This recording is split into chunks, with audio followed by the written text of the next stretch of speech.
truth is, they're as dumb as they come. Huh?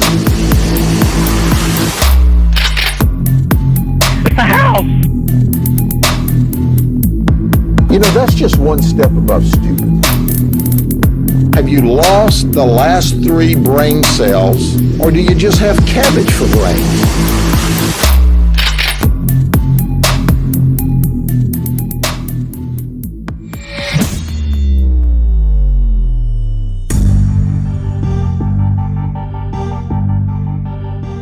What's going on, freaks? Hey, we're starting a new month now. All right, very cool. Hey, we got to $300,000. All lifetime, $300,000 given to true crime-related charities.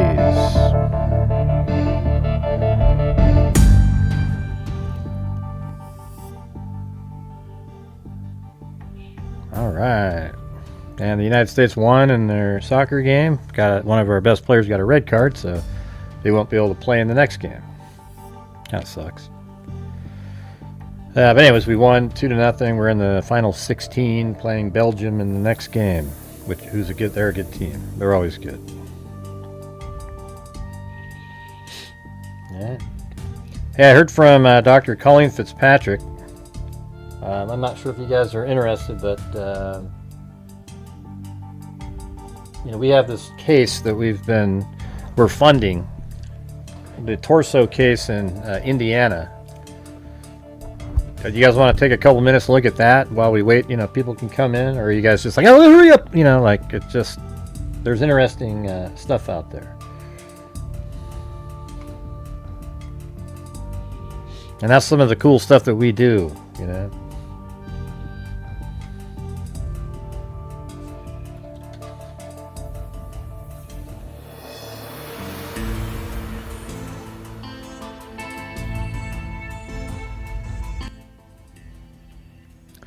All right, cool. Let's take a look at it. But hey, you guys, this is starting a new month now. So if you guys, during the show, if you have the ability to help support the channel, that'd be awesome.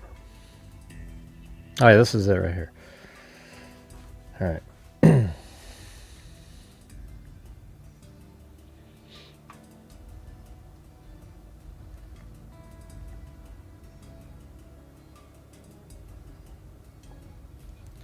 So she just said me, I'll tell you what she said. This is one we've been working on for a long time. Hey, thanks so much there, Wild Bill Wassman. Wow, what a cool way to start the month. Well, you didn't need to make up for anything. You got busy.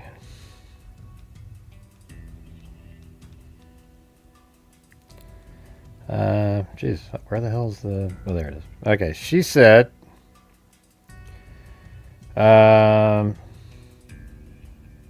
torso is headed into sequencing. Looks good so far. Oh, man. Holy crap. This is one that I had actually made a difference. Like, not just the money part. We all made a difference on the money, but, I actually helped. So, anyways, it says right here... The torso of a white man clad in underclothing was found at 1 p.m. yesterday floating in the Big Walnut Creek at US 40 bridge 7 miles west of here. So I think this is the bridge right there. And, they're in this water here. This is in Indiana. It's like, I don't even know if it's near anywhere that's Terre Haute right over there. Okay. So... this is this bridge right here, and I think they were saying, oh yeah, so it's interesting. A short time later, state police found a leg about 200 feet downstream. So this is somebody that was dismembered and then tossed into the water. They are still seeking the head, the other leg and arms. Police say they will not know until sometime today if then the cause of death, I'm not sure if then the cause, I'm not even sure what that means, and the identity of the man. They also hope that an autopsy today will determine how the limbs and head were severed from the body. The torso was seen in the river by a motorist. This is 1974, October. Isn't that crazy? We're going to help solve a 52-year-old case. All right, and then you have this. Autopsy said an autopsy was scheduled today on a man's torso found floating in Big Walnut Creek, 7 miles west of here. And when they say west of here, it's Putnamville. All right, and then this one. Autopsy performed on torso. The dismembered body found Wednesday in Big Walnut Creek, west of here, was that of a white man between 25 and 35 years of age. A preliminary autopsy Thursday disclosed, state police said they had few clues into the man's death or his identity. Police said there were no distinguishing marks found on the torso, which was clad only in size 34 undershorts. The man was 5 feet 8 tall and weighed 180 pounds. Authorities said 2 arms and 1 leg were attached to the torso, but missing were the head, both hands, and feet, and 1 leg. The preliminary autopsy report said the man was dead before dismemberment, but the exact cause of death was not determined. Isn't this crazy? Like, we actually, because of the funds that we bring in are, going to be, it's going into sequencing. Let's see if it identifies this person. All right. And then this one here says police seek clues to identify the body. State police said they had few clues. Authorities said 2 arms, 1 leg were attached. The preliminary autopsy report said the man was dead before dismemberment. So the person probably killed him and then didn't want him identified. But the exact cause of death was not determined. Officials said they were trying to determine, well, if you don't have the head and he was shot in the head, then you're not going to know, right?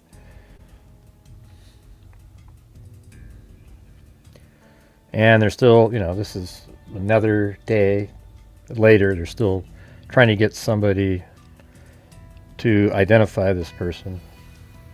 I don't need to go through all the details. And it's still unidentified. Even after that. So relatives and friends of several persons reported missing have inquired about the torso, but none have been able to identify it. The torso, believed to have been in the water 1 to 4 weeks, was that of a white male, 25 to 35 years of age.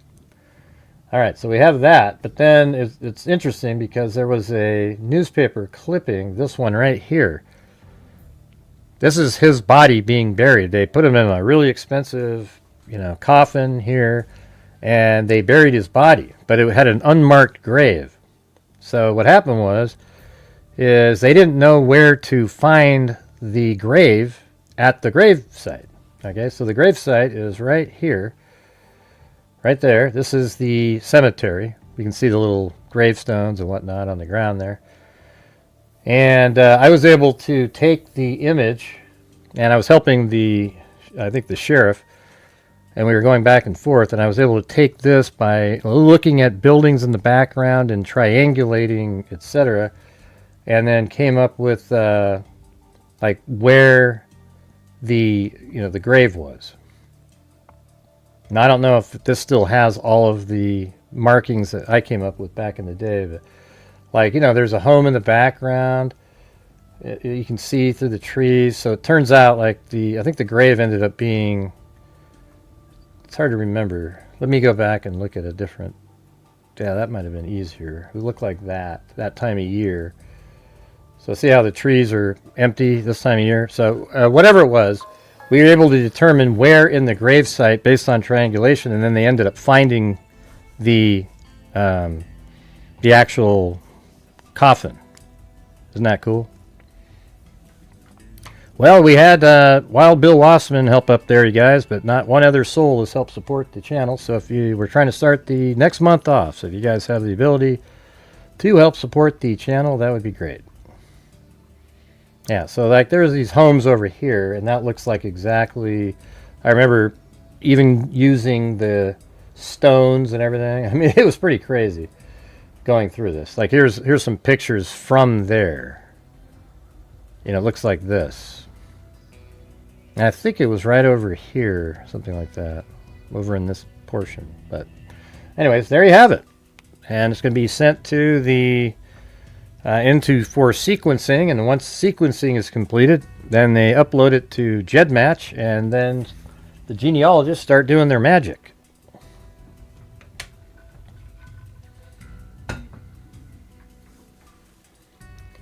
All right. All right, back to the Nancy Guthrie case.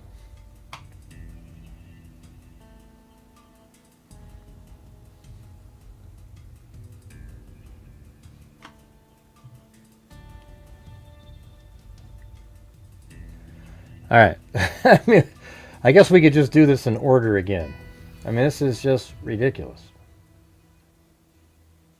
All right, so I think we have the Reuters. Let's just go to their headline. Forget reading the whole thing. All 3 kidnapping-related messages. So my problem with Reuters is they're inaccurately describing stuff. They're saying all 3 kidnapping-related messages. Hey, wow, thanks so much there, Haley. That's right. Well, thanks all of you guys. See, the thing is, you guys, yes, on my show, I tried it. Look at Chloe up there hugging Blue. Ah, that was so cool. Yeah, I missed that the first time. I haven't seen that video in a long time. That was so funny. It was so weird how she would do that. But anyways, it's all of you guys that support my channel. When it does better with the views on videos, it does well. But unfortunately, currently, I'm in some weird algorithmic problem. It doesn't matter what I cover. I could say I've discovered aliens on the moon. I can see them right here on my camera. I'd have 6 views. I mean, it's just unbelievable. But yeah, you guys are what allows us to do all of this over the years. It's been 6.5 years since January of 2020. And, $300,000 was very difficult to do, it's like every day doing shows, everybody helping every single day, and that's what allowed us to do it. Our best year was 62,000 we did. That was like that crazy year with Kylie Rodney, the Idaho 4 case, and a lot of my videos did really well, etc. So there you go.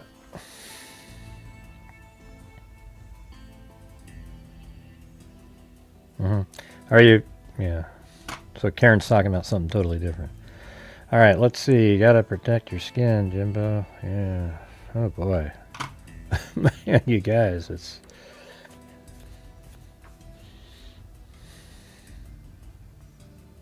All right. So anyways, up here it says all 3 kidnapping related messages. And again, like I was saying a minute ago, that's incorrect.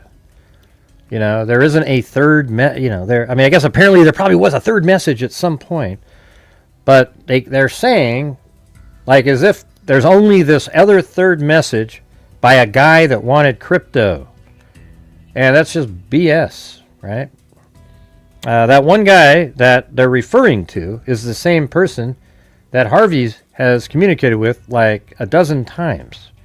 Okay, so it's not 1, 2. They should have said, yeah, all the first 2 ransom notes, and then about 10 other messages that were sent to Harvey. That's how they should have said it. Instead, they said the third, as if there's a secret little third one that nobody knows about.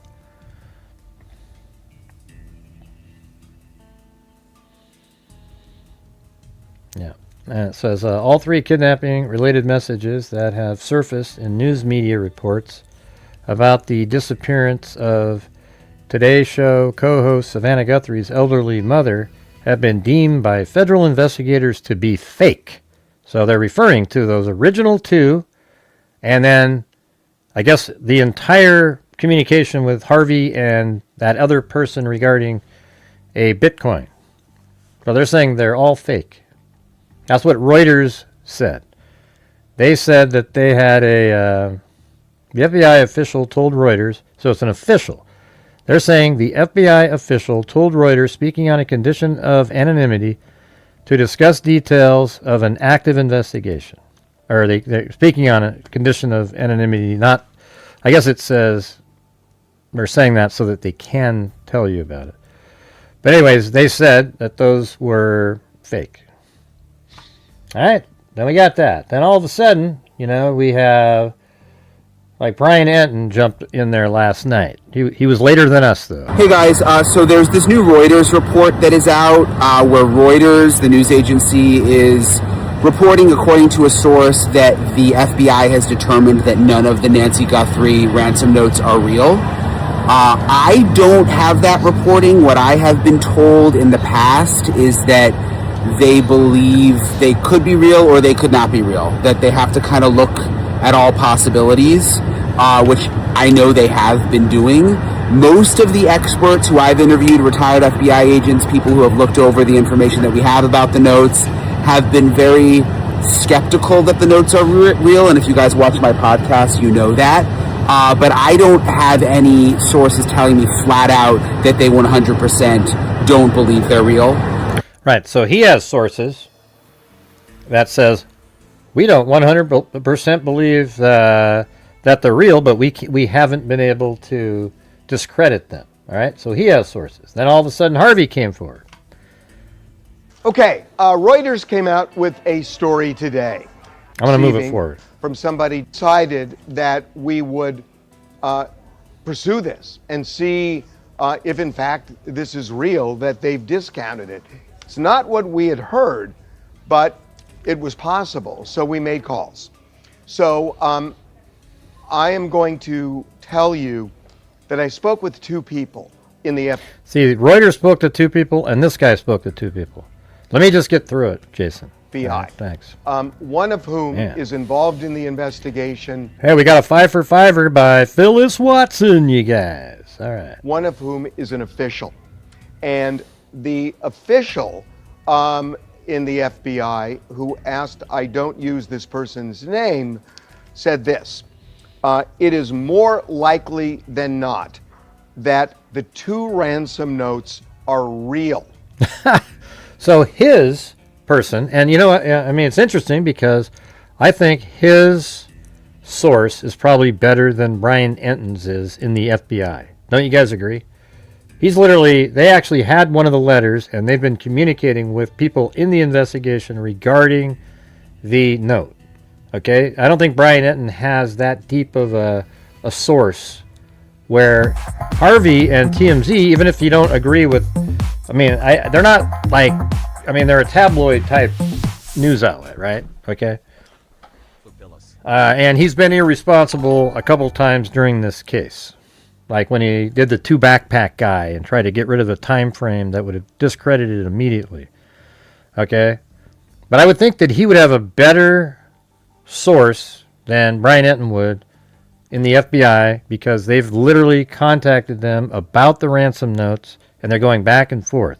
Brian Enton doesn't have anything like that. He would just have to make a connection somewhere and speak to somebody. All right, and that's just a truth. You can pretend that that's not a real thing, what I just told you there. All right, so you got that. And then guess what? Remember in my video even today, I said the FBI should come out and clarify all of this. Well, here we go.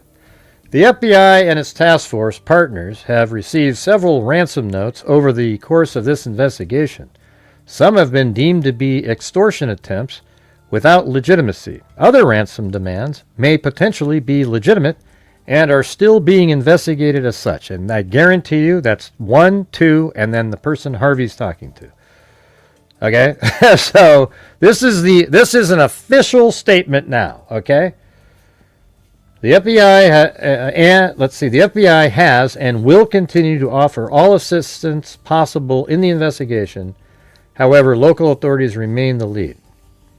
All right, so there you go. All right, we still need 2 more gifted memberships up there, you guys, to reach Phyllis Watson's challenge that she put in there. Other ransom demands may potentially be legitimate and are still being investigated as such. This case continues to be investigated as a kidnapping for ransom case. Okay, you guys. That's what I'm just trying to tell you. Like yesterday, even when you're trying to, like I just wanted to get back to even, well, it's still possible it's a ransom gone wrong, even when, the letters aren't real, because that's the one that made the most sense now, And so that's what they're telling us. That's what they're telling us right now. So the FBI right here came forward and put this out. But in the meantime, guys, we just need 2 more gifted memberships to reach the challenge up there. Okay, let's try to get the month started off well So we don't have to. Last month was a struggle every freaking day, all the way through it. All right, so let's try to do that. Where we'll start heading towards the next 100,000. Might take a while to get there, but who the hell knows? 500,000 in a few years, you know. It might take 4 years at the, or yeah, maybe, yeah, probably 5 actually, the way we're going.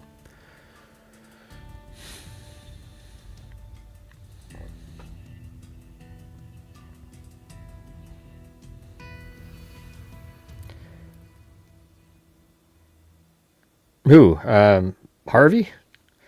Yeah, I don't know why Harvey doesn't, you know, like it'd be cool if one of them just did the ransom note. Yep, we need one more, you guys. One more gifted membership. Here I am having to shepherd it through yet again. All right, let's see, what are we at? It's a gifted membership is not what you sent in, Jim, so it didn't work. Let's hit the goal or else. Jim will continue his jokes. Yeah, exactly. He doesn't even understand. Like, hey, there's a challenge here, and then he sends in one that's not even close to. It's crazy. Right. So that means something. Now we have something that means something. All right. Then we have. Let's see. Another, I guess Brian Enton came up with this one. Hey guys, so the FBI has now put out an official statement when it comes to the ransom notes, whether they're real or whether they're fake. This is from the FBI Phoenix. It says, this just came out. The FBI and its task force partners have received several ransom notes over... Hey, thanks, Shino Business. Shinobi, wait, what was it again? Shinobi Business.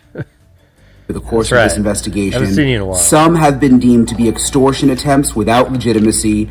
Other ransom demands may potentially be legitimate and are still being investigated as such. This case continues to be investigated as a kidnapping for ransom case. The FBI has and will continue to offer all assistance possible in the investigation. However, local authorities remain the lead. So bottom line, the FBI is saying that some of the ransom demands may potentially be legitimate. So here's the thing. Now that we have this official document, that means Reuters was completely wrong. Don't you agree? And so I would give more weight to what Harvey said. That they think they're giving out a general statement now to the public without weight to it. But I think what they told Harvey was the real thing in this case. All right. I mean, I thought that even when I saw him this morning, when I read it this morning, because he was reading, you could tell he either wrote it down or whatever it was that was said to him. And they said that it's more likely than not that the first 2 ransom notes are real and that the other one isn't, but they still haven't been able to prove that that one isn't real. So none of this other stuff that we were assuming, etc. And hey, thanks, Phyllis Watson. You did it. So none of the other stuff that we were kind of assuming and trying to get information about last night, trying to sleuth out what that meant in the Reuters article. But that's really disappointing by Reuters, I got to tell you. I mean, Jesus. I mean, not only did they sort of misrepresent the information, in terms of like, okay, a third note. There isn't a third note. There's about 10 of them, from the same person. And so, I don't know, man. I think Reuters really, whatever it was, they may have had a source, but their source was wrong. Okay, and we know they're wrong. You know why? Because this is 100% what the FBI thinks.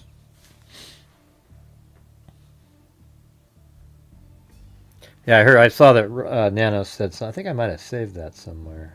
I don't know. I might have already had that one, but since it's right here, oh, shit. We have new developments in the disappearance of Nancy Guthrie. Authorities believe the 84-year-old mother of the Today Show host Savannah Guthrie was taken from her Catalina Foothills home in February. The key pieces of evidence have been that security camera video that you just saw there showing a masked man at Nancy's front door. There have also been several reported ransom notes sent to news outlets across the country.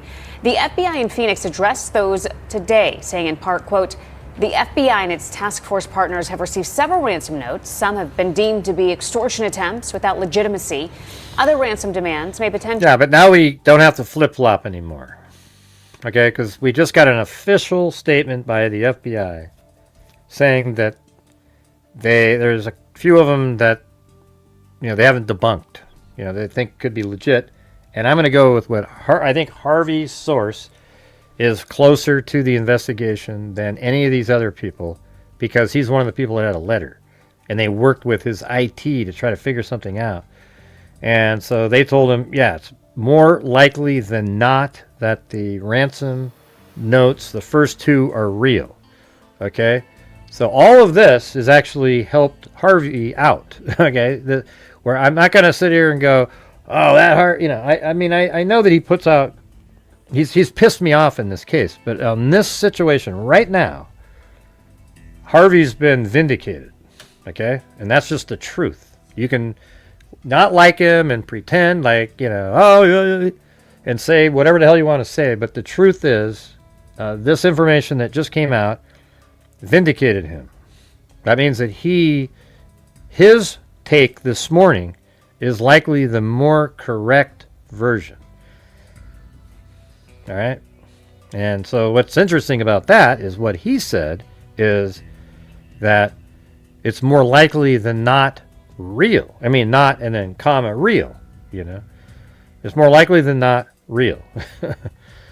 So that's pretty amazing, isn't it?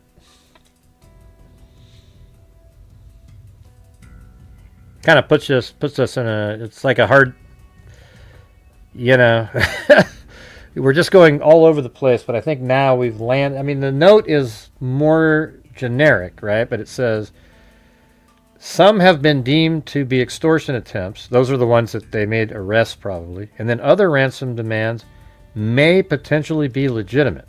Now, they're just wording it like that because that's how they do that. But they actually told Harvey that they're more likely than not real. And not only that, the thing that really makes what Harvey said truthful is this right here. This case continues to be investigated as a kidnapping for ransom case. Right? That's because they believe those two notes. If they didn't believe that those are real. Okay, so here's the thing. Look at it like this. If the FBI didn't believe that those were real, they would not be investigating this as a kidnapping for ransom case. You know why? Because there'd be no indication that a ransom was asked for. They believe those two. And that's why they're investigating it as a ransom case. So what Harvey said is true. Don't you guys agree? I mean, just think about it. Logically, what I just said, that the fact that they say in this right here, this case continues to be investigated as a kidnapping for ransom case, proves that they believe that those first two letters are real, and because that's the only indication they have that this is a ransom case. If those did not exist, and they completely thought they were totally bogus, it would just be she was taken for some unknown reason, because no ransom was ever asked for. All right, and so there we at. See, there's the logic, reason, and common sense, right there.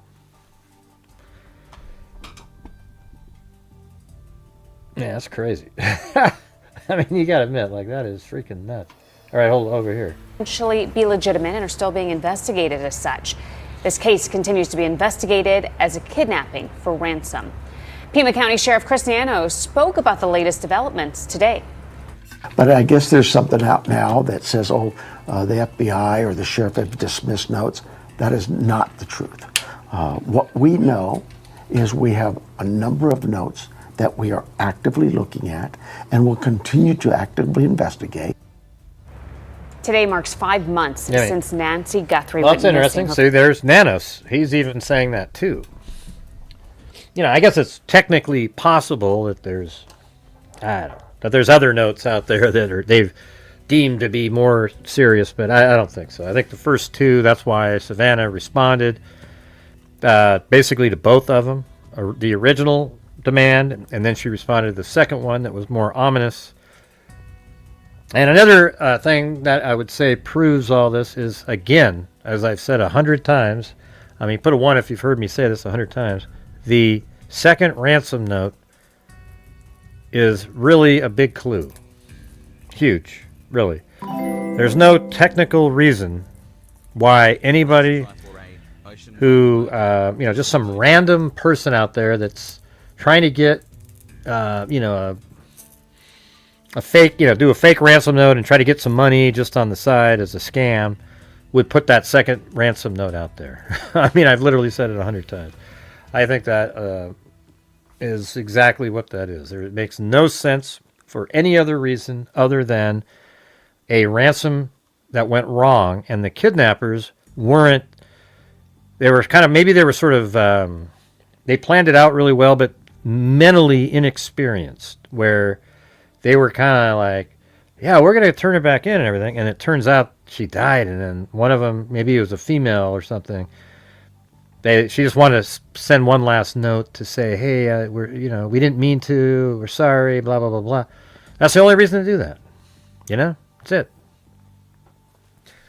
All right, guys, written one of those massive lulls again. Hey, thanks, Wild Bill Watson.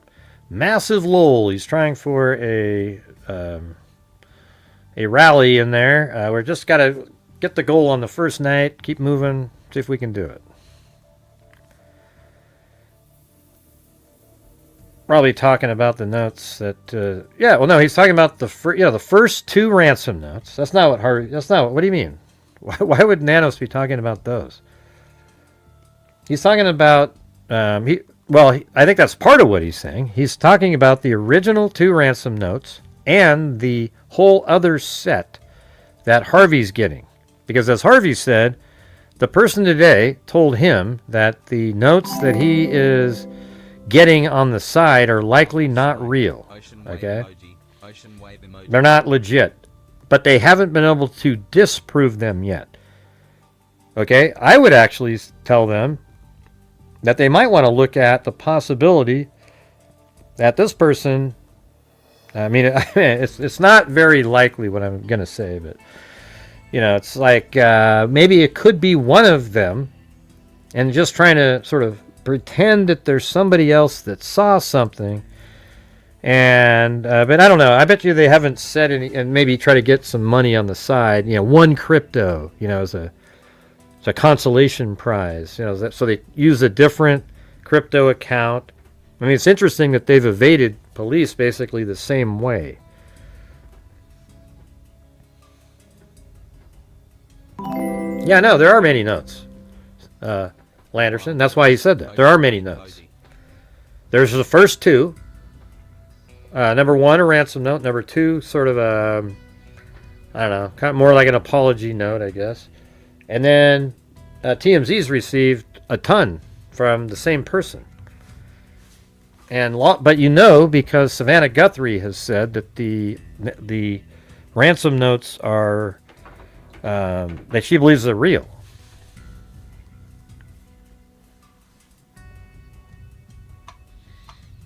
All right, so if you're out there and you weren't here on donation night, maybe you guys can help on the channel tonight, because we need to have a good start of the month here. Last month we just limped in, and it was terrible the whole month. So let's see if we can do it.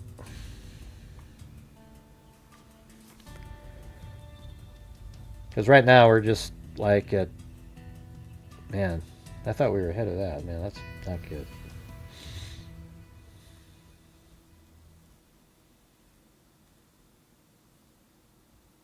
Yeah, we're at like not even 30, or 30%.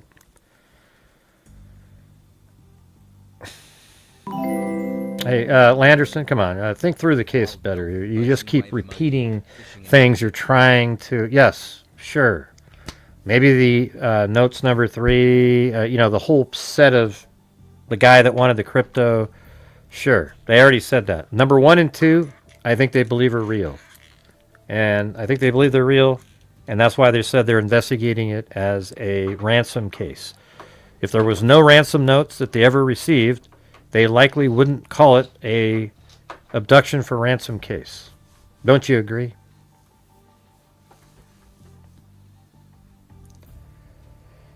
Thanks, Haley.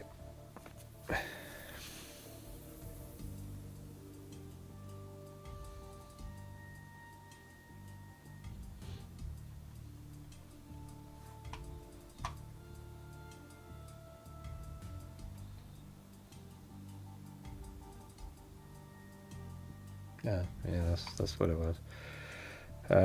Let's see. Yep. Back to thinking it's this. Well, that's kind of weird, Songbird, because we just completely disproved that. It's almost like people don't even listen to what we're talking about on the show. It's bizarre, Yesterday, we were told by Reuters that all the ransom notes are completely fake, all of them, all the ones that we've been talking about. Today, that's been completely shredded, and now it's back to that they're real, or like very likely real, and that's why they're investigating it as a kidnapping case. All right, so I don't know if you missed what we were talking about or what. I don't know how that would then convince you the other direction. It's pretty bizarre. We just read a note from the FBI completely telling us that, well, it's on the screen. See that? The FBI and its task force partners have received several ransom notes over the course of this investigation. Some have been deemed to be extortion attempts, right? So yes, there are those. And they've made a different arrests in the case without legitimacy. Other ransom demands may potentially be legitimate. And they're saying the word may because they haven't been able to prove them as legitimate. However, they did tell Harvey that they are more likely than not legitimate. And I believe what Harvey's saying this time. There's times where I don't, but this time I do because he was reading what he was told. He wrote it down, and it matches the next sentence that the FBI say right here. This case continues to be investigated as a kidnapping for ransom case. The FBI has and will continue to offer all assistance possible in the investigation. However, local authorities remain in the lead, meaning Nanos. You see that? Right.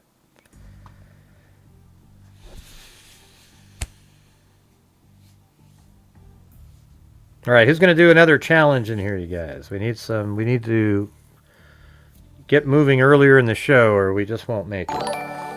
Let's see if we can do it. Like, who goes out drinking with dirt and tire? I don't know what that means. I don't know what that means.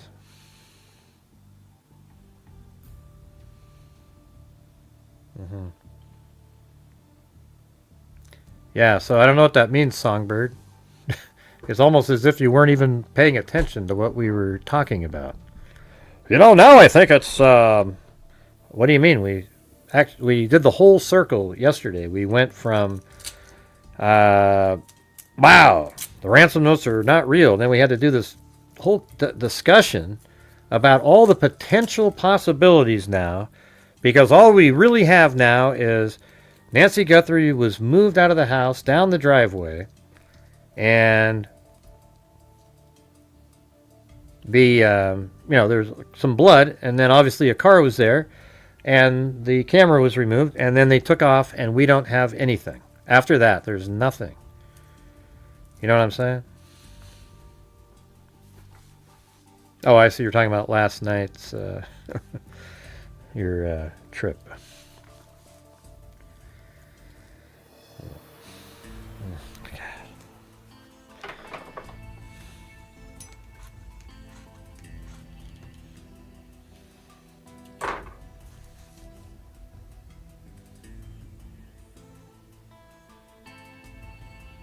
Thanks, Haley, Karen, Alley Kick, Phyllis Watson, Wild Bill Wassman up there, and then Jim Lawn and Shinobi Business up there.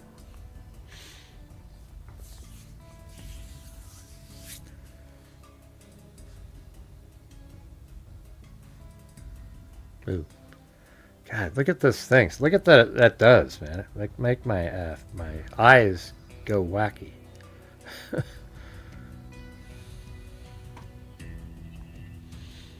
Why are we already in a lull just right out of the gate, you know? It's just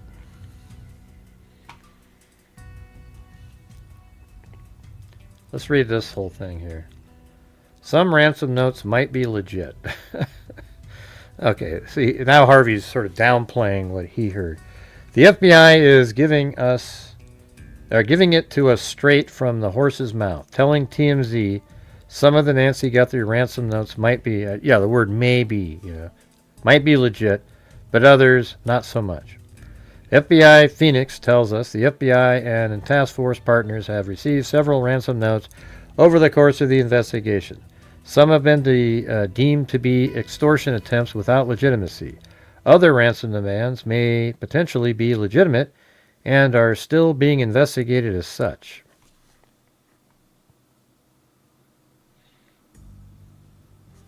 The statement goes on saying, this case continues to be investigated as a kidnapping for ransom case. That's a huge, huge sentence right there.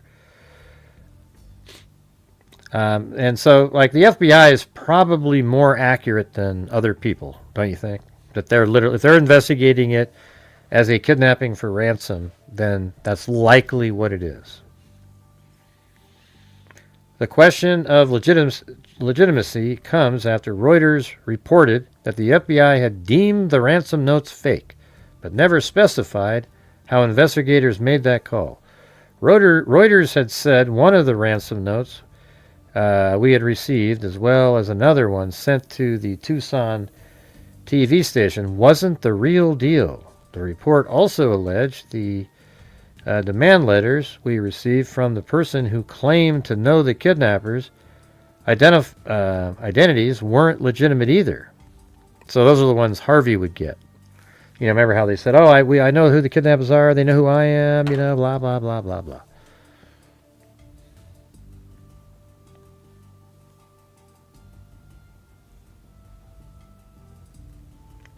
Thanks, Haley. Remember that lady? We used to have somebody would watch us called We Say Howdy Here. Remember, that was her name.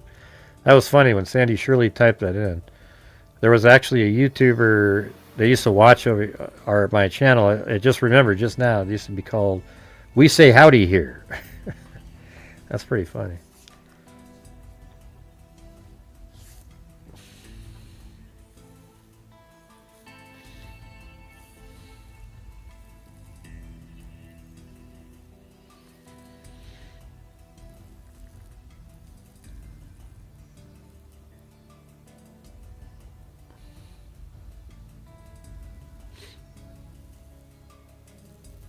Well, I don't know if it's... remember when you left that chat, you said you were dealing with a family situation? Yeah. Hey, Sandy, he's already gone. Let's just... Come on.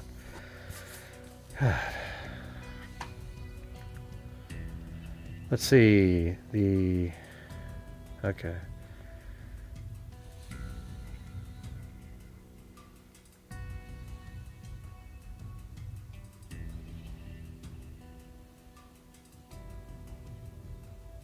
I'm actually trying to weed through to try to find comments related to what we're talking about. It's really hard.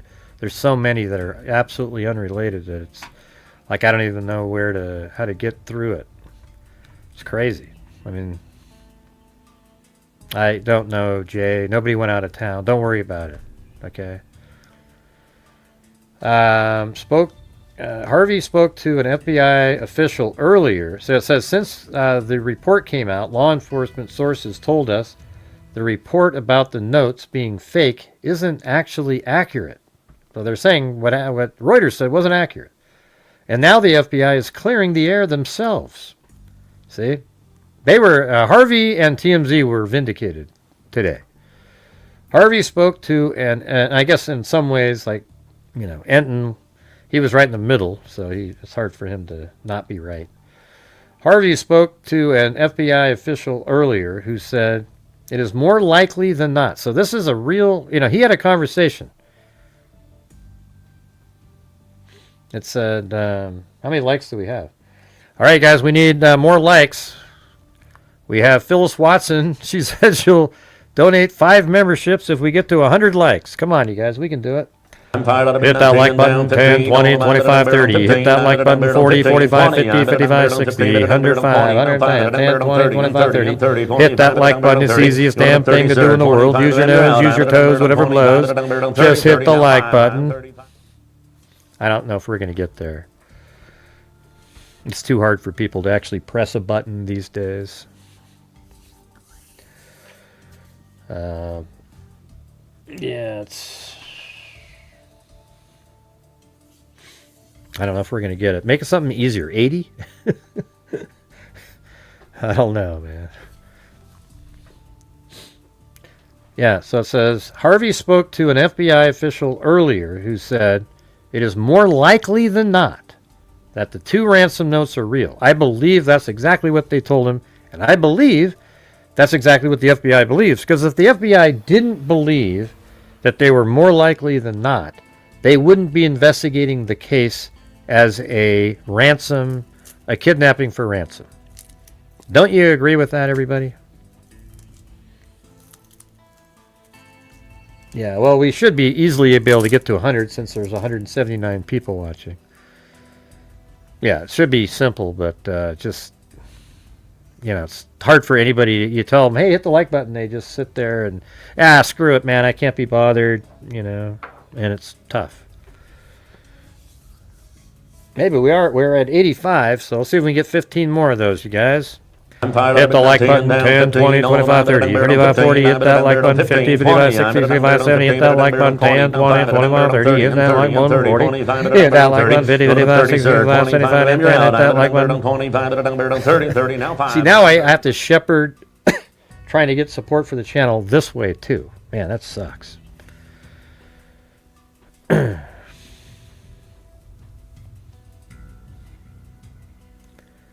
Let's see. Yeah. So I totally agree. I believe him.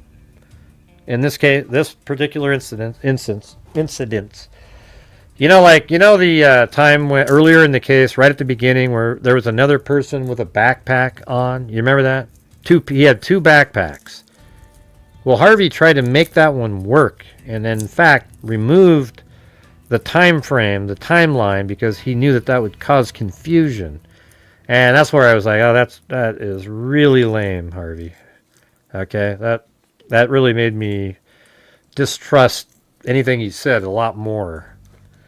Okay, but then, you know, this right here, I could just kind of tell by the way he was doing it. There's no way, you know, people don't come out and start saying that the, you know, oh, the FBI told me something and you didn't talk to the FBI. A place like his, a YouTuber might do that, you know, somebody like JLR or somebody, they might say, oh, I talked to the FBI, and they didn't speak to him at all, but everybody gets excited about it, right? So there's people like that for sure. They'll just make stuff up. However, in this case, you're not going to have, you know, even though they're sort of tabloidy like Daily Mail, he's not going to make up the fact that he talked to an FBI agent. They're going to call him up and go, we didn't talk to you. What the hell? We're never talking. He that would burn a bridge. He wouldn't do that. You know? But I don't, you know, I just think a lot of times in some cases, like the stuff that he entertains, I guess is where I don't trust him in. You know, when he goes out and he's entertaining stuff that is absolutely bogus, you know? All right, we need 6 more likes, you guys. Hit the like button. Really simple to do. Hit the like button, 10, 20, 25, 30. Hit that like button, 40, 45, 50, 55, 60, 55, 70, 20, 35, 40. Hit that like button. Easiest damn thing to do in the world. You just hit the button, use your nose, use your toes, whatever blows, hit the like button. Yeah, so 100 people just can't be bothered.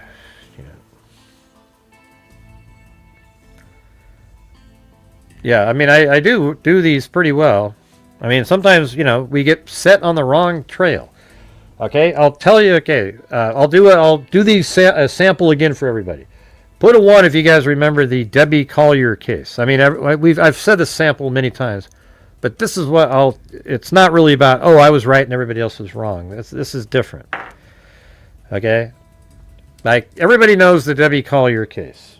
She was somebody that, it was really, really weird case, Like, they found her body burning in the woods, and she had, like, a parka, like a plastic parka and all this stuff, and she was burned. And then everybody was thinking, oh, the daughter did it with the boyfriend and everything. And they just kept going. And I was, like, looking at it, go, man, this looks like she took her own life, And then they actually showed her buying all the stuff that was used to do it.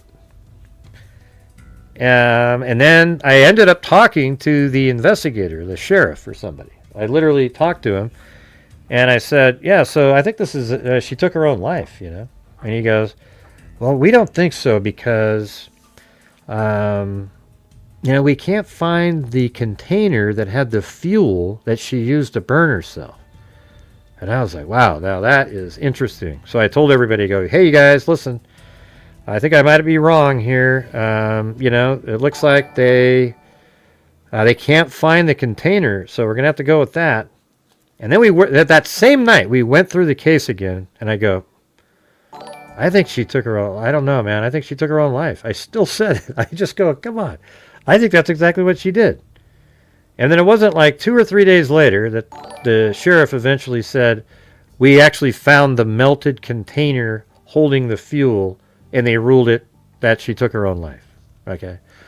And so there you go. Boom. So even when, like yesterday, when we find this out, we go through it again. And it just was like hard now to get off of the kidnapping for ransom because everything else, like, you got the walkie-talkie-ish thing that's there. It makes more sense altogether in the case. Yeah, it was pretty interesting. We had all the surveillance footage and everything.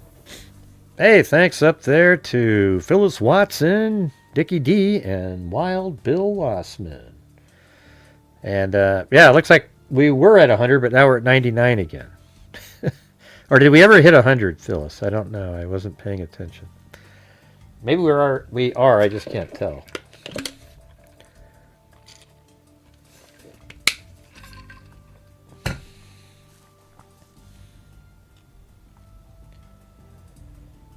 Yeah, but see, that's a sample of what I'm talking about. Like, sometimes when you're working through a case, it's just like,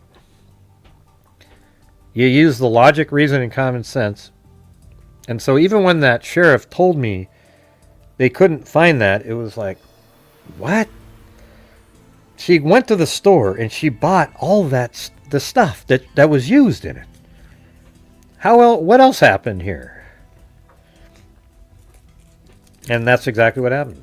So there you go. So I think in this case, it's sort of similar.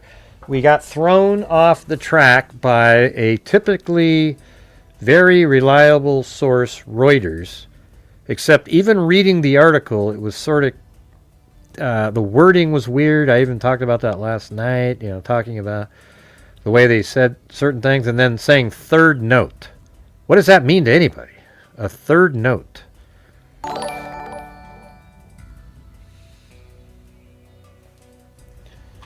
Yeah, there was no third note. It was he got a ton of different notes from the guy that wanted the crypto. He said that they communicated back and forth. I think he even said they talked on the phone or something. It was weird.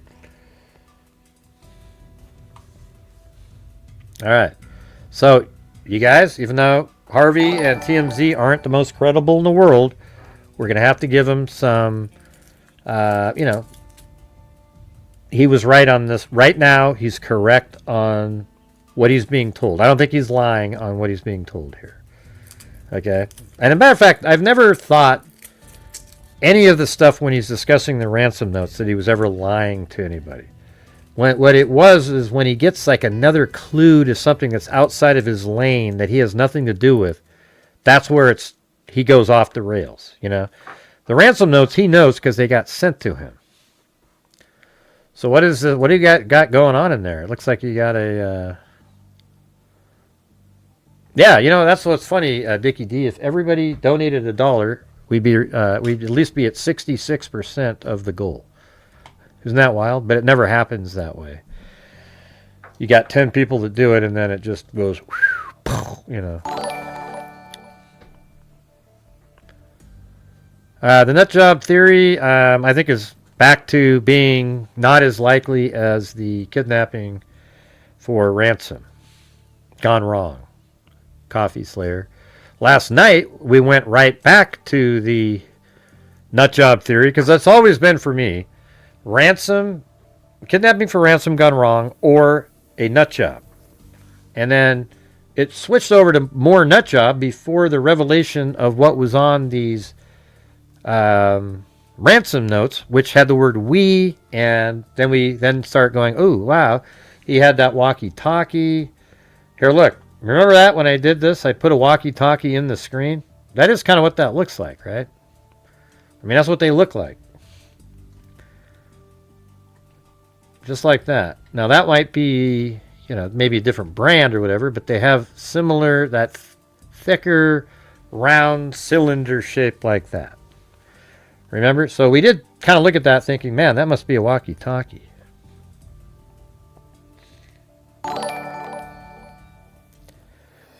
Thank you, Honeybee Fly. But thanks for trying the dollar thing. It just always fizzles out. Like, yeah, it does look like I mean, that right there, just looking at that antenna shape, looks absolutely like it could be a walkie-talkie. It could be a different brand. Maybe it stays black longer down into it. Maybe it's an all-black walkie-talkie. It goes all the way down. Maybe we're just seeing that one little part that comes out. Maybe the antenna is slightly longer, etc.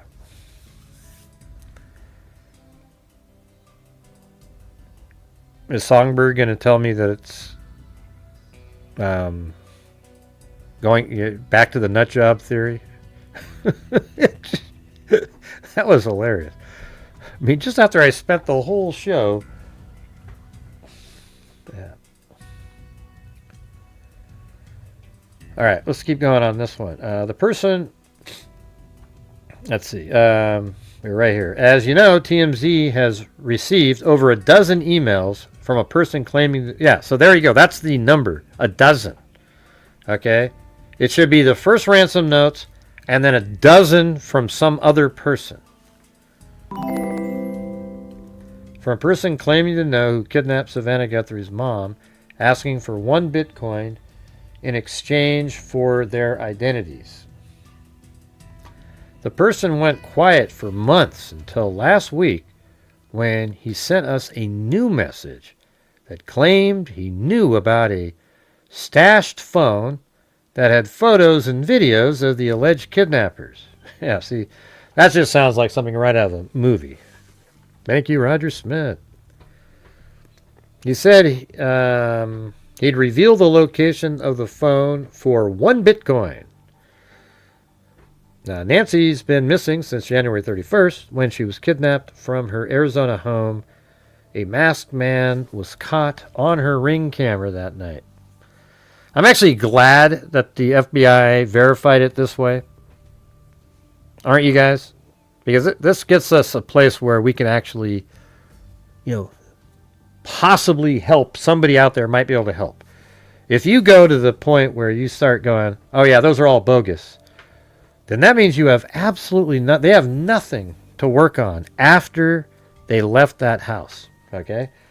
But now that they're saying that, I absolutely believe in what Harvey's saying, that they think they're more likely than not. So I guess that's like 55% or more, or 51% or more, like probable cause that those ransom notes are real. And that's why they're investigating the case as a kidnapping for ransom. But this is good news for everybody. Everybody should be happy. Unless you're somebody that was so committed to a particular angle and now you're frustrated because it doesn't fit what you wanted to say. I don't care. Okay. Yeah, everybody wants to have your, validation of your theories, etc. This is just one of those ones where, I've only had two main theories. Early on, we're all just kind of looking for something. I think I thought that, hell, maybe the family was a hit or something like that. But like a week later, we're completely off of that. And since then, it's been either a ransom for hire gone wrong or a nut job theory. That's about it. Like some crazy person. And there was a long time where it was a nut job theory, where it was like, okay, they're the ones that sent the ransom notes. And they were just looking to, like an arsonist at a fire. And they just wanted to watch the mayhem and, all that stuff. And Nancy being alive was never part of the issue. Like, they were going to kill her no matter what. They just wanted to screw with Savannah and send these notes in. So that was in place for like two and a half months or so. That's what it seemed like. But then, just recently they revealed what was in the second ransom note and some of what was in the first. Hello, Savannah. Okay, so it's addressed to Savannah, and they ask for money, and it says, we have her, kind of thing. And then the second one, which is interesting, let me go get, there's some more information.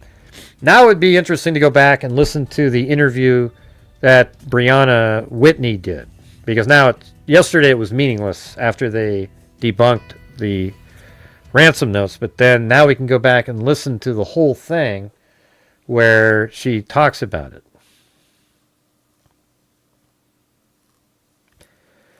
Yeah, I think they probably were following. It was like surveillance footage, and then who they were, probably had records and so forth. Phyllis. I don't know. It would be interesting to know that.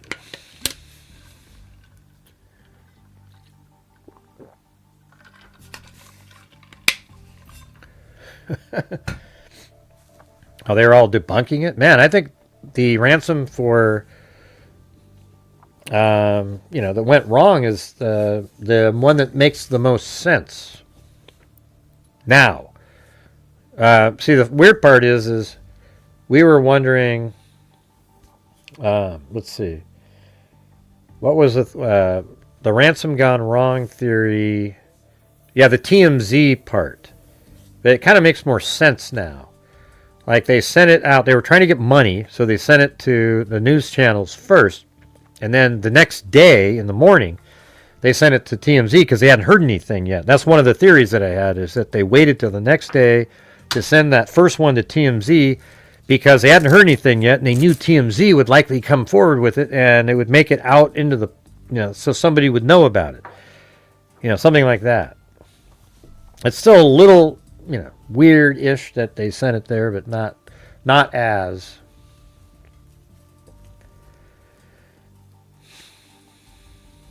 All right, we're currently, let's see, we're at like, I don't know, we're still 130 short of reaching a goal, so we're still quite a ways away.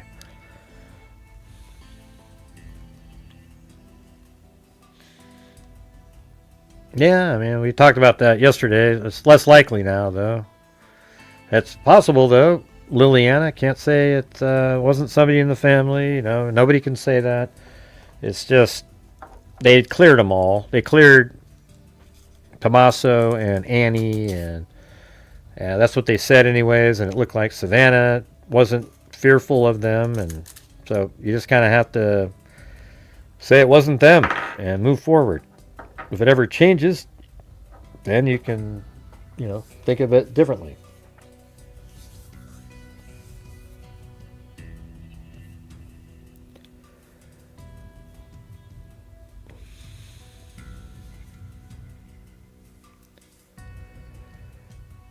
Well, there's probably, the delivery guy, it kind of makes sense, right? Because he's driving by, I don't know what time he was driving by, though. They were just looking for something at the beginning, They probably had very little, you can just tell how desperate they were, None of that stuff panned out.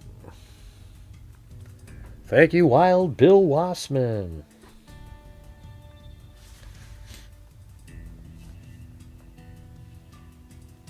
So I think that does look like it could be something like that. For sure. So man, look, just think how crazy that is, right? So this guy, you know, he comes in here, he takes off the camera, and he knows he took it off because a vehicle is going to be parked right back there at later. You know, right there, there's going to be a vehicle parked right down below those stairs. Right in here. So he removes the camera, and he's getting ready, you know, for later. They're going to take her out. So the thing is like I've said before, they went there to abduct Nancy Guthrie. That's why they were at the house. Okay, that's the only reason. And we know that because they removed the front camera, knowing that they're going to put their car there. They didn't steal anything. They only stole from the home Nancy Guthrie. Okay, that's it. Now, Jason likes to point out that they didn't, no, she didn't have any shoes on, apparently. I mean, that's what we're told, that she didn't have any shoes on. And so, you know, like that if there was a real abductor, like if somebody was abducting her for ransom, they would have made sure she was nice and comfortable and made sure she had her shoes on and got her medication and everything. But like they said in the note, they underestimated how frail she was. So I don't really know what significance that has to it.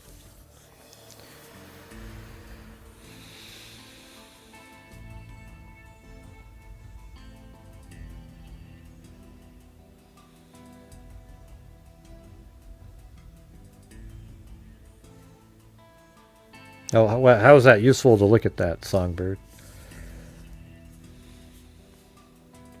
They don't have any. They have no verified suspect, no proof of life, no vehicle, no paper trail. Yeah, so what do we do with that? Okay, how do we look when we look at that? What are we looking at? You just said none of those things exist, so how do we look at that? It's not a tool in his pocket. What kind of tool would somebody said pliers? See, that's what it's almost like the same people that do the Charlie Kirk crap come up with this stuff. Yeah, that's a pair of pliers, you guys. Yeah. It's just sitting there, a pair of pliers.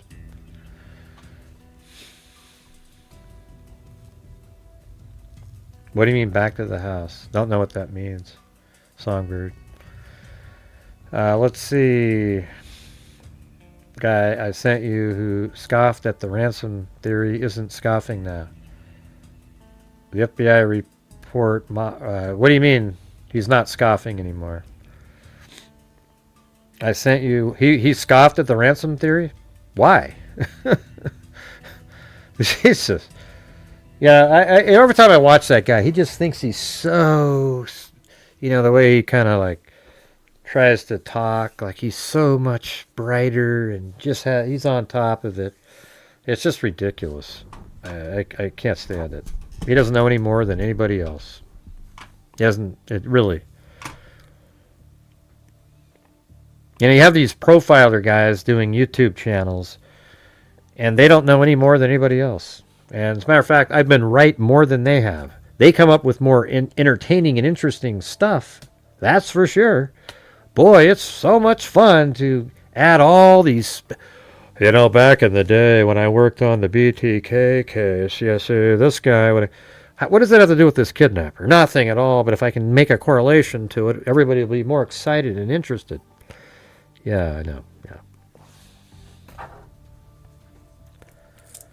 Yeah, it's just incredible. You have these FBI people...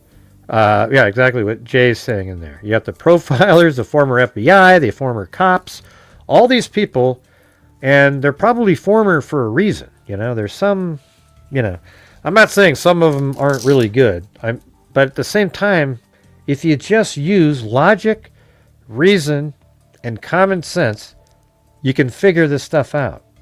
You're right on the money. If you don't do that, you'll sound like one of them often. Because they like to make it something, like let's say you're a profiler. Who the hell wants to listen to a profiler say something like, yeah, this just looks like a simple ransom for, kidnapping for ransom gone wrong. You know? Mwah, mwah, mwah, mwah. Yeah, no, you need it to be, well, you see, the mind of the kidnapper is just, it's got to be overwhelming to them. So, this is probably, based on how stupid this guy was. As he was moving around, how he grabbed the plant, he's probably very uneducated, and so when he did this, he probably panicked when there was blood at the scene, and you see, because of that, the overall picture of the convoluted factual elements of not only the correlation combined with the radicalization of the, they're just, wow, that was so interesting. Yay! Yeah, give me a break. All right, you guys, we're hitting one of those massive lulls again. So is anybody out there? We need a couple more, 2.5 more challenges. We'll be at the near the goal. Okay, so let's see if we can get a couple challenges going here. Yeah, the chef waiter. Yeah. Oh, this is a chef waiter. You go, oh, what a clever thing to say. Like a chef, and then there's a waiter. You got a chef out there. He's the head guy, and then there's a waiter. What a clever way to say it. The guy sets up the... How is that even interesting? How about boss and lackey? Chef waiter. God, what a joke. All right, anyways. Yeah, the chef waiter, yeah. Everybody's saying it now like it's this new... Well, it's the chef waiter. You see, there's a guy that's running the show. He's the chef, you see, and then there's a waiter out there that just sort of doing the work, delivering the food, but wasn't the planner, making the food. Yeah, okay. Come on, somebody. We need somebody to do a challenge. We can do it. We got to get to the goal on the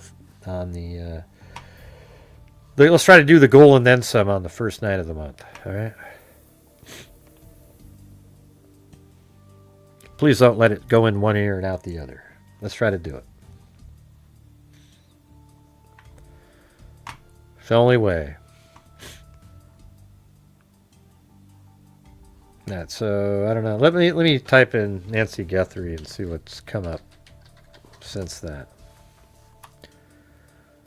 11 minutes. FBI says Nancy Guthrie probe remains kidnapping for ransom. I think that's all we need to know, right? That's it. That right there is it. Now, Wild Bill Wassman said he'll support a challenge, so we just need one. Okay, I don't want to have a struggling first night out of the month. You got to be able to do it. I don't know. You think that's a female? I know Zozo thought maybe that was a female early on.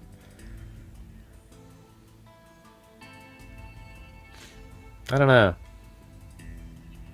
They don't seem to act or move around like that right there. That doesn't look like how a female moves around.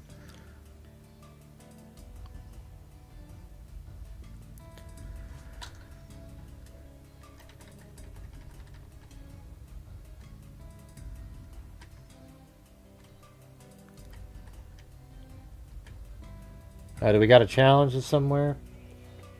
Oh, look at that. It's Phil Swatson again. Oh, thank you, Phil Swatson. You're too kind. You're too kind. Well, there you go. Look at that. Wild Bill supported it.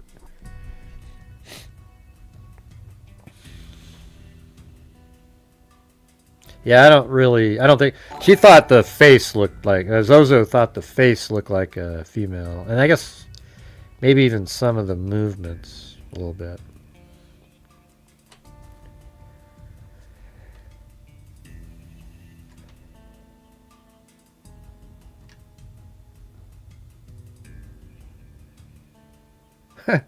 That's just so, I got to tell you, there's a lot of these super sleuths out there. Super duper sleuthy.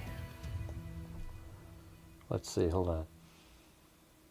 What happened?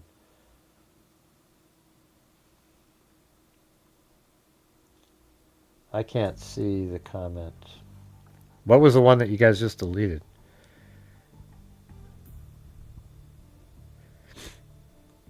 Now, you don't have to delete that. They're just goofing around. Zozo might say the same thing. Yeah,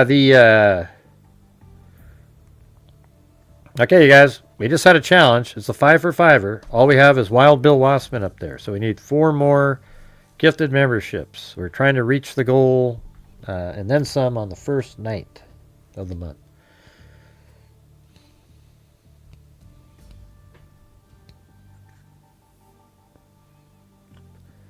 Yeah, so you have these really super duper sleuthy people out there that they always say, you listen to them, even today, they talk about how dumb this person is. You know why they say he's dumb? Because he went down and grabbed a plant. So somehow he's the dumbest criminal in the world, this guy. But I don't think that at all. When I watch this thing here, I look at a person that is like extremely confident, almost lackadaisically. They have no worry in the world. Just,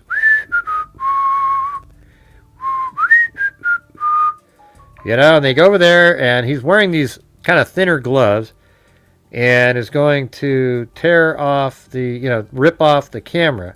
But then he thought, you know what? I don't want to rip these gloves, but this is easy to take off.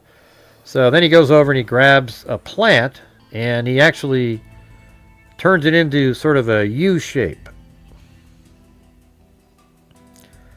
You guys, we need 4 more gifted memberships up there to reach the challenge by Phyllis Watson. Can you guys please help support the channel to do that? That's how we reach the goals, etc. It's 2 for 1 on your end. So it goes over here, look at it, and he picks up a plant. Now watch what he does with it. He curves it into an arc. See that? Boom, right there. You could just barely see it just for a second. Where, right there, look at that. He has it in this hand and that hand and makes an arc out of it.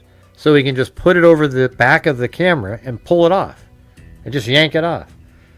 And then we always see next is him doing that. See that?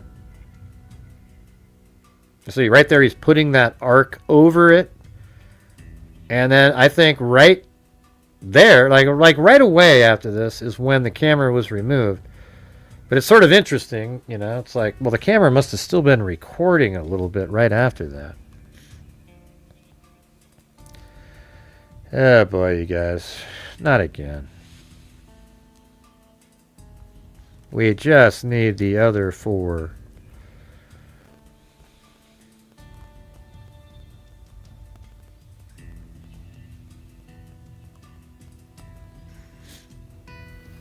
Have you seen some women?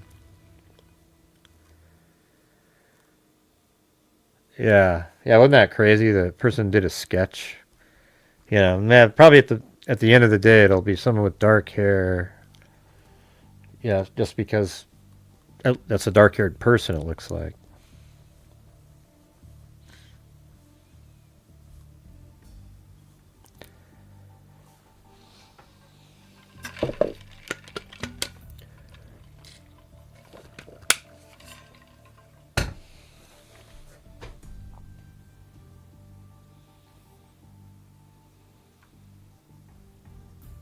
And see, look at that.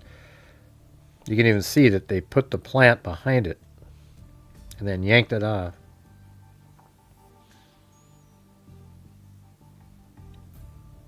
And then just before that, there's the plant on the ground there.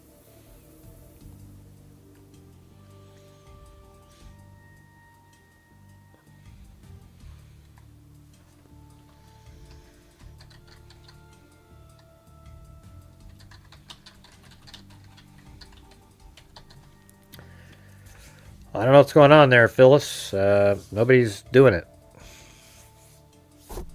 Man, started off pretty good and just Dead as a doornail. Just like that. It seems like it's just so cliche. And then here's the image right here. And look at Wild Bill just did his second one. And maybe that coffee can be... So I guess if we get 4 more now, we could get look at that. Marty will do a coffee for 50. And then if we get 5 too. So if we get 4 more, it'll make Phyllis Watson's and then also Marty's Bar and Grill. Okay. So there we go. That would be a big help. All right. It's almost like it just goes in one ear and out the other, though. People don't care. Come on, you guys. Let's do it. So there's 2 for Phyllis, 3 for Phyllis, and 2 for Marty right now. We can do it. Hey, thanks, Karen. All right, so this one here is, does anybody think this is from a different night? It does kind of look like that with the shadows not working. Now the other one has shadows of the guy. So it definitely could be a different night. But it might not. Maybe shadows don't show if he doesn't have his... Let's see. Yeah, no, see right there. That's pretty clear. That obvious, that would show up in that other shot. So I think that is like another date. He's just wearing the same clothing. He probably just bought it like a week before. So let's see. We had Wild Bill Wassman twice. And then we had Karen and then Honeybee Fly. So we need 2 more total. 1 to finish out Phyllis Watson's. And then 1 for Marty's. Because he started already into it. And thanks, Marty. How you doing out there? I was thinking of calling you up today. I was doing my laps. I got so far behind on stuff. I made a video and...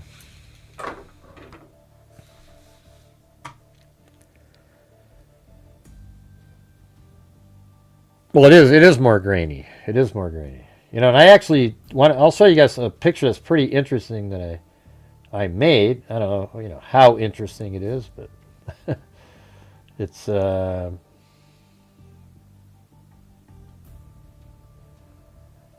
I made a couple of these that I made the entire shot without them in it. And that's exactly what it would look like. Because I just took, as he was moving around, I would take a portion that he wasn't in and then combine it with the other portion.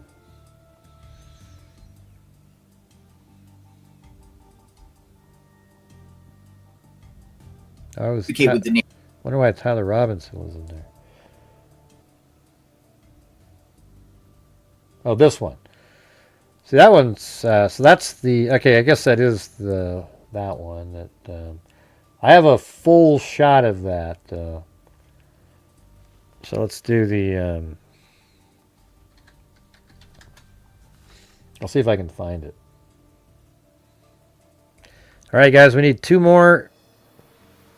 2 more gifted memberships or 2 $5 super chats to reach the 2 challenges.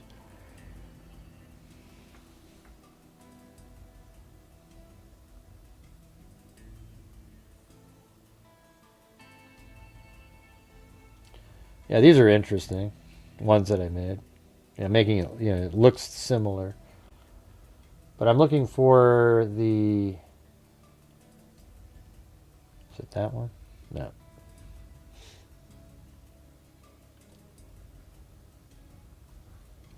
Yeah, I made one with this shot with the full shot. Yeah, I think we had them at like 5.8. I was using ChatGPT combined with the tiles, like 5.7 to 5.8 or something.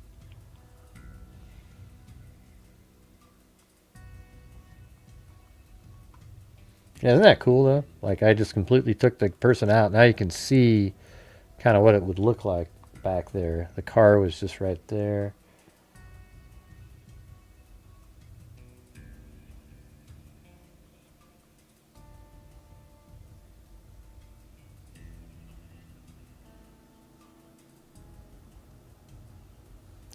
All right, any chance we can get those last two, you guys? Shouldn't be that hard.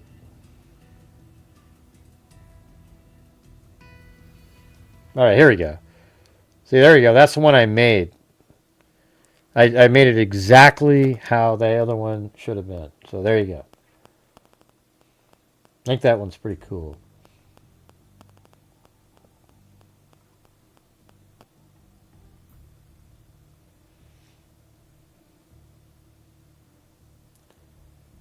Yeah. So let's see, is it this one? Yeah, that one. And yeah, so when you open that, it's the same full shot as that, except it's now that singular one that they put out. Now, can you see his pocket well in the... not great. I've kind of slowly moved it around. But there you go. That's what the one shot that we see of him on a different day, maybe, that's what it looked like right there. I think that's one of the creepiest pictures I've ever seen, right there. Ah, Jesus, you guys, come on.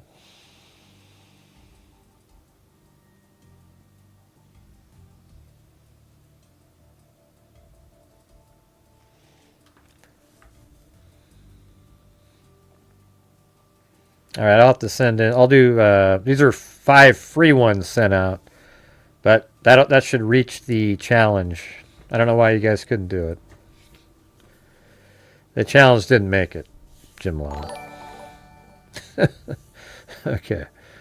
So, anyways, I'm sending that in to make the challenge. I didn't have to rob Peter to pay Paul.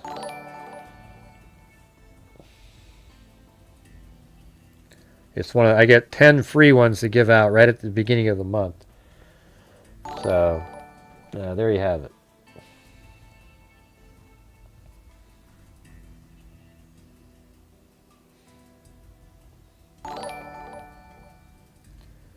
So, it looks like it was, yeah, they did it. I think they even reached Marty's. Or, I guess I did. Thank you, Marty's Bar and Grill. Anyways, I thought this was pretty cool that I was able to make the precise image with him.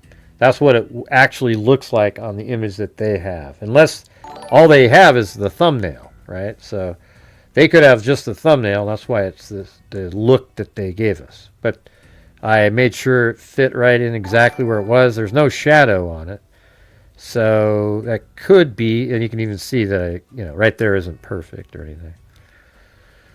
But that's lined up the way it's supposed to be lined up.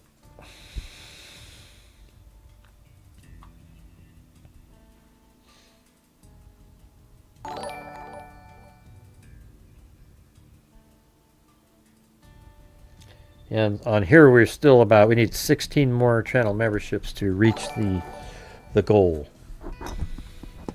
So maybe throughout the show we'll get there a bit. All right. Here, let me go back to what you were just talking about in the pocket. It's kind of interesting how it's got that. I'm not sure that that really bright. Or maybe that's what I did. I don't know.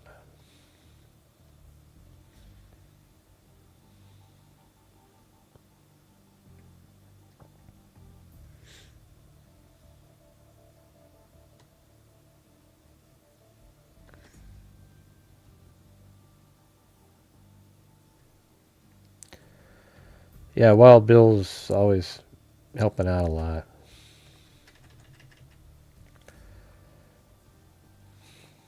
I wish there was more democratic where other people were helping. Yeah, you can't really see. I don't know what that is. It's, it looks kind of like the strap thing or like that. I don't know. Yeah, so you can see the strap right there. It kind of wiggles right there. See that? And I think that's what that is right there. Kind of going over the pocket. With a tattoo. Yeah, jeez. The super sleuths with the tattoo. Oh, look at the tattoo, everybody, right there. Yes, everybody, it's a tattoo of a straw. He put a straw on his wrist. He thought it'd be really cool to put a tattoo of a straw. You know what? It's not a tattoo, you guys. This is the glove right there. This is exactly the same color as the glove because it continues underneath there. Now, if you're going to tell me that he cut out a window just to show a portion of the straw, then yeah, I mean, I guess, sure, anything's possible. So are aliens, Bigfoot, and Sasquatch. And the Loch Ness Monster, excuse me. The Bigfoot and Sasquatch was redundant. I'm sorry.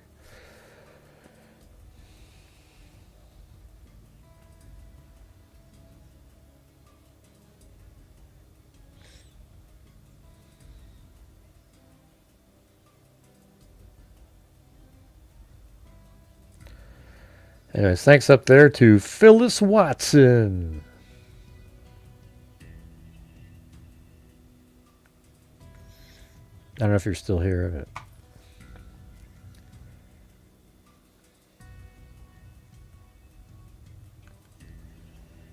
all right.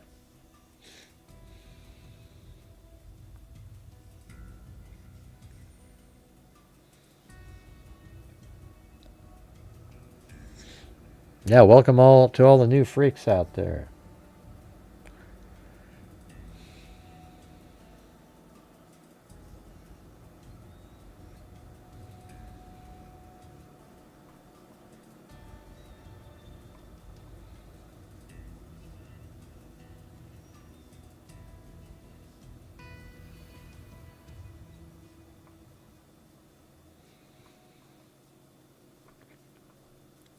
That house right there has a camera on the side. That's why I wonder, because I saw him collecting at one time. I wonder if they were able to see the car, a light of the vehicle drive by right there. But I don't know. I mean, we're right back to the ransom gone wrong. The kidnapping for ransom gone wrong.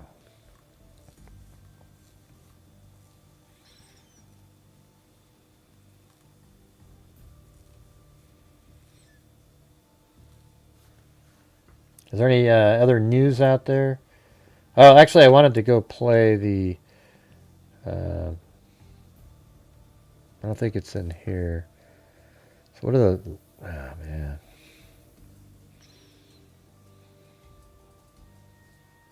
Sequence. I think it's one of these other ones.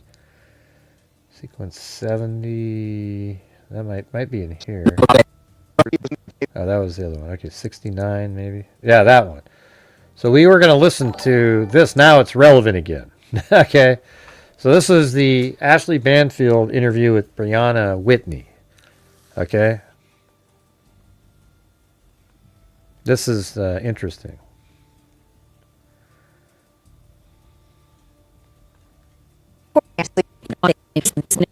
So let's listen to it. So now this is interesting again. Yesterday it became absolutely worthless, but now it's not. Be here. Thanks for having me. Well, listen, you're a hell of a reporter, kiddo. Honestly, I quoted you nonstop through so much of my coverage because you were finding out so much information.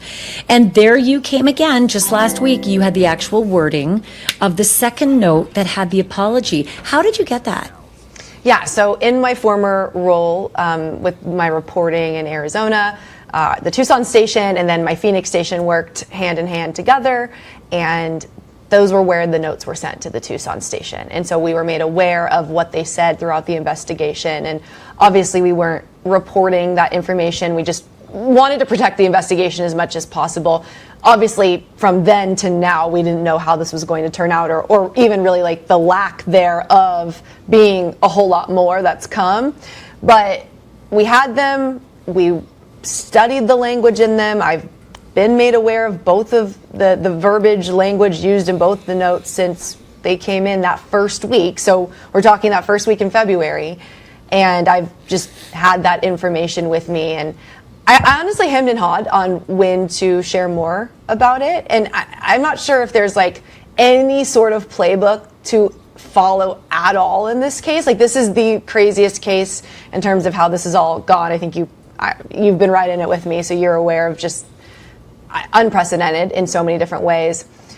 But once I saw that there were media outlets that were coming out with sources saying some of these details, and they were correct, I felt like at that point, and talking to my company now, we decided, like, I know what these say. I've known what they've said for months, and I want to make sure that I'm doing responsible reporting, and it felt like this is the time to make sure that accurate information is going out there. Like, this is what they say.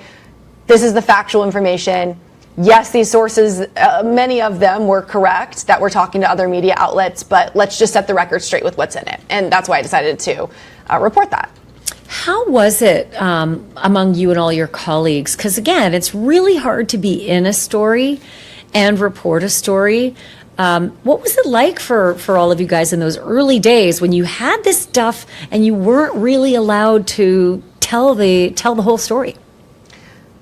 I often say that February felt like a bit of a fever dream, being boots on the ground for this investigation.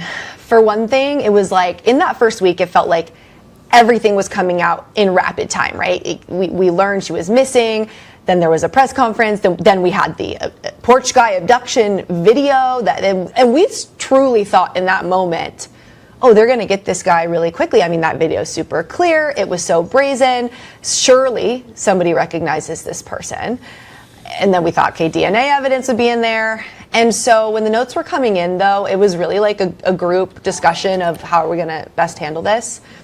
And I think it helped me with context, at least knowing what they said, to just be aware of it.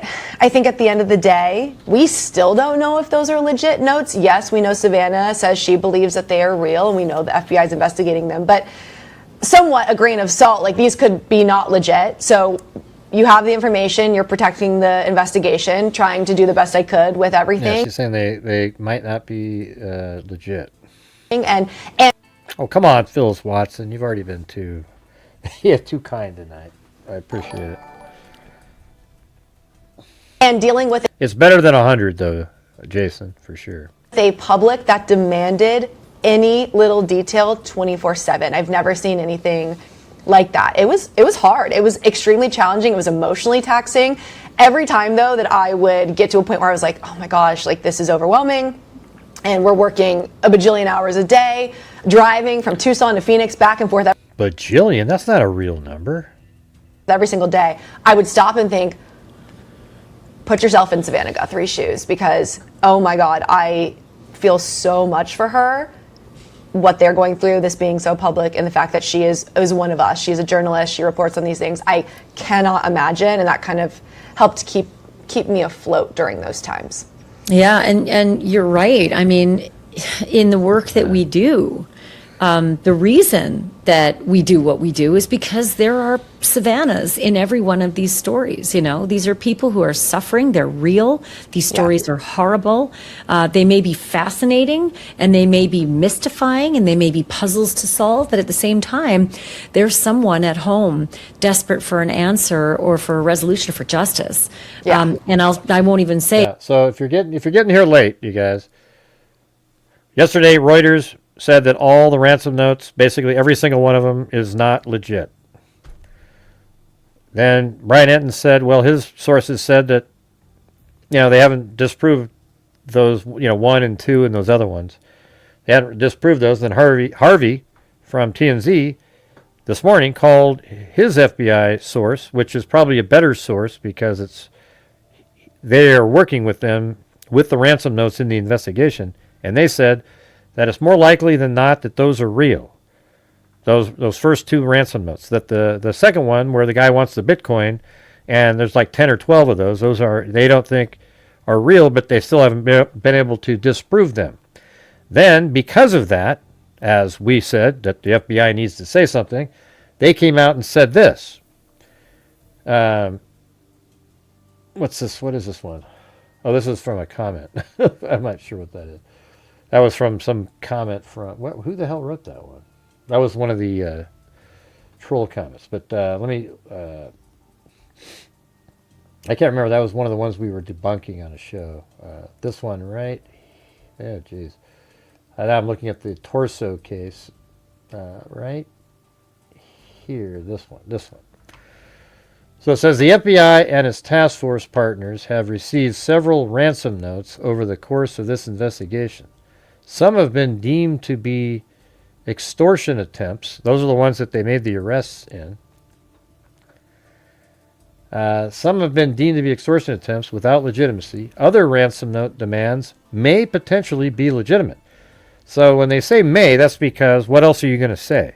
If you say, they don't know 100% that they're legitimate, but I think because what it absolutely legitimizes what Harvey said he was told, that they are more likely than not legitimate, because in the next sentence it says this case continues to be investigated, meaning it's been being investigated as a kidnapping for ransom case. Okay, now does everybody, I trust the FBI here. I think the FBI, this is what they're doing. Why would they make this up? Okay, so they're treating it as a ransom case, kidnapping for ransom case. And so what happens now is that 100% proves what Harvey said, and also it proves that they believe, that's what I'm saying, it proves what Harvey said. FBI, because they're saying that they're investigating it as a ransom note, are basically saying that they believe that the ransom notes 1 and 2 are legitimate. That's why they're treating this case as a kidnapping for ransom.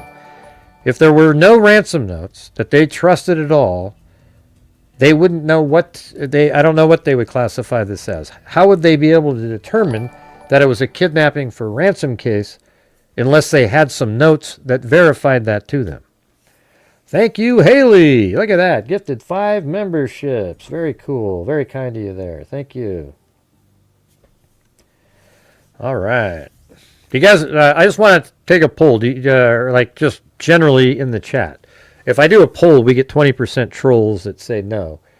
But don't you agree that the fact that the FBI, this is an official FBI statement saying that they are looking at it as a kidnapping for ransom, that absolutely verifies what Harvey's source said, that it's more likely than not the ransom notes are real. Okay? I think it absolutely, it's just, it has to mean that. Okay? So just use common sense here. Just think about it. It doesn't mean that, they may, I think, sure, they may be legit. That's just sort of a generic way of saying it without adding any weight to it. But they told Harvey behind the scenes specifically that they are more likely real than not. So that's why they are treating it as a kidnapping for ransom case. And really what it means, a kidnapping for ransom that went wrong. There you go. Can I get a boom shakalaka? Hey, you know what? Good job, Harvey. Okay, come on, you guys. We all give TMZ a load of shit because they deserve it. But this time, he got it right. And I think most of the stuff that he's been saying about the ransom notes has been true the whole time. I've never once went, like I said before, what Harvey does that's not good is when he goes out of his lane. He knows about the ransom notes because they've gotten them and they're working with the FBI. When all of a sudden there's this other video that somebody else found and they go, they're terrible at analyzing it and telling you what it means and stuff like that. They'll even, I really lost a lot of respect for them when the 2 backpack video came out. When they started trying to say, because even the co-host was like, well, should we mention that the 147? They go, no, that'll just confuse people. No, what it will do is debunk what you're saying, Harvey. And he didn't let that be out there, so everybody was like, wow, okay, the FBI are saying that, the front doorbell camera could have been the one that was at 212, and then so this works now, and everybody, and it's just complete garbage. total BS that he put out. But we have to give him credit on this one because I think he alone has been vindicated. Brian Enton's just right in the middle, like, oh, it could be, maybe not, whatever. And, you know, so is Brianna here. But I think it was amazing when Harvey this morning, not only did he, you know, sort of fight back, is that his source said that it was more likely than not that they're real, which is totally complete opposite of what Reuters said. And then also, don't you guys agree that based on the nature of what TMZ has received in the emails, etc., that their source is going to be better than Brian Enton's or Reuters in this case? Because they have somebody that's literally in the FBI that has had IT guys talking to their IT guys, and their source is right there in the thick of the investigation. And that was borne out in this letter here that basically verifies that he told us the reality.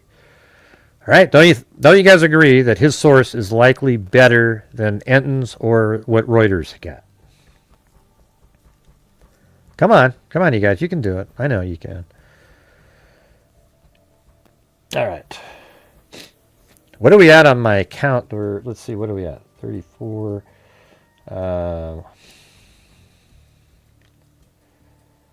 70.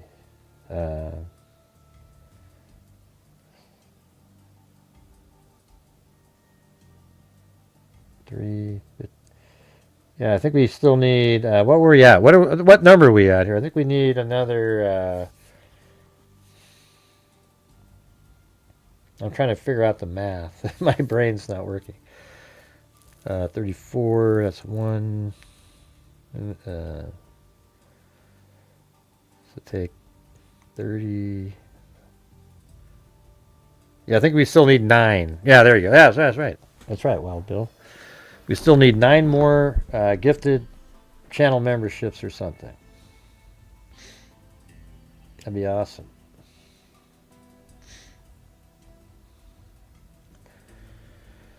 That would be cool, man. Yeah. So, anyways, I thought that was I thought it was a great day for the case. Okay. There's a lot of people out there. This is bullshit. Blah blah blah blah. This is a big deal because that means the FBI are on to something that can lead somewhere. If they don't have those ransom notes, you guys, there is nothing except for a couple lights on a camera somewhere. You know, it's that's it. Closure because they never get that, but you're right. And Savannah even said the other day we'll do on phone the calls here in a show little that bit. they're still in agony. You know, and here we are, 149 days to the story about the. In fact, I don't think it's worth doing like, okay, if these ransom notes aren't real, that's what we were going to do tonight. Was a whole show on okay, so what are the theories now? Okay, it's at this point now it's not really a thing. It's the FBI has finally confirmed that they think they're probably real, and that's how they're investigating the case. And so that's why I even said I don't know if they listened to all of us. You know, like everybody was like, you guys need to put something out now. You can't have 2 competing sources in the FBI and then not clarify it. And you know how they clarified it? By being right in the middle saying they may be real. But Harvey's side is the one that was vindicated.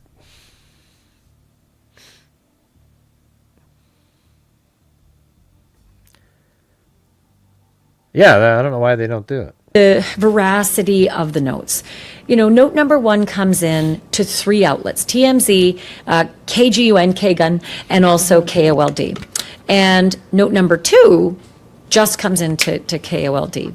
But they have the same Bitcoin address, so everybody talks about them as the clump of 2. I don't think she knew that TMZ got their note on the first one. So that's how, isn't that interesting too, you guys? Like, Ransom Note 1 went to KOLD and another station on day 1. And Ashley says it was like 6:48 in the evening that those came in. But she also thought that's when TMZ got theirs, but they didn't. TMZ got it the next day on the 3rd in the morning. So it's interesting, right? Because the first two news stations didn't put it out there. So do you think that's what kind of like forced the hand of these kidnappers? And I could see like they were sort of desperate, like, oh, we need to know because, you know, Nancy's not alive. And so then they sent it to TMZ to, you know, see if they can get it out there quicker. Maybe TMZ would pay something. You know, who the hell knows what they were thinking on that? That's still sort of a, like, why'd they send it to TMZ? You that are more than likely the legitimate. Savannah says she feels they're legitimate. FBI seems to indicate to her and sources that they're legitimate. But then CBS came out with this just this week or last week. I think you're right there, Travacado. Hold on, let me do this. What if I went like that? I think that's probably better. Make it a little smaller up in the corner. The thing is, if you leave, well, unless you guys like it when I cover myself up. The thing is, if you leave a note in the house, there may be trace DNA on it, so that may be why they sent it electronic. I think you're right. I think that with today's day and age, with the incredible technology for detecting DNA that the FBI has, etc., you don't want to chance anything like that. What do you mean just regular people, Cindy? Yeah, they are real, Cindy. They're most likely real. Were you aware of that, the new information that came out? They're most likely real. A detail about the So I can't say that they're real, but they're most likely real. Apple Watch with a white band that was on the floor of her bedroom. See, now all of this comes back into play. The floor. Had you ever heard anything about the Apple Watch being on the floor? Yes, that is in the first ransom note. Well, to me, that's a game changer. And I only say that because an 84-year-old woman doesn't charge her Apple Watch on the floor. She would put it on her nightstand. That's exactly what I said. It would probably end up on the floor after a struggle of some kind. You get caught in the wire and it comes flying off. And so that detail is just too weird to make up or to just sort of cross your fingers and say, I'm going to throw out a crazy idea. And let's just... I would bet you that right there is why the FBI more likely than not believes that they're real. Right, so there was one thing that Brianna changes in here. So it says, I guess it says, Nancy died and was buried in nature. We did not fully grasp the seriousness of her physical condition. And that makes sense, you know. They sort of got her out of there. They didn't realize she was very frail, right on the edge, you know. We never intend to hurt her. That was not our intention. Then that's what they said. So that was new. See, before it says we did not fully, we never intended to hurt her. Okay, but Brianna said it's weird though because they said they said it the same words again. They said we never intended to hurt her. That was not our intention. Almost like you know, like doubled exactly the same wording. You said. We never intended to hurt her. That was not our intention. Kind of interesting, right? And then she perished shortly after she was taken. We believe it was heart-related. And then nothing you could have done could have changed the outcome. We are truly sorry. The first note said she will be returned. It says, so that was interesting. That was out early on. I remember Harvey saying that. It says the first note said she will be returned to Tucson if you pay, right? You know, so that's interesting because that means that she's not in Tucson, at least that's what they want you to believe. Now they could just be right down the block, and then we're going to return her to Tucson, so you're not looking in the area. But it does say she will be returned to Tucson. So it either means that they're somewhere else and need to take her back, or they are. Remember that? Didn't they do a measurement thing too, like how far she could be away, based on I don't remember. maybe that's a different case. Like, I thought there was people at the beginning that were saying, okay, now based on you could return to Tucson by a certain time frame, then this is how far away they could have been. I thought that was early on. All right, guys, we still need 9 more gifted channel memberships. So if you have the ability out there to help support the channel, that would get us to our goal on the first night of the month. That'd be awesome. Thank you. Let's just say the Apple Watch is on the floor and hope it was. Totally. That would be impossible. So for that reason, it almost feels like the one porch light, you could see that was broken. Sure. Easily. I even reported on that. Yeah. So, I said the same thing on my show, that yes, the Apple Watch was something that we knew was one of the things they mentioned. However, we just found out recently that they saw the Apple Watch was on the ground, which makes it a hell of a lot more compelling, because that's not anything that any of us would have assumed, right? You'd go like this. Okay, she goes to bed. She put her watch on the nightstand, puts her phone there, and goes to sleep. Not, it's on the floor. So the fact that it's on the floor is a hell of a lot more, indicative of them knowing exactly what, that they were the kidnappers.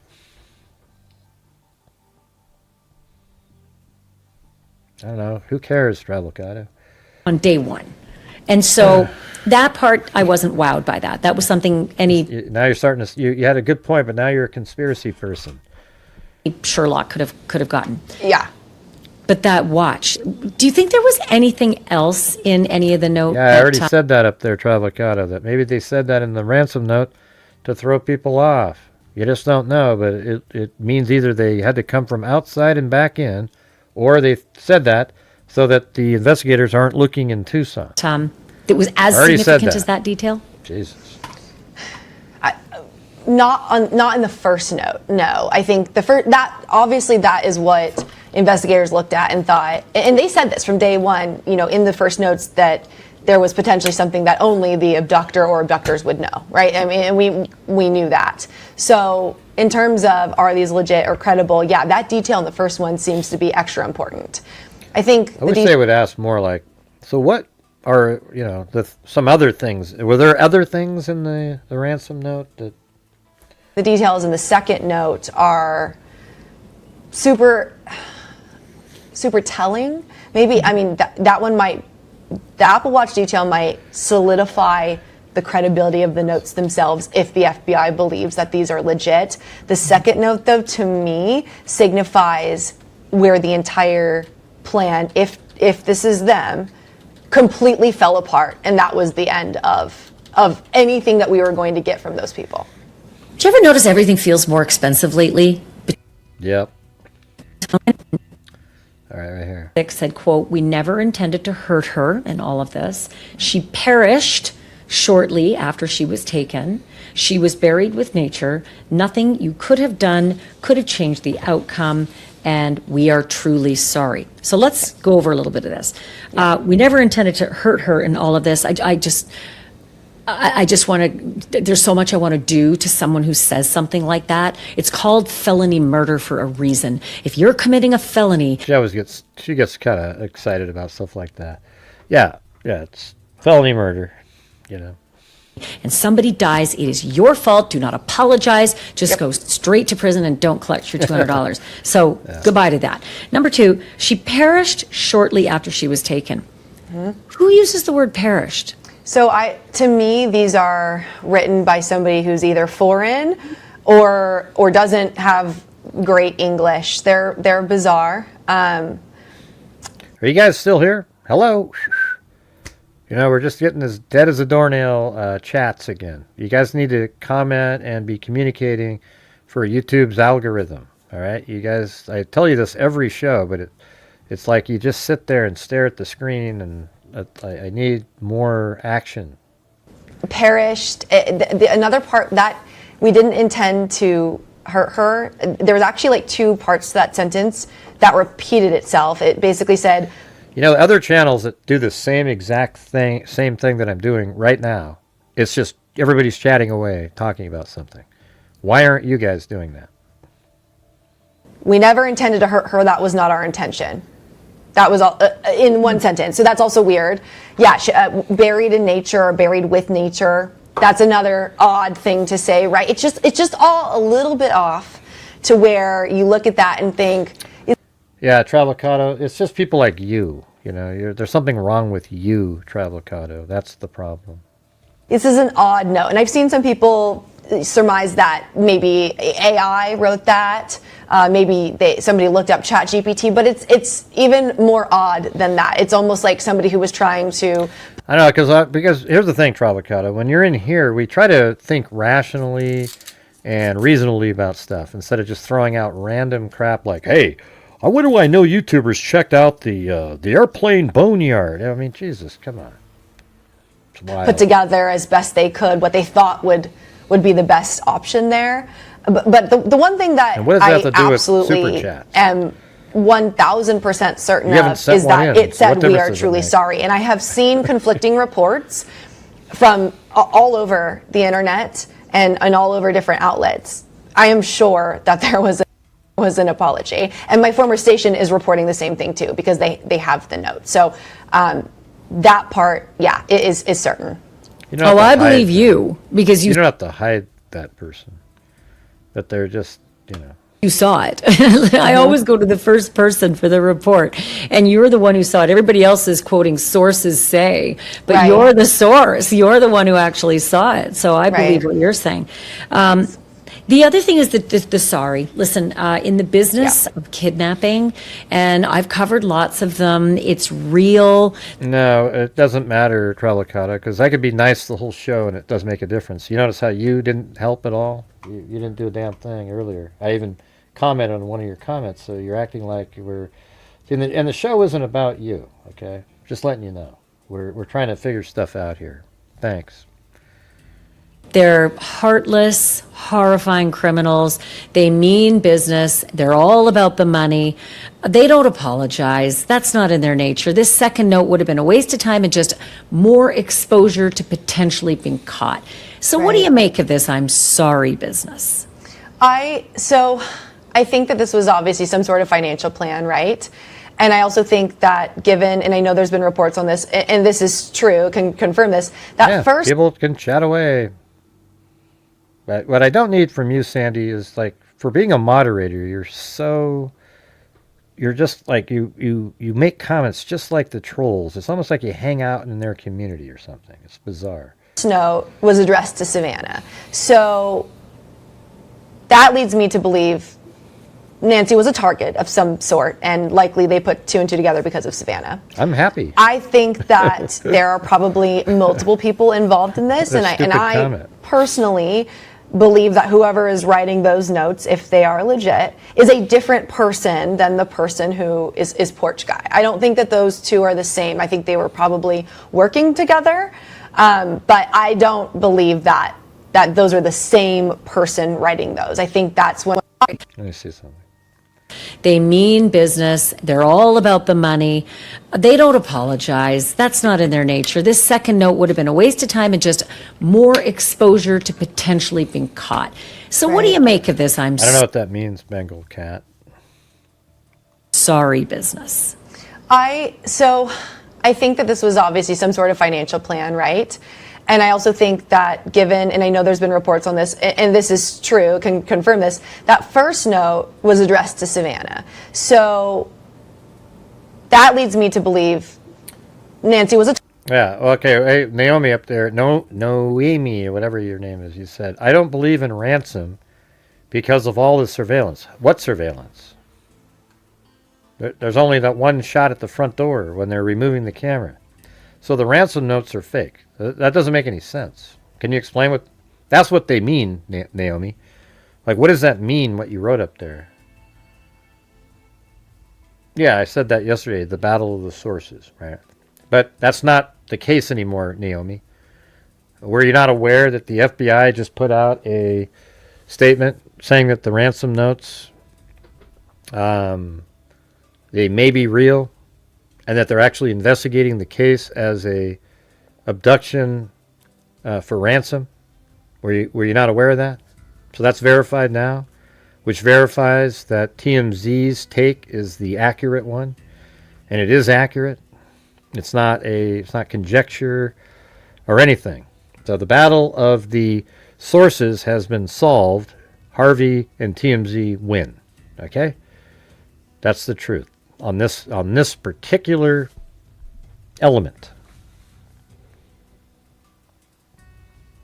The target of some sort, and likely they put two and two together because of Savannah. I think that there are probably multiple people involved in this, and I personally believe that whoever is writing those notes, if they are legit, is a different person than the person who is Porch Guy. I don't think that those two are the same. I think they were probably working together, but I don't believe that those are the same person writing those. I think that's one of the at least educated conclusions that I feel is true. Again, really none of us know anything when it comes down to it. Like, I always go back to that. I'm like, does anybody actually know anything here? We're all making educated guesses and waiting for more information. But hey, thank you so much. Let it be. I think that whoever wrote those notes didn't actually do the physical taking of Nancy, and is kind of removed. So they're giving some sort of like, we're sorry, sorry this happened. Like, it was a quick note, like, didn't mean for that, so sorry about that. And then that was it, right? I don't think, like, Ashley's, like, instinct is to not, like, there's always something more sinister about the something. But I think that note, like in this, I agree more with what Brianna's saying about this.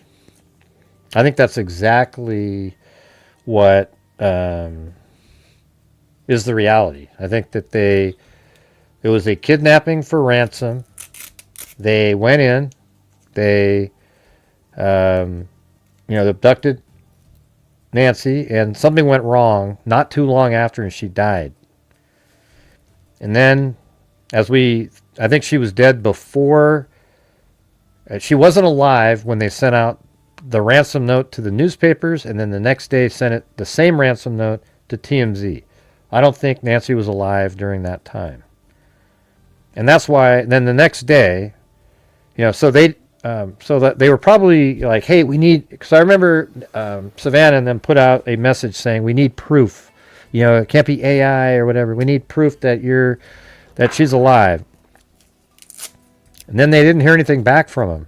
And then a few days after that, they put out the one that said, she didn't make it. This one right here. Jesus. This one right here. Where the hell did I put it? I guess open it up again. There it is, way over here. They said, Nancy died and was buried in nature. We did not fully grasp the seriousness of her physical condition. We never intended to hurt her. That was not our intention. She perished shortly after she was taken. So there was, so right now you go, okay, wow. So even if Savannah had sent in the ransom, Nancy wouldn't have been alive. Then they said, we believe it was her heart. It was heart related. And then, to counter what I just said, they said, nothing you could have done, or to support what I said was, nothing you could have done could have changed the outcome. We're truly sorry. So even if you'd sent the ransom note in, she wouldn't have been alive. So in some way, they were trying to comfort Savannah into knowing that even if they had responded immediately, she wouldn't have lived. And at this moment, these people cut bait and got the hell out of it. They buried her somewhere. They was probably already buried, as a matter of fact. Well, they were. She was already buried before this message was sent out. And they just wanted to say that. I think that's why it feels like there's a female in here, because I think they would feel compelled to have their, whoever their partner is, to do this for them, because they felt so bad about it. Because they were just sort of, I kind of picture these people as younger, sort of newbie, like, oh, this is a great idea, we can make money. And they planned it out meticulously, like a lot of these killers, but they're not killers. They just wanted to do a ransom, an abduction for ransom. They picked out Nancy because she's the mother of somebody really rich, and they thought, wow, look how easy it would be to abduct an 84-year-old woman. She wouldn't be able to fight back at all. We could just get her out of there, and then we'll get the money, and then we'll return her. And then something went horribly wrong, and she died, and it made, they weren't these hardened criminals that have been doing it for years and years and years and years. And one of them felt bad, and they sent that in. And then they never contacted again and completely removed themselves from the case. What do you think of that? Doesn't that just sound reasonable? I know that everybody wants it to be something else where we can pretend that it's like this something much more, negative. You talking to me, Simon?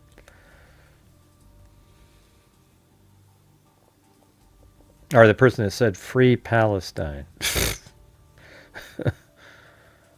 Not very often. That's why I think they're probably young. But here's the thing. How many abductors... We don't know normally. You know why? Because people abduct people and they either return them back or they're hardened criminals and kill them. There's, the first time... This seems like a different scenario to me. It seems like... I bet these are people below the age of 30 years old. Maybe like this is my opinion, a couple of some sort. Inexperienced, they're not hardened criminals that are killers. Yeah, Palestine isn't even a country, by the way. It's an area. Okay? It was an area that was called Palestine. And Jordan actually has part of the same area that was called Palestine, and so does everybody else around there. Why don't they give land back, okay? So shut the hell up. Get out of here. All right. So we need... let's see. I think we need 3 more just like gifted memberships to make it to the goal. I'll tell you what, I'll donate. I'll do 5. I'll give the other free 5 ones that I have if you guys do 5 more. Any chance at that? I have 5 that I can give away to people. And then my month will be finished of the 5 that I give out. Mm-hmm.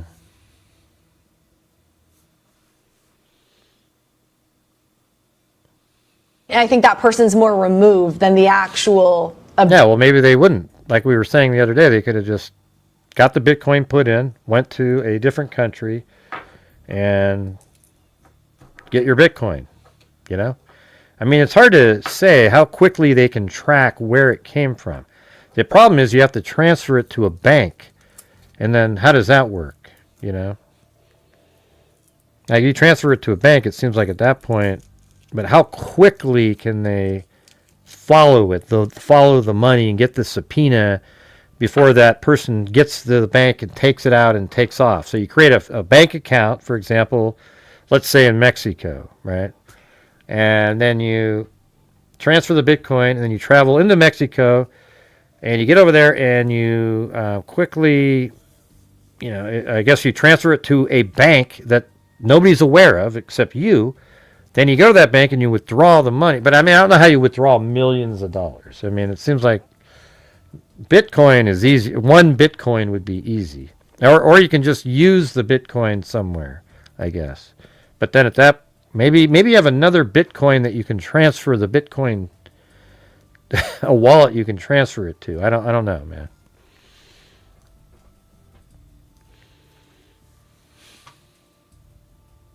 Three more, you guys. That's all we need. Doctor who took Nancy. And the constant reference to we. Yes. We. Yes. Yeah.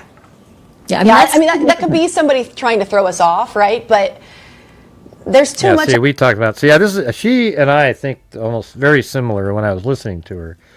We could be throw people off, but there's all these too many things. Yeah, just like that. Much at stake here for just one person to pull this off. And I don't know about you, but in the early days especially, and I heard this over and over again, and now I just don't even know what to believe, but and multiple experts that we had talked to, at the time saw the porch guy, the abductor video, and over said, this is not a smart criminal. This is a kind of, it's a sloppy job. This is not a career, professional or career criminal that pulls off kidnappings. And I must have heard that 5-6 times from different people. And it's crazy now because here we are, and whether or not he is or isn't experienced, we don't have Nancy and we don't know where she is. So yeah, let's take a look at that. Let's just look at that really quick on ChatGPT. All right. Let's see. If someone collecting a ransom, like in the Nancy Guthrie case, has the money sent to a Bitcoin wallet, how would law enforcement track the money once the kidnapper let's see, someone collecting ransom from a kidnapping, like in the Nancy Guthrie case, has the money sent to a Bitcoin wallet, how would law enforcement track the money once the kidnapper has it in his Bitcoin wallet? All right, let's see. 3 more, you guys. We can do it. I'll keep this at the investigative level. How tracing works and what choices tend to expose a suspect without giving a playbook for hiding funds. Okay. Well, I wasn't looking for advice to how to do it because we're not trying to do it.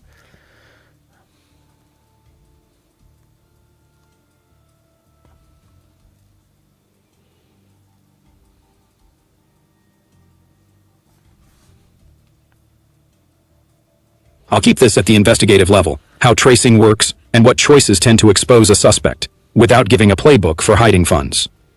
In a Bitcoin ransom scenario, law enforcement's biggest advantage is that Bitcoin is not invisible. Dear Naomi, your brain doesn't work. Sorry. I'm not theorizing too much. You're ridiculous. I'm sticking in the same narrow range that I've always done. Use your brain. Invisible money. It is more like a public ledger where every movement from wallet to wallet is recorded forever. The wallet owner's name is not printed on the blockchain, but the movement of the money is visible. For a Nancy Guthrie type ransom demand, investigators would likely do this. Treat the ransom wallet as the starting point. Once the kidnappers give a Bitcoin address, that address becomes a known target. Investigators can watch it in real time and see whether money lands there, sits there, or moves somewhere else. Follow every outgoing transaction. If the Bitcoin moves from the ransom wallet to wallet B, then wallet C, then wallet D, that path is visible on the blockchain. Investigators use blockchain analysis tools to map the transaction chain, identify linked wallets, and look for patterns. Okay. Wait for the kidnapper to make a cash-out mistake. The key moment is usually when the money touches a cryptocurrency exchange, payment processor, broker, gambling site, debit card service, or other business. Yeah, so how about what if the kidnapper transfers the funds in his crypto wallet to another crypto account? Can the FBI determine the name of, determine who the second account owner is?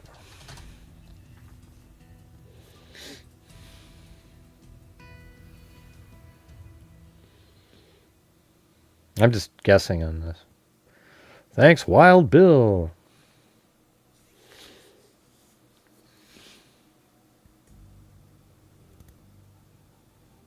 Yes, sometimes. But the important distinction is, the FBI can usually identify the second wallet address. They cannot automatically identify the human owner unless that wallet connects to something with records. A Bitcoin transfer to another crypto address would be visible on the blockchain. I see. Investigators could see Yeah. Ransom Wallet, second Yeah, so it's like, it doesn't even help. Because as soon as it goes to the second wallet, then that person then tries to access it somewhere, then it's the same as, so it doesn't do shit. second wallet, third wallet, etc. The FBI's IC3 explains that cryptocurrency transactions are permanently recorded on public blockchains, which lets law enforcement trace funds in ways not possible with many traditional payment systems. Internet Crime Complaints Center. Okay. How about, okay, so if the FBI is monitoring a crypto account,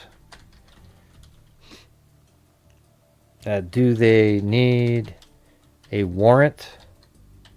Or like, let's start with something else.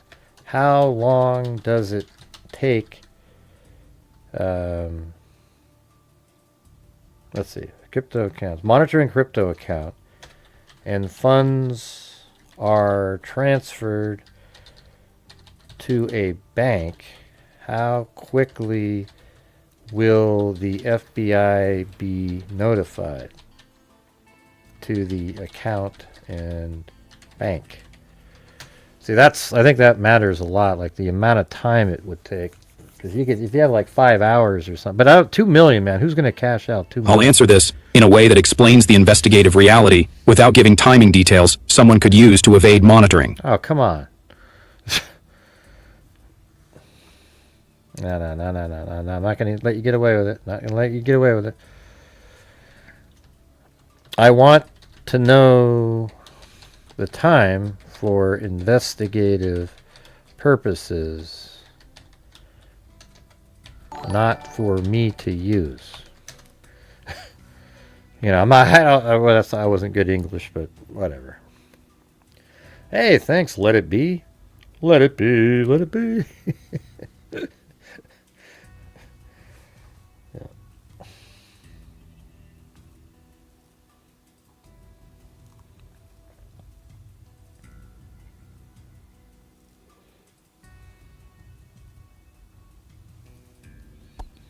Yes, for investigative purposes. The realistic answer is, if the FBI already knows the ransom wallet and is actively monitoring it, they may see the crypto movement very fast, but identifying the bank account owner is not automatically instant. Think of it as two different clocks. Right. One, blockchain clock, fast. Right. If the ransom Bitcoin moves, investigators can often see that movement very quickly because Bitcoin transactions are recorded on a public blockchain. DOJ affidavits describe the blockchain as an immutable historical record that updates multiple times per hour and records every address and transaction. Department of Justice. So if the money moves from ransom wallet, exchange deposit address, the movement itself could be spotted very quickly, especially if investigators have set alerts on the ransom address. 2. Identity bank clock. Slower, but can still be fast in an emergency. Seeing the transfer is different from knowing whose exchange account received it. What bank account is linked to that exchange account? Did the suspect cash out? That usually requires the exchange's internal records. Many exchanges have know your customer anti-money laundering records, such as photo ID, bank account, phone number, email, IP logs, and account history.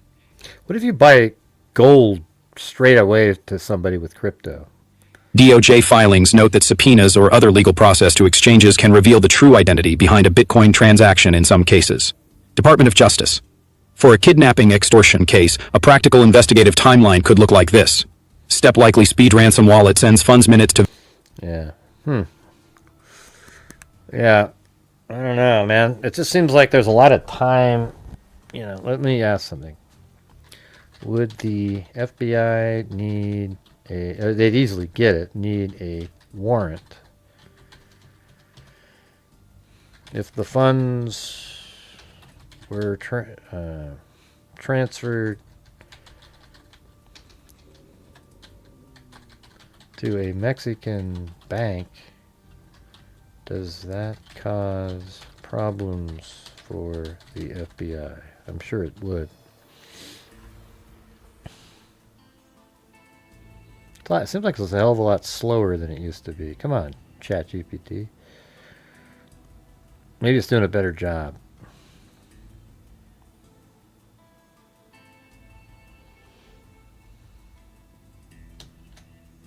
not always. Need a warrant depends on what they are trying to get or do. For a crypto ransom investigation, I'd break it down like this. What FBI is doing warrant needed. Watching the public blockchain. All right. I'll frame this from the investigator side.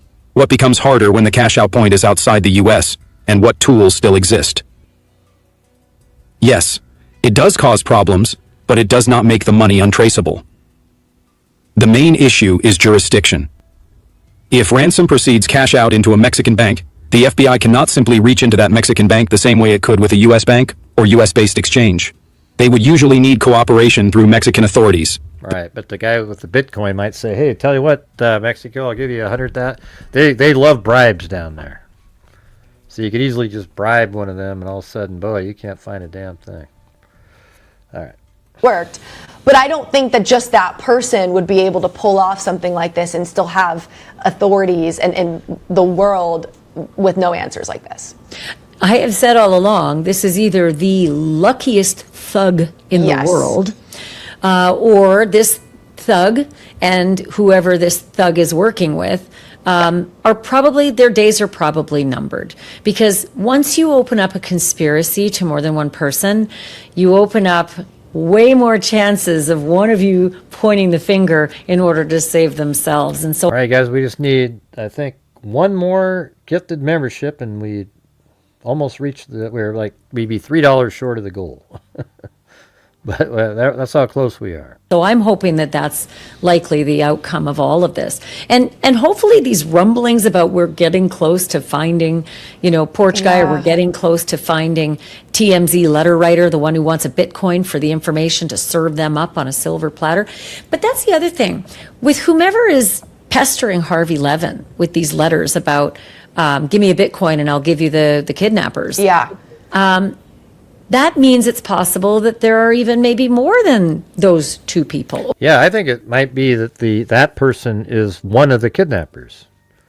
That after the first note and the second one, they thought, what we could do is pretend that we know those people. So we'll have a little bit of information we could share here and there. And then we're just asking for one, if we can just get one crypto for the information, then we'll just leave. So we'll just try to get to 60,000 now instead of the 2 million or whatever. It could be. I'm not saying that's very likely, just a possibility. Or maybe it's Porch Guy about to serve up the mastermind. I mean, it is all possible. That's the thing. I mean, you could go down any path at this point, and it seems possible, right? I mean, we just don't know. And it would be nice if the authorities could somehow be able to deem or determine whether or not these letters that are going to Harvey Levin right now, one, are legit or credible, and two, if they're the same kind of people that started with these ransom notes in the beginning. Well, I mean, they may maybe like $1 million, $2 million, you guys. I mean, all they're saying is they are more likely than not credible, and maybe they didn't deem that then, you guys. So you got Jason and Cindy, dissing on the FBI because, oh my God, how come they didn't tell them to send it in?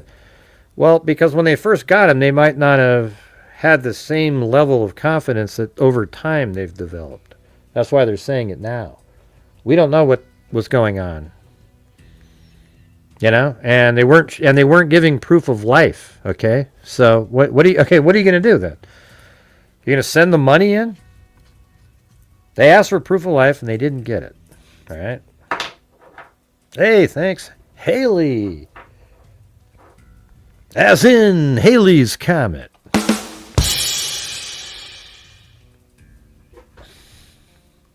You guys are getting all worked up over something that doesn't even make sense about this. Jason, I agree. I don't understand that either. If they paid, they would have been able to track, but look at, maybe. Sure. I mean, maybe that would have worked, maybe it would have worked. I don't know. I guess it's possible. Maybe you guys are right. Maybe it could have been where, they paid $2 million just to try to trace an account. and see what happens. But don't you think, though, that the kidnappers really, like, planned it out? You know, that they knew how to get wherever they're putting the Bitcoin, they have a way to get it where it can't be traced. You know, or do you think there are people that are just like, oh, Bitcoin, you can't trace Bitcoin, and then they get it, and then boom, they're traced? Or do you think that they have it planned out and worked, you know? I mean, it seems like ChatGPT had the answer. They just didn't want to tell me in case I was a criminal. Did you see that a minute ago? Yeah, so maybe you guys are right. You know, I guess they could have sent 2 million in. You know what they should have done was send in 500. Like, I'll tell you what, we'll send you 500,000 because that's enough to get somebody to bite. You know what I'm saying? We'll send you 500,000 until you give us proof. Now, they could have done a smaller amount. What bugs me, and we said this the other day, is they sent like $50 in. You remember that? It was like $50.28, some stupid number. And maybe that's what. Does anybody know what that amount was? Because I remember reading that the other day. Let me see if I can. That was interesting. Maybe there's meaning to that. What was the original? What was the amount the FBI sent to the Nancy Guthrie crypto wallet for the ransom test? Oh, yeah, it was $152. Instead, the FBI deposited $152 in the Bitcoin into the wallet. I thought it had some sense on it. I knew there was a 50-something in there. I couldn't remember. Yeah, I just said that. Way to go, Pointy. Right after I read it. Good job. The 152 crypto mistake by Nancy Guthrie detectives that may have forced kidnapper underground. This is June 24th. Crypto experts say the ransom note and the wallet suggests that the kidnappers were Farcata amateurs. What is that? But detectives are also... Let's see. Crypto experts say the ransom note and the wallet suggest that the kidnappers... anybody know what that means? Gonna have to look it up. You're likely referring to the recent headlines regarding the high-profile kidnapping of 84-year-old... Right. Whose abductors were like... Well, what does that mean, though? Stems from kidnappers bungling their ransom note by attaching specific active Bitcoin wallet addresses to it. Farcata, often spelled, is Yiddish word... Oh, yeah. Oh, I see. Fakakta. Oh, yeah. That's funny. That is Yiddish. That's hilarious. Okay. So he says, that's hilarious. Farkakta. That's hilarious. Oh, my God. But detectives are also reportedly wondering if they made a massive $152 blunder at the start of the case. But they said in that, you know what? I think that whole Reuters article was just shit, okay? They made it sound like they did what they asked for to send the 152 in. And that's not the case at all. You know, that isn't the case. A ransom email which mentions detail about Guthrie's home and Apple Watch that hadn't been disclosed to the public demanded $4 million in crypto for her return. Detectives from the a follow-up email from the IP address claimed she had died. Detectives from FBI and Pima County Sheriff Department. Instead, the FBI deposited $152 in Bitcoin into the wallet, hoping the potential kidnapper would transfer the money. You guys are stupid. You know, that's that. So I agree with you guys now. You know, Jason Bourne and Cindy and the other person who agreed with that. That is just, you know, like, I'm sure Nancy or Savannah would have sent 250,000 in there, right? So instead of 2 million, send 250,000 and see what happens. They would have taken that out. That's a hell of a lot of money.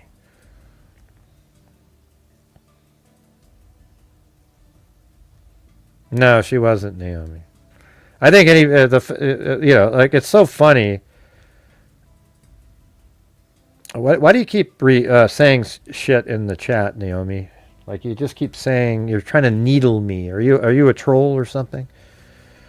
You know, you almost sound like one of the. Let's see. So was Mrs. Guthrie herself investigating something like Bitcoin? Investing in something like Bitcoin? No.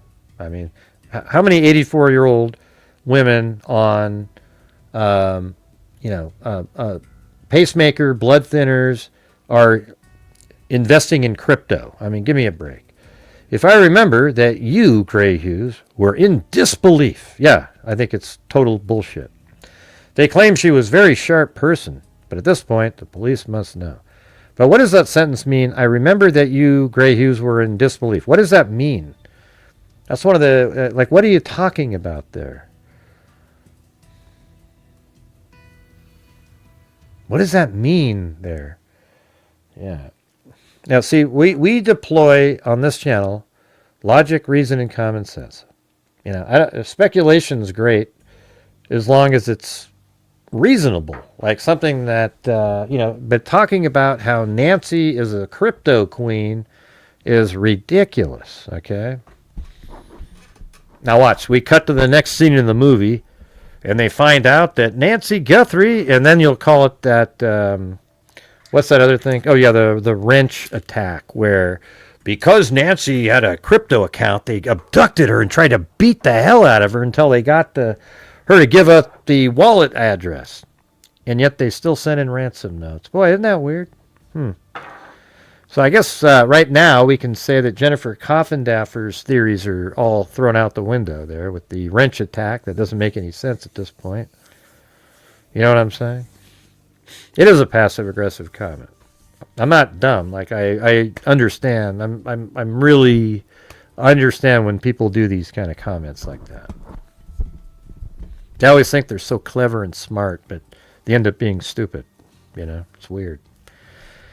If the kidnapper used AI, they didn't. I don't think they used AI to write the notes. We spent a whole night. We spent like 45 minutes, me and Jason, and it just wasn't panning out the AI thing. I know that they say that in here at some point, but I don't know if we'll get that information, but that would help. And because I really think that people are so confused. They're like, wait, is he talking about the ransom notes from the beginning? Right. No. Okay, but then there was the guy that got arrested, who they did say. I'll tell you what would be interesting if somehow ChatGPT and all the other sources out there allow the FBI to look at what people, did anybody type in, ransom note, and then it turns out that some of the words were exactly the same ones. That'd be incredible if they had that ability to search for that kind of stuff. But I don't think they're going to do that because I feel like they sort of want your little chat agent to be your own little buddy, and it'd kind of suck if you're sitting there telling it stuff and all of a sudden the FBI gets to know what you were talking about with your bot or whatever you call it. Was a fraud. Okay, we have that. Anyways, hell, you want to call in, Jason? We don't need to keep listening to this. We've already. Now we've got these other notes. Harvey was getting them before. Now there's more coming in. Are those the same? Like it is just, it's chaos. It feels like a scavenger hunt, which is just absurd. I mean, this is just. The circus of this case is so horrific for those who are living it, and I think that that's just the part that I go back to. I'm like, oh my gosh. I actually cannot believe that this is still going on the way that it is. I'm with you. Yeah, it's odd. And I think something too, I mean, I don't know how you feel about this, but I am and continue to be shocked that we have had no official press conference since the first week of this investigation. Yeah. And I think that if there were these, people out there, these fraudsters that wanted to try to get in on this for whatever reason, whether it's financial or try to make fake notes, any of that. I think a lot of that could be quelled if we actually had. I don't know what that means, Naomi. I've already done that at the beginning of the show, Naomi. Did you miss the beginning of the show? Reuters is generally considered a very credible news source. Okay? TMZ is mildly credible. They're sort of considered a tabloidy. Not that they put out information in the tabloid world that isn't true. It's just that it's not, like tabloid stuff. In this case, whenever they've talked about the ransom letters and so forth, they've been really accurate. Like they haven't said anything. Other elements of the case, they've speculated wildly and were completely wrong. However, I think most people, if you use logic, reason, and common sense, you'd have to believe that Harvey's and TMZ's source in the FBI is much more dialed into the investigation than, let's say, Brian Enton's, if he had a source, or Reuters. Don't you agree with that? Because they actually have received ransom notes and have been working with the FBI. The same people that are working on the case and either, trying to authenticate and figure out these ransom notes. So when they're talking to those people, it's much more likely to get an accurate depiction of what they believe of the ransom notes than Reuters would get calling up some random schmo that works over there. All right? So even though Reuters, I think Reuters on this story they put out was garbage. Absolutely terrible. Okay? It was god-awful. They literally didn't even get the stuff right. Oh, the third ransom note. The one that talked about a Bitcoin. Well, no, there's like 12 of those suckers. Okay? They got a ton of those. So there's literally 12 of those and then 2 of the other ones.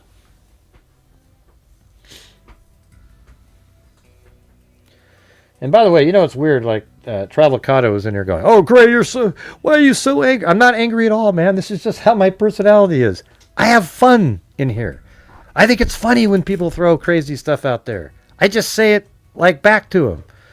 That's nuts, So it's okay, man. This in here, it's like Thanksgiving dinner. We try to weed out stuff that is highly unlikely.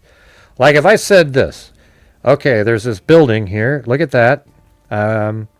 We have a surveillance camera outside the building. And then this person walked into the building. Oh, look at that. There's somebody following them. Oh, crap. Now the other guy exits the building. And then, oh my God, we go inside and there's a dead body on the ground. They've been shot. And nobody else left the building, and those are the only 2 that were in the building. And then somebody says, "How do we know they didn't climb through the roof, Gray?" And then I'll just go, well, what evidence is there that there was a door in the roof? "I don't know, Gray, but come on, there's got it." Well, does that seem likely to you? And see, that's the thing. It's like if you're going to come up with an idea or a thought, make sure that it has a better chance of being like it's equal or something that's like, wow, that's pretty good. But what we always get is something that is so unbelievably not likely from people. And then when you challenge them on it, they get upset and say, "That's not cool, Gray. It's just my opinion." Great. But it's my opinion that it was ridiculous. Do you get it? I mean, we have the right to also comment back at weird stuff. All right. Thank you. Wow. All right. So let's see if we can get the, so Travel Coddle talked about, man, I'm not sure why all the YouTubers out there haven't gone to the airplane boneyard yet. As if somehow that's going to solve the case, I don't know. Why haven't they done a ton of different things? Gray, you're so mean. That's why people don't send you super chats. Right, Travacado, but for the last 3 hours prior to that, you hadn't sent one. So what was I doing wrong at that time? You know, was it that you knew that I was... It's just crazy, man.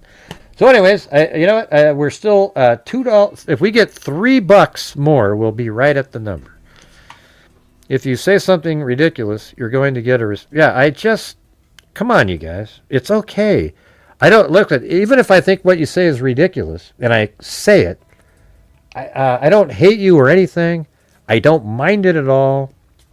We'll see you the next day. Nobody cares anymore. We just move on and we're still talking about the cases. You know, that's it. It doesn't mean anything. I don't know how to pretend something is interesting. I know there's people that are really good at it, right? I know there's a lot of people that are really good at pretending they're interested in stuff so that everybody likes them. But for me, I can't do it. Because I think you waste time when you do stuff like that. Yeah, I think they do. People do look for her body, Cindy. You're probably referring to, well, how come they didn't get the Cajun Navy out there? Yeah, give me a break. Well, I'll block as many people as I want, Dan. It's not because that's the people I block are people like you. You see what I'm saying? Because I guarantee you're a troll that's hanging out in here. Okay, the people that I block are the ones that, when you say something like you're just talking, and then they go absolute nuts and start trashing the channel, or calling me names, or the people in the chat names, or blah blah blah blah blah. They're out of here. There's no reason for any of that stuff. What do you mean he said? Who are you talking about, Cindy? Yeah, and we never block people that have a different opinion. If you just think something's weird, like, oh wow, that's crazy, you have a different opinion, nobody cares. I mean, I might comment about it, but you're not blocked.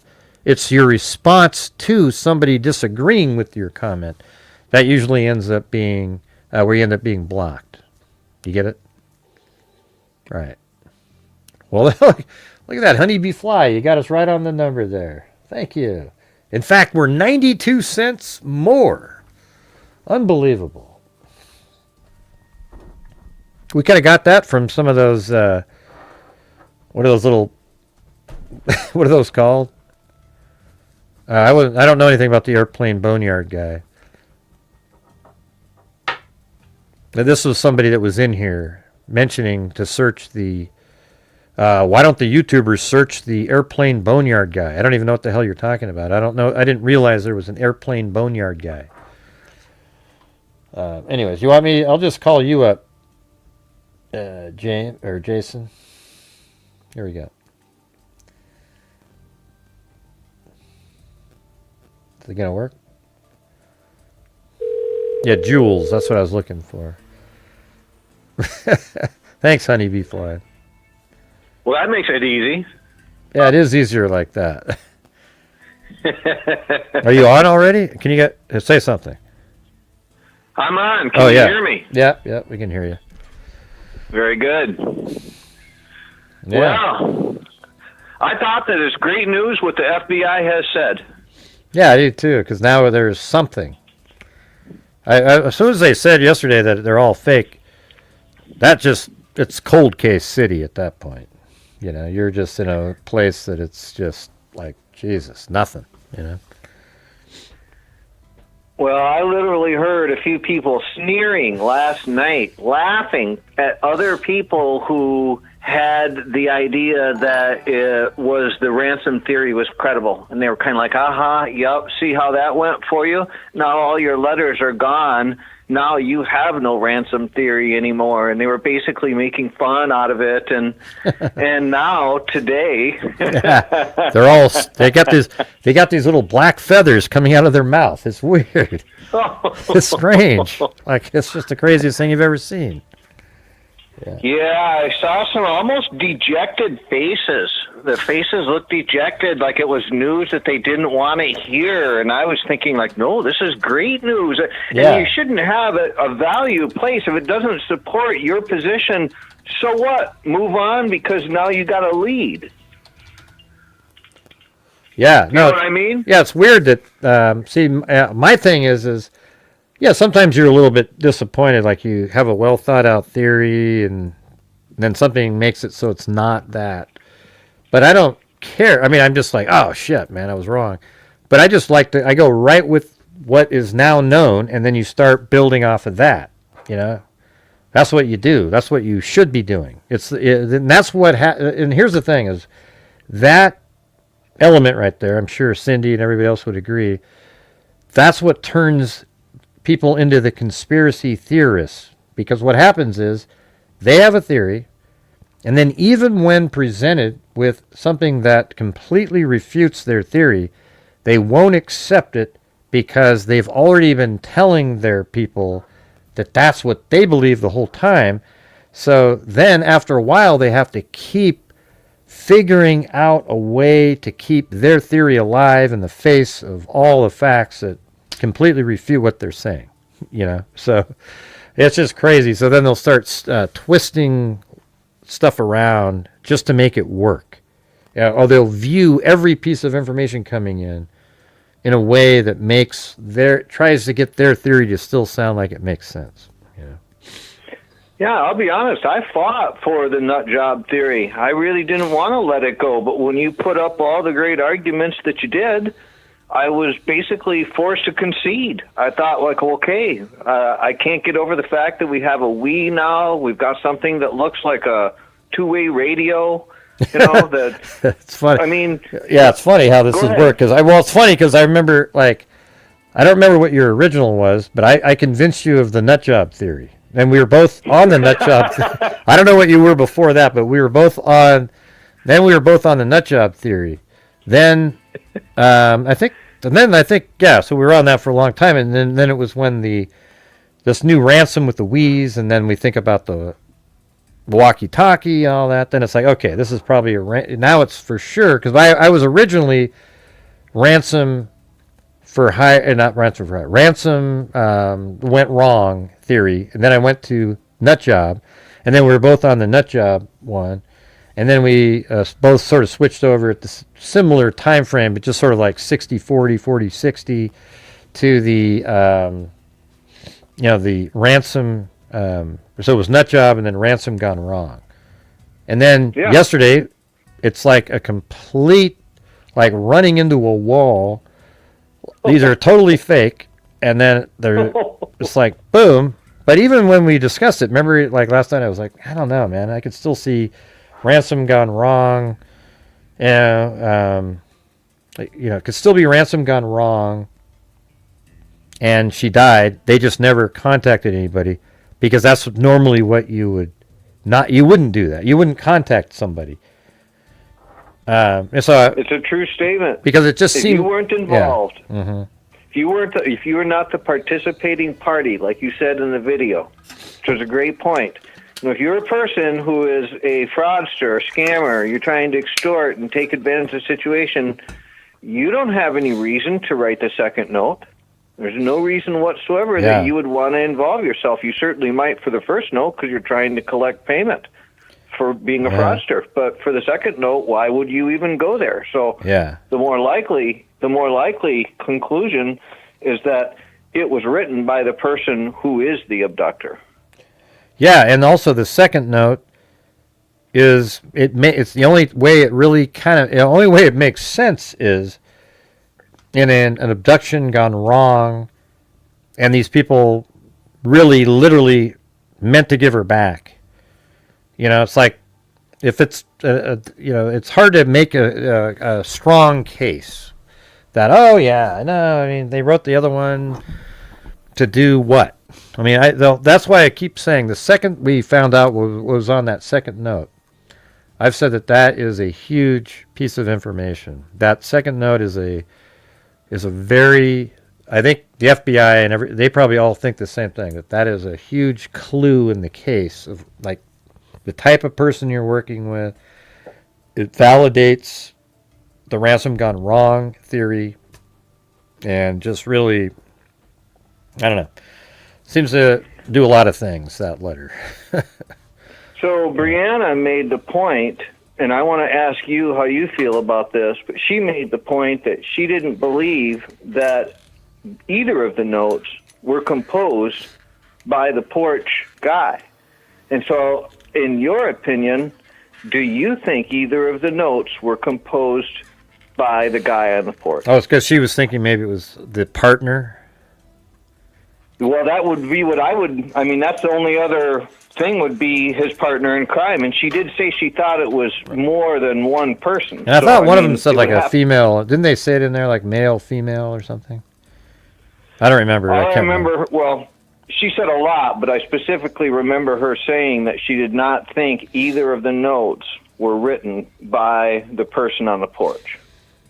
Yeah, I mean, I don't know how you can tell, you know. I mean, but I actually think that the second one, I wouldn't necessarily say that the first and second were written by the same people. I mean, she's seen them, of course, but I mean, and maybe there's other wording that we don't see that's similar, but I would think that the first one was sort of like you were saying on another call, like it was like pre-set up, like this is what we're going to put in there, and they already knew what they were going to say. Like nothing in that was changed. They probably wrote it beforehand or something. And the second one, though, it seemed like it was a female or something to me, because I think a guy would be sort of more cold, logically, like, ah, shit, man, we gotta just cut ties and get the hell out of here, you know, bury the body. And if it was another guy, I think both of them would have thought that. But this is a female would be like, you know, maybe she was in the back seat trying to, hey, we're going to give you back. We're just doing this for ransom, you know, don't worry. And they actually, you know, felt bad, you know, and it's, people don't like it when you say that because it's like, oh, no, they're monsters. They got to do, yeah, they are monsters because they abducted her and she died. But people can actually have feelings, you know, like this could be where they actually felt bad. And as a matter of fact, I believe this. I think that they did not mean to kill Nancy. They felt bad. They saw Savannah's reactions on TV, how bad they all felt. That made them feel bad. And so, but they didn't want to be in for murder or anything. So they sent that last note to just say, hey, this is what happened. You know, we didn't mean to do it. That's a little self-serving to say that, but we didn't mean to do it. And, you know, you couldn't have done a damn thing trying to make them feel a little bit better either. Nothing went the way we wanted, and they buried her in the desert, and they got the hell out of there after that. That's how I see it. I don't know any other way to have it. You know, we could sit there and try to pretend that the second one was, you know, something else, but I don't know. It just makes sense what I just said. So when you hear the first, so there's lots of ways to greet somebody, particularly if you're getting ready to take something from them or you've already taken something from them. You could greet them in a lot of different ways, but when somebody comes off with the first line of the greeting, which says, hello, Savannah, we have your mother, Nancy. When you hear that, does that ring to you like it is a masculine way of greeting somebody or a feminine way of greeting someone? When you say which word? Hello, Savannah. We have your mother, Nancy. Do you think that that is a masculine greeting or a feminine greeting? Yeah, I mean, it is a little bit feminine sounding, you know, because I think most guys would just say, hey, we have your mother. You know, wouldn't even address her as Savannah. You know, you just exactly. That's kind of like what women always do. They always say somebody's name and want to make it sound personal, both like hello, Nancy. I'm just saying that because, you know, if we want to agree that the second note has a feminine touch to it, well, then if there's something in the first note that there's also a feminine touch to it, then a person could make the argument that a female wrote both of those notes. Yeah, maybe. Yeah, maybe they were the mastermind. Well, it would be, I'm just saying that would be consistent with what Brianna was saying when she said that she felt either of those notes were not written by the porch guy. That's what she said. Mm-hmm. So there's something about those notes that make her think that. And obviously she has read both of those in entirety. So there might be extra little pieces of verbiage in there that lead to masculine or feminine language that then she's drawing inferences off to say, well, I don't think that it was the guy on the porch based on the full thing of the full text of what she read. Mm-hmm. Does that make any sense? Yeah, I mean, it could be a female, both of them. Mm-hmm. That's, I mean, just recently, I'm not sure what day it was, but I've been thinking that it was like a younger couple, like Bonnie and Clyde, who were like, hey, you know, we can get some money out of this, so let's go ahead and, you know, try to get a ransom. And look how easy this will be. She's 84 years old. After they walked around and surveilled, she lives by herself. And they just sort of underestimated how frail she was. And that's their only issue. And I think they literally were going to try to get a ransom and give her back at some point. I don't even know how ransoms would even work in today's day and age, though, man. It's just, you know, back in the day without cell phones and the technology and cameras, okay, yeah, that makes sense. But not now. Today it's just so hard with all the different technologies. I think what throws me, you know, is that I would like to think that when I hear the FBI make a statement like they made today, which to me sounds very definitive. I mean, it doesn't feel like there's a lot of wiggle room in there for someone to say, well, you know, they really didn't fully believe the ransom letters. There was a little piece of them that really didn't fully believe that. I mean, do you think there's any wiggle room in there for someone to come out and say that the FBI weren't completely sold? Yeah. I'm sorry, I had to deal with a troll in the chat. That's okay. Yeah, so I missed that. So do you think, do you think there was anything in the letters that left the FBI not completely sold?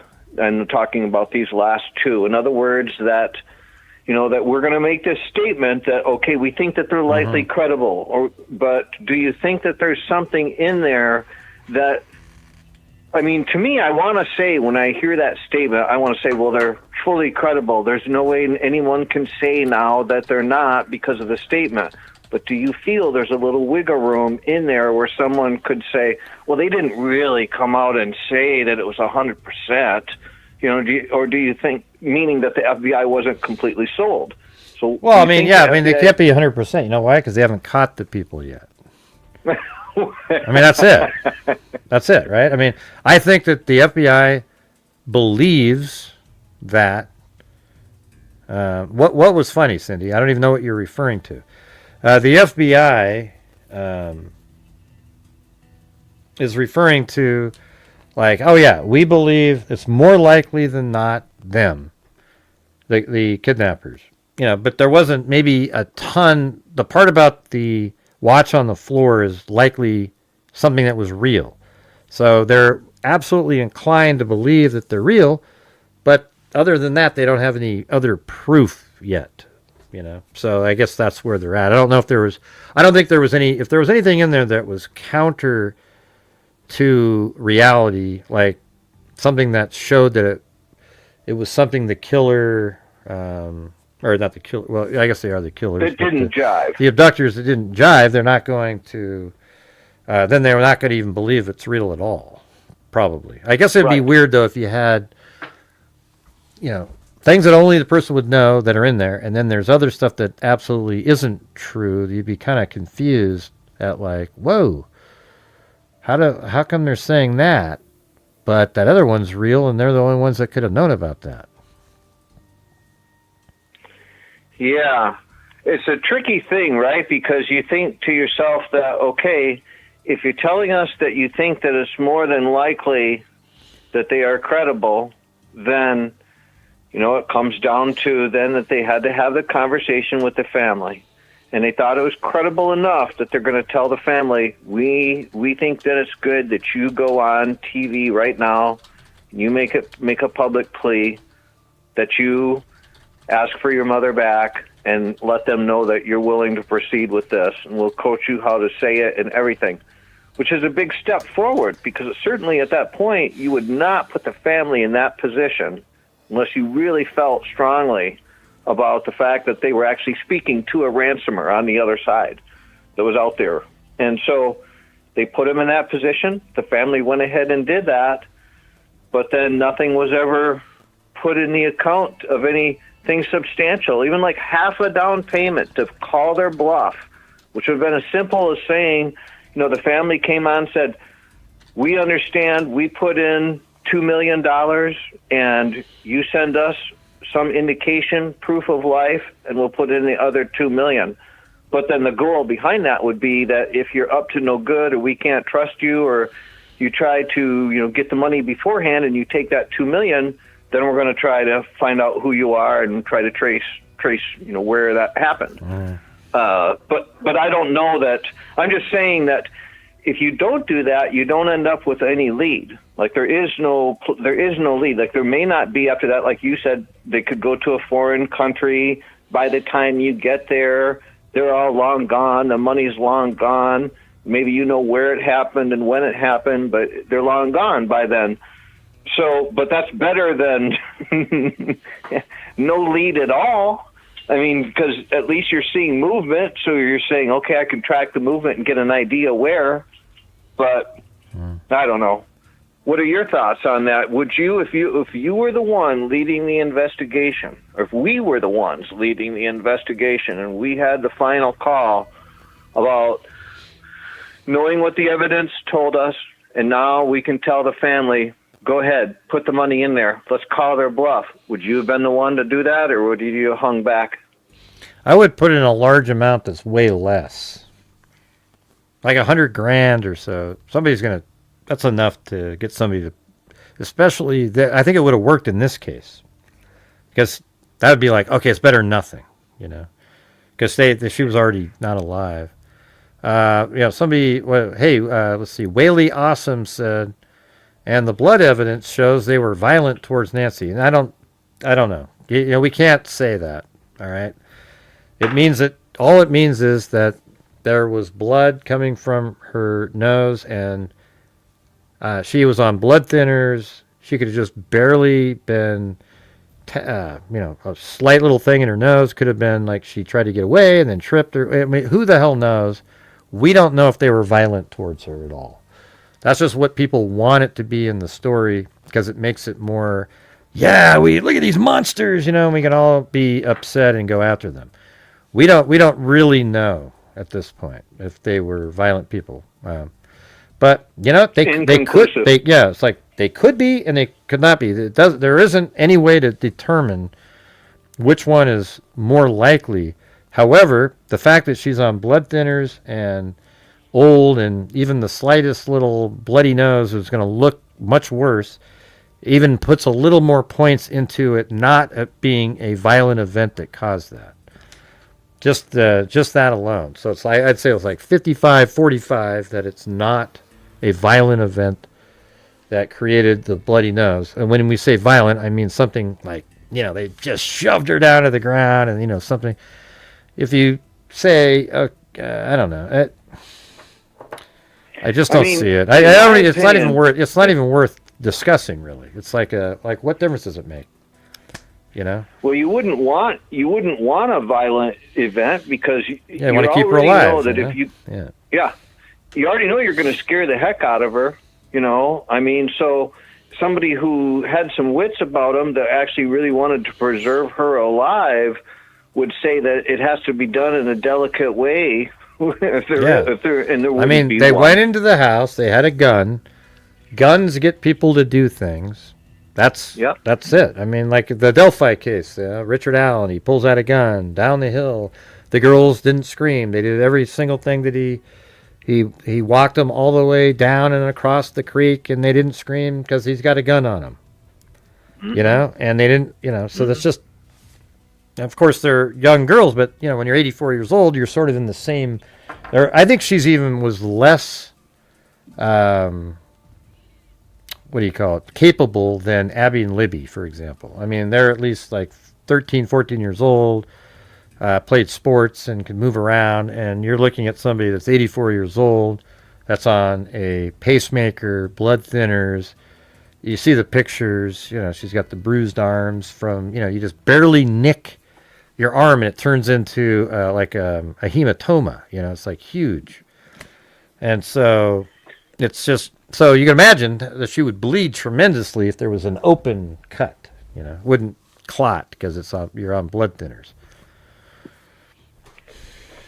Yeah, so but as you discussed, and I agree that there's a very high likelihood that she wasn't even alive when that letter was sent out. The first letter was sent out. Right. And I, just going back to the Bonnie and Clyde, to me, when I just think about that opening line, because picture this, if you've got two people sitting around together and they say, okay, well, we have to compose this letter. What are we going to say? And so they're debating about how they want to say it and what they want to say. And whatever happens, they somehow come to an agreement that it needs to start out, hello, Savannah, we have your mother, Nancy. What both of them presumably agreed on, if this is talking to people, which that's what our evidence points to. So it doesn't sound like a male wrote something like that. It doesn't sound the way a male would write something like Dude, these are the terms. Dude, we've got your mom. These are the terms of the agreement. You will comply. There's not going to be any nice little introduction, and it may not even sound personable like Nancy. It might just be, hey, Guthries, we have Nancy. Hey, Guthries, we have Nancy. Something, like how a male might say it, even if there's going to be a greeting. Because it doesn't necessarily even have to be a greeting if you already know who you're addressing it to and where it's going to go. But anyway, I guess you would have to address it if you're sending it to a news station because they have to discern who the letter is addressing and who it's made out to. But beyond that, I'm just saying that I think that it really does indicate that a female could have composed both of them. And I actually have been, in my experience, both in academics and in the recruiting world, can tell you that in situations where I had to measure writing ability and preference to write, ability to write, that females almost always did better than males. They almost always did. And so that if you think like, okay, if it's a male and a female that have to accomplish this task, well, who's going to feel most comfortable putting together the sentences? I think I've looked at many male samples of writing, and particularly on resumes, things like that. And, you can just, females will pay attention to details, and they will try to make things in such a way that it sounds friendly. And where guys, yeah, you mean like the passive aggressive person we had in earlier? Yeah. They try to pretend that it's nice and friendly, but the way they word it, they make mistakes. Yeah. Yeah. Well, I wasn't really meaning that, but yeah, I could. Yeah, that's exactly right.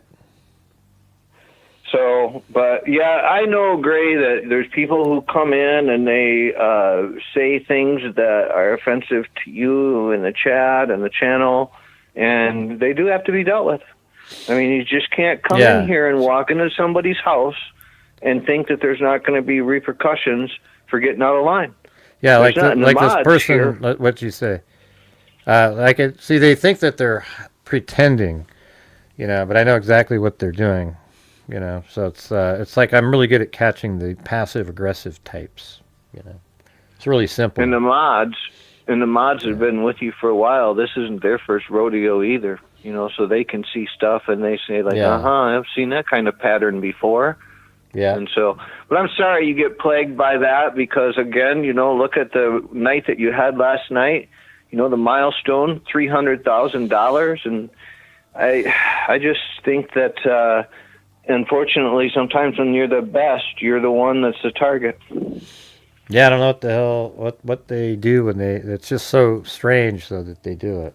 Like, see, in this one, I mean, it was complimenting you, but at the end of it was sort of half-assly trashing me. You see, and I know exactly what they're doing. That's the same person that was making the other comments earlier. So it's like, well, I understand him. He's more clear. Then what, you know? So it's like you can tell what the other side is. I think I'm pretty clear when I speak too, though. You know. I don't have any. It says he says it's easier to listen. She said, like okay, easier to listen than what? Yeah. See, twice they screwed up by the way they wrote it. It's pretty funny. So there's a great point by Wanda I see in the chat here that a male would get right to the point in the ransom note. And again, starting out with this nice little phrase, "Hello, Savannah, we have your mother, Nancy." It just, you know, so I kind of, you know, Bonnie and Clyde. Do you think that there's a chance that the first, I mean, because in some ways, I just want to throw this out there. So when we look at the second letter and we say like, okay, there's definite parts in there that sound feminine, but then there's also the usage of a word in there that I struggled with that to me didn't really sound feminine, and that was the word perish. Like, you know, you want to convey compassion and sincerity, and oh, by the way, your mom perished. It just doesn't sound as it does sound kind of like something a male would say, and in that way, maybe, you know, that as they were composing it together and the male was sitting there, that the male did have certain input here and there where certain word choices were his, and certain. I can picture it like this: like she's sitting at her computer, and she types in, what was it? Hello, Nancy. What was it? How did it start off? Hello, Savannah. We have your mother, Nancy. I mean, we don't know if that's what it said, though, right? I mean, no, that was the opening line of the first. Okay, hello, Savannah. We have your mother, Nancy.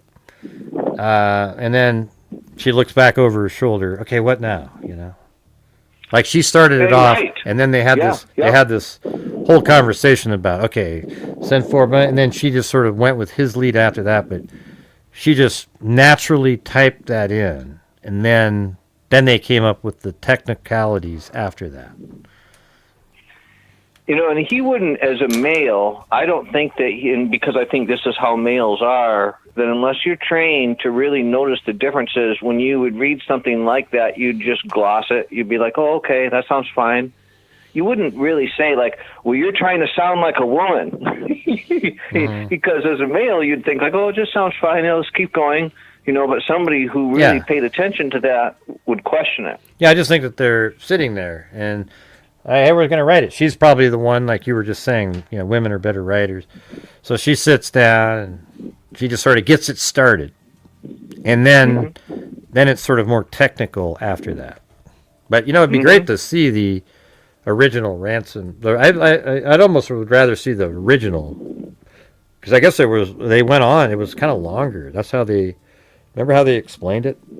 That they were much longer, and there was a lot of details, stuff that they were talking about. It wasn't just some really short little thing about money and then the stuff that's in the house. I don't know, I'd love to read it, the first one. Well, there were the deadlines too. There were. This is how much we want. Right, the money. This is when we want it by, and almost, you know, and you know, I believe that it did say or alluded to, and I believe Levin was the one that was saying it, that, and if we don't get the money by the second round, the $6 million, that we're going to kill Nancy. Thought that's what he said was in there. The threat. Yeah. Is that what your impression was? That there was a threat made in there that if they didn't well, they make did. good, Yeah, they said if you didn't, there's 4 million, and then by one date, 6 million by another date, and if you don't give us the money by the second date, we'll kill her. Yeah, But that's just, right.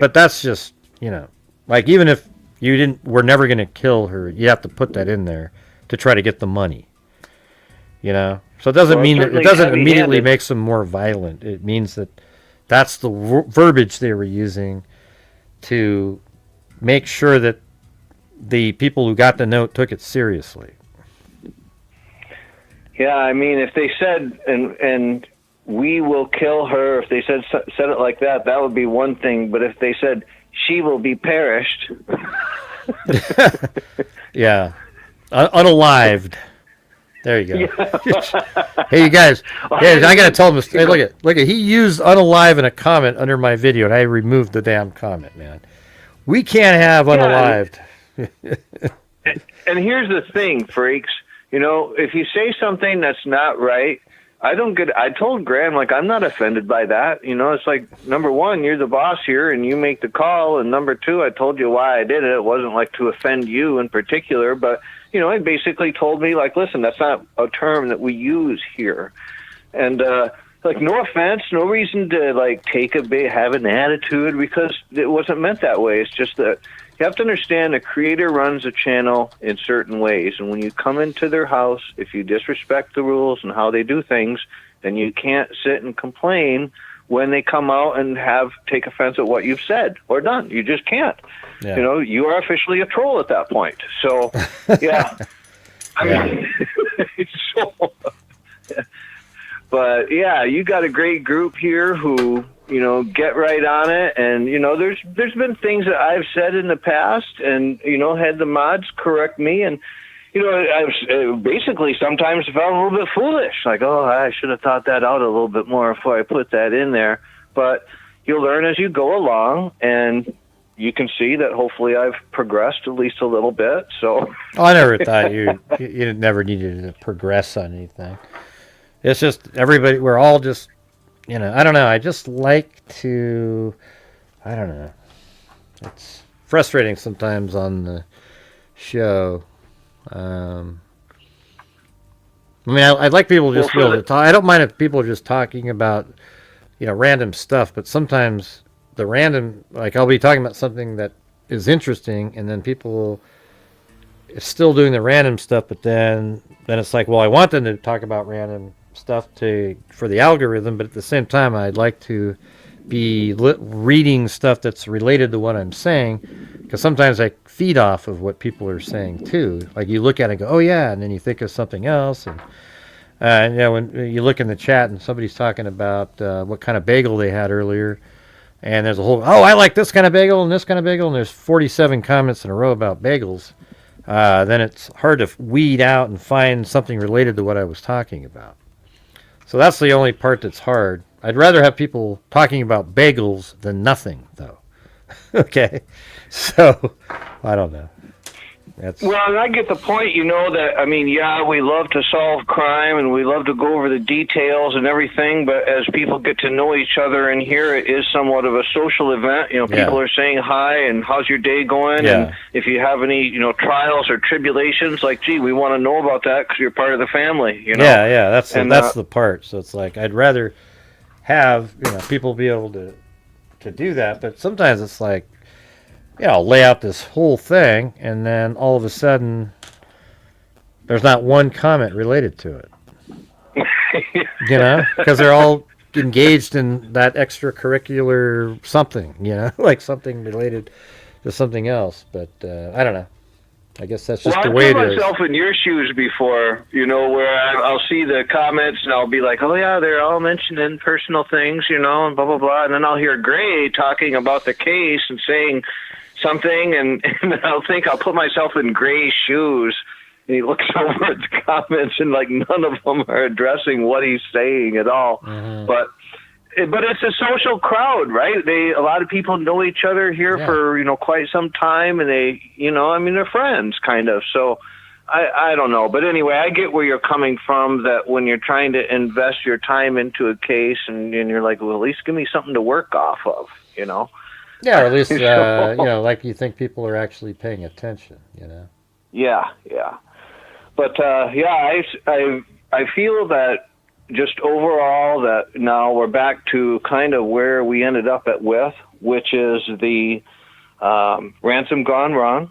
Mm-hmm. And that we got there because we saw the letters that had the we, and no longer could really ignore the two-way radio.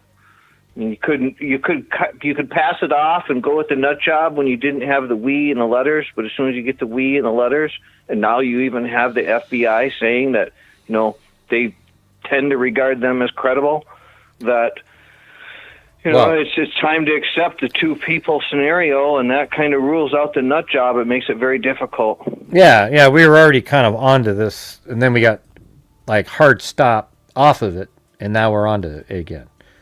I think the part that says, this case continues to be investigated as a kidnapping for a ransom case continues to be. That means that's what they've been on, and that's because the two ransom notes originally they believe are credible, and I think what Harvey said is true, that they told him that they're more likely than not real. They know that. They believe that, and that's why they're doing the ransom. If those weren't real, and they had no ransom notes, why would they be investigating it as a kidnapping for ransom? And this is just a dagger in the heart for people who want to put out chef and waiter theories.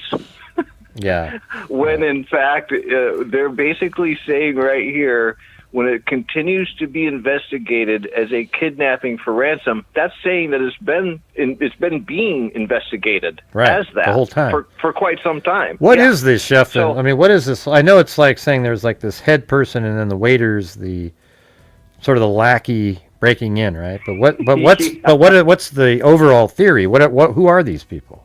Are they just killers? The overall theory is what you basically said earlier, which is that there is this guy who's the head honcho boss, the grand poobah, and the little underling that's underneath him who's the dummy who kind of, I'm the lackey, I'll just do what he says, and it's the spider web of conspiracy, and it's just what's so disturbing is that it's coming from somebody who has the title of a doctor, and it's just, but could it be, but they're not referring to it as being a ransom for that, but this is just, there just happens to be a leader and somebody not?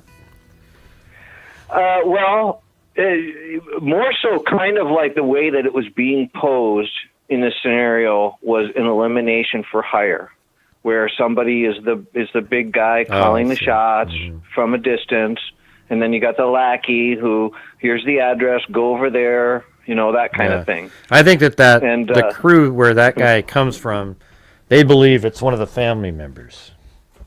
So they're everything they say all the time. Yeah, and so the thing is, that's where they're sort of, everything they say sort of leads back to that, even if it's sort of passively referring to it. Exactly true. And it's so. Anyone who is listening on this call, we've went over this. Gray has went over this on this channel repeatedly, and that is that all the forensics that have been done on this, that went into clearing the immediate family.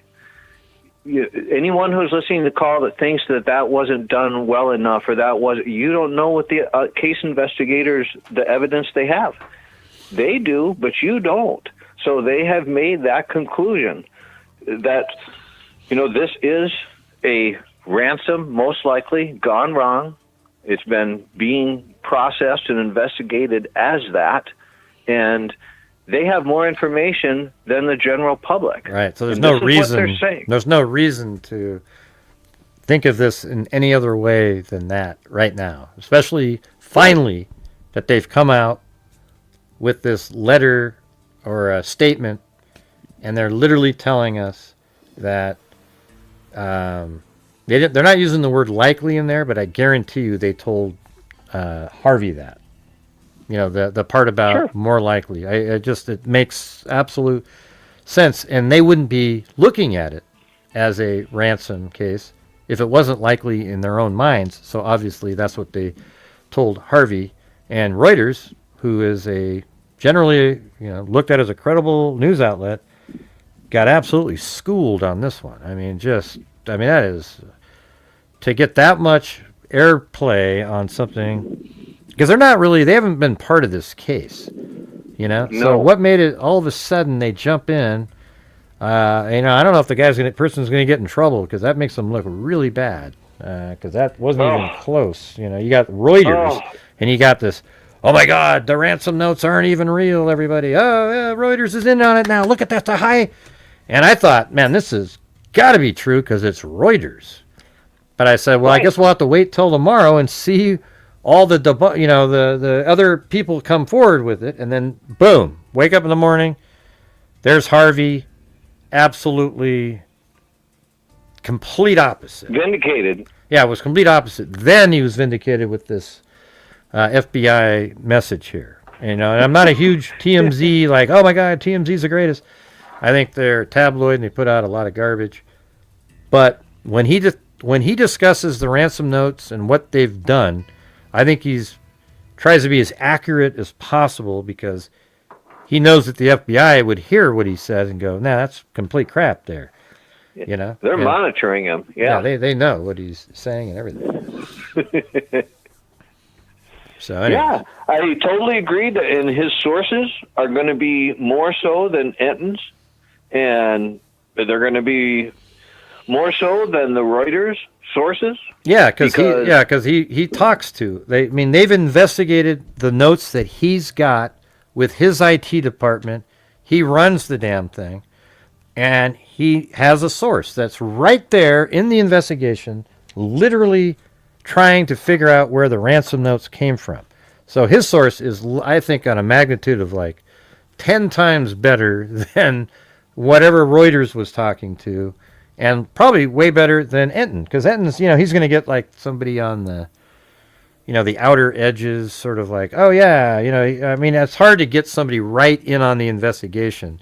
Harvey does, because he got ransom notes. Well, I am thrilled at that release, and I actually learned it from you, because I did not know that was even out there until, by golly, I got a notification, and I looked, and I'm like, are you kidding me? There's been a FBI statement made?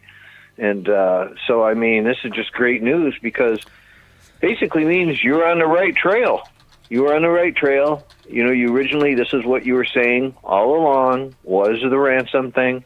And the only reason why the nut job thing came up, I believe, was because of, that when we were looking at the cameras and looking at the idea of, well, this has to be someone really local that understands that. And it is still very possible that, it is someone who's very local. But I just think now that we know that it's two people, that kind of just erases out the nut job. Yeah, I think I went like this. I think the first few days I was like, I wonder if it's a family member, trying to get a, that's just what I thought, like it's a trying sort to of get paid, yeah, trying to get paid or whatever. But it was just like a couple days into that. Yeah, that doesn't seem very likely. It still seemed, because you had the Ashley Banfield reporting that they're really looking into him, so it kind of lingered a little bit more. But then they cleared the family. Then that became like, okay, forget it. And then at that point, I switched over to ransom. Abduction for ransom went wrong. And I stayed with that for a long time until they... and then there was a certain point, like, I'd say I was with that for like a month or so. And then I switched over, because there's always that lingering problem on everything. And the only one that made sense all the way through was the nut job, just a killer that went there, and the ransom notes were just to stoke excitement in the media, etc. So we stuck with that one for a month or so, about 2 months maybe. And then they came out with the wording of the ransom notes finally. And then that immediately was like, wow, okay, this puts way more points into back to the abduction for ransom gone wrong scenario. And then it got stopped on a dime yesterday. And then today it got brought back stronger than it was before, right? Right? Because this letter here absolutely vindicates those of us who've been saying that this is a ransom gone wrong, abduction for ransom gone wrong. It does. I mean, it literally says, it doesn't mean it, because they're still investigating it, but they're investigating it as a kidnapping for ransom. So that means that we were on the right track. Yeah. And the reason why that they are is because they believe likely the letters are credible. That's why they're investigating that as a ransom. If they didn't think the letters were credible, then they wouldn't be saying that. Yep, and they say it continues to be investigated as a kidnapping for ransom, right? And that means that what Harvey said was true, 100%.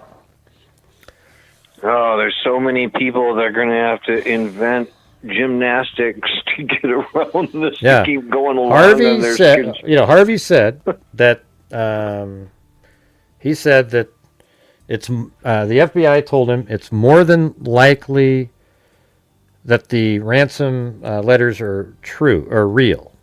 More than likely. More likely than not. It's more likely than not that the ransom letters are real. And you might say, well, he's just fabricating that. No. Because what he said there is exactly the reason that the FBI would continue, would be to investigate it as a kidnapping for ransom, because it was more likely than not. If it was less likely, then they probably wouldn't be looking at it like that. Like they go, there's just too many things in here. Yeah, let's try to find some other angles. They're probably looking at other angles, but I think that right there is proof of that. Well, one thing the chat might appreciate is that, so I have seen Raven, who says he's still on Team Nutjob. But he said, but he's willing to admit the chance is less. Right below that. I was just saying that if he wants to call in, if you want me to step off and have him call in to discuss his liking of the Team Nutjob, I'm all the more willing to sit back and listen to Raven. I enjoy his calls. You want to call in, Raven? All right, we could do it. But anyways, we don't have to keep me talking. If you want, when he calls in, or I can drop it, whatever you like. We could Ray. just. I mean, I've already been on, for a while. If he calls in, he calls in. But thanks for calling in, though. Yeah, good conversation. We're aligned. I don't see any disagreements as far as like everything that you said tonight. I don't dispute any of it, and it all makes sense. And I even feel like basically you've been vindicated by the FBI. So yeah, yesterday I was like, holy shit, But the thing is, I've only had two theories, mainly the whole time. It's just abduction for ransom gone wrong and the nut job theory. That's it. Yeah. So not robbery gone wrong. That doesn't make any sense at all. And so I don't know. We've been pretty good. This is one of those ones where, keeping with the logic, reason, and common sense, we've stayed in a zone of reality. So you get your 300K milestone last night, and then what do you get? A nice FBI statement today? I mean, you're rolling. You're on a roll, Greg. Well, I don't know. I was actually more happy for that TMZ got a little win there, because we do all trash them all the time. That was pretty good. His stock went up. Yeah, definitely, especially when he's talking about the ransom notes. Listen to Harvey. He's telling you the truth on the ransom notes. All right. Well, I'll close it out, but thanks for taking my call, and I'll be listening to Raven if he calls in. But anyways, thanks. All right, man. Good talking to you. All right, take care. All right, bye. Jason Bourne. Hey, Raven, are you gonna call in or what? I gotta get the. Not sure how to do it. Let's see. All right, here. Got it in there. Got to turn this sucker off over here. Update on the torso case. Yeah, isn't that cool? Yeah, you guys. It's a cool case because I actually helped them find the body in the cemetery, and we're paying for the IgG, and everything, the whole thing, extraction, et cetera, et cetera, et cetera. And that'll be an interesting one, right? To literally have another solve on our books. We did solve a serial killer victim, but the family never wanted her name out because she was a sex worker. But we did do that. That was pretty cool. And you know what? Why that happens, you guys? Because you guys are helping support the channel. And so, even though we're in the last minutes here, if you'd like to help support the channel for all the incredible coverage you heard tonight. Naomi apparently didn't like it, but the rest of you, I bet you did. So if you'd like to help support the channel, that would be fantastic. All right, thank you very much. I don't know if Raven's even around. He probably took off right when he made that comment. All right.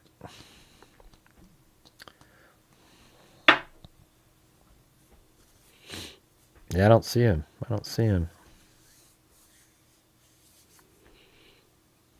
Yeah, it's already 11:12.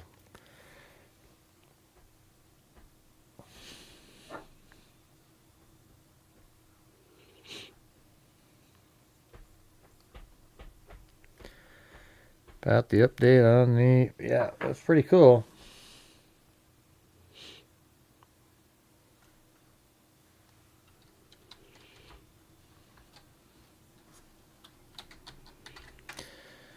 All right. I'm going to... I don't think he's calling in.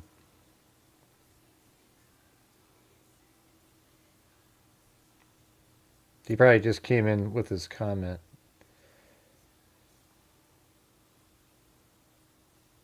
So maybe we'll just end the show. Let's see. Let's go over the torso one again, though. Okay, because we just kind of skipped through it.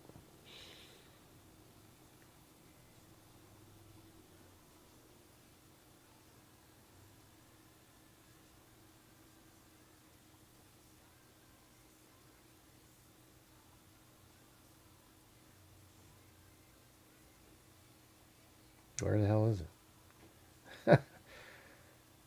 That's crazy. Oh, there it is. Is that it? Yeah, right there.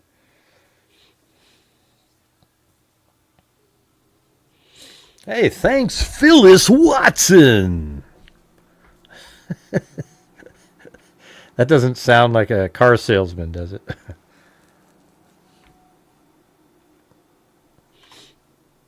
All right, hold on. See, again, let me tell you. So I got a text message.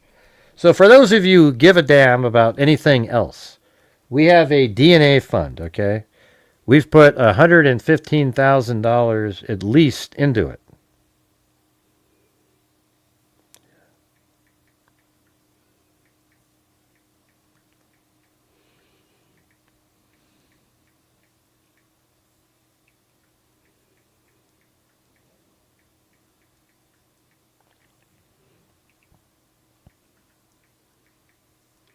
I got a message from Banfield.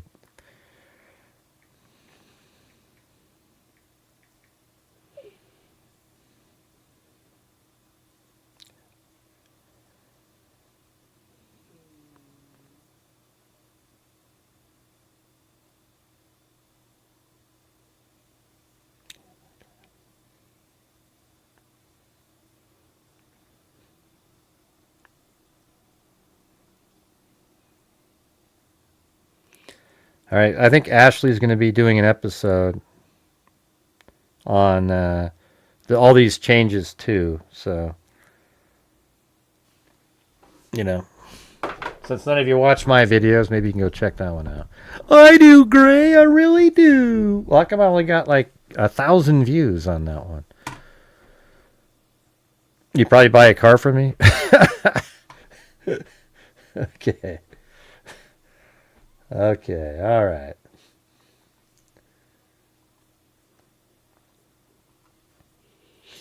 Oh, yeah, there it is. So it was right in this spot here. Okay, good.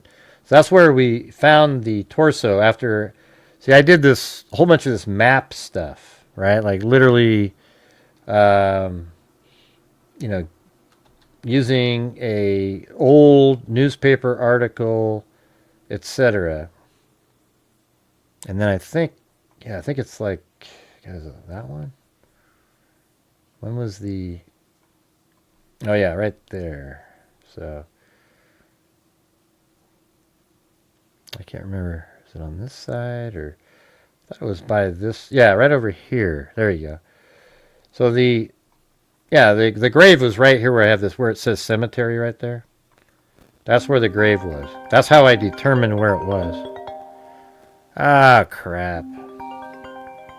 Let's see what this one is. Call from Jim Lund.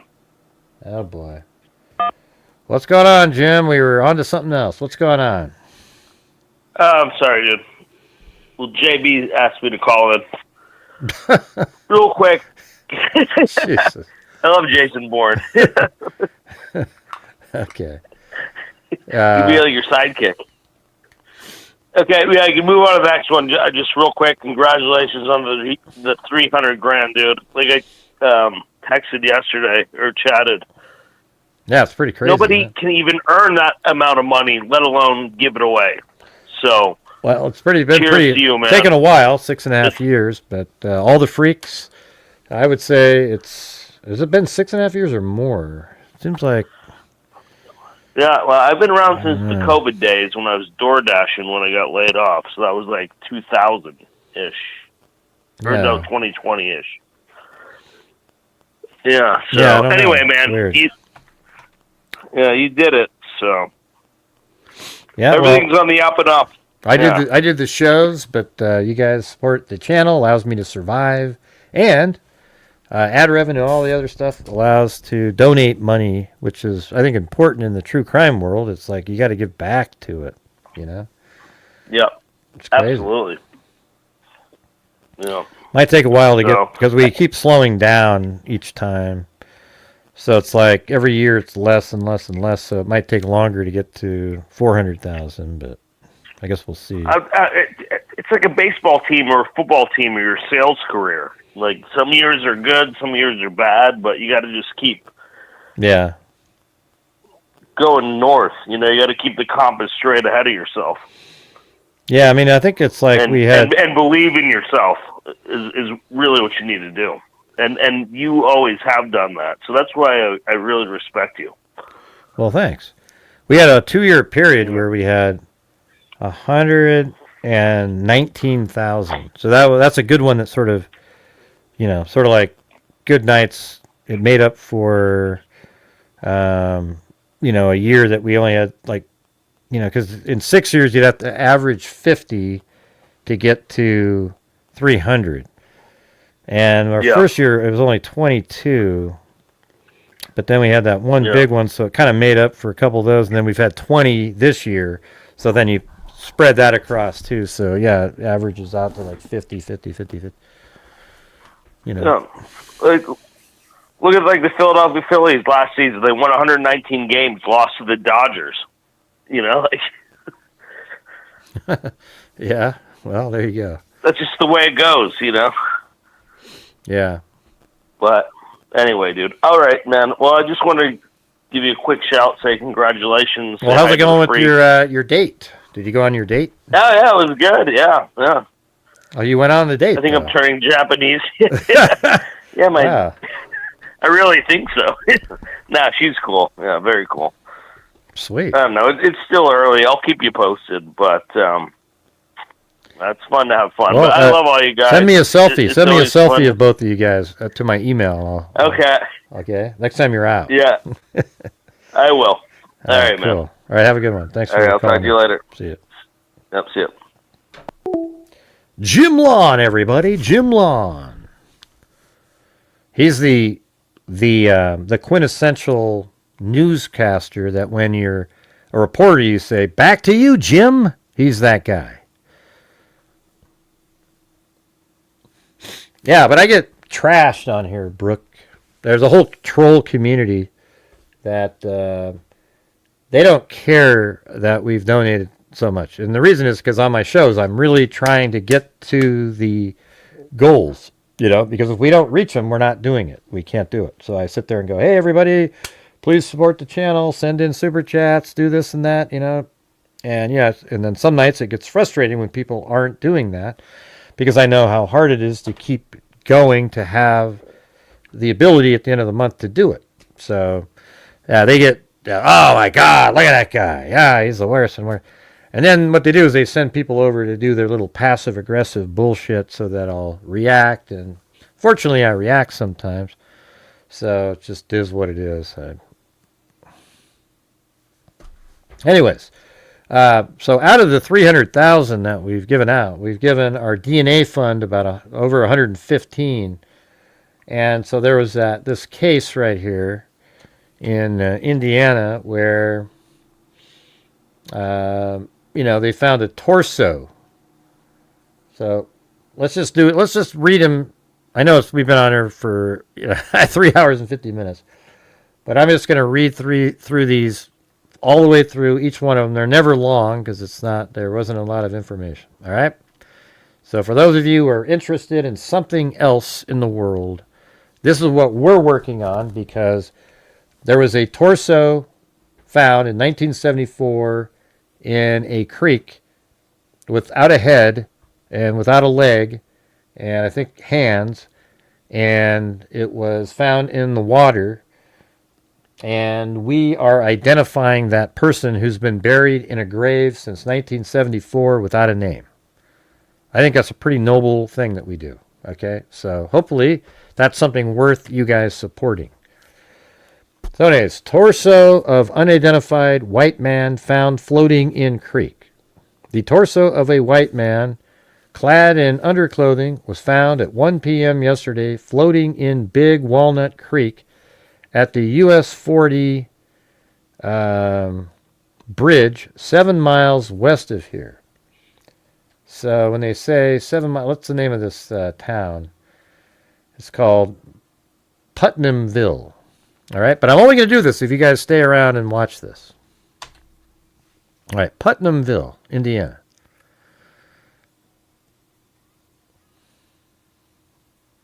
All right, so there's Putnamville right there. Hey, it's Lanky Tor, the legend.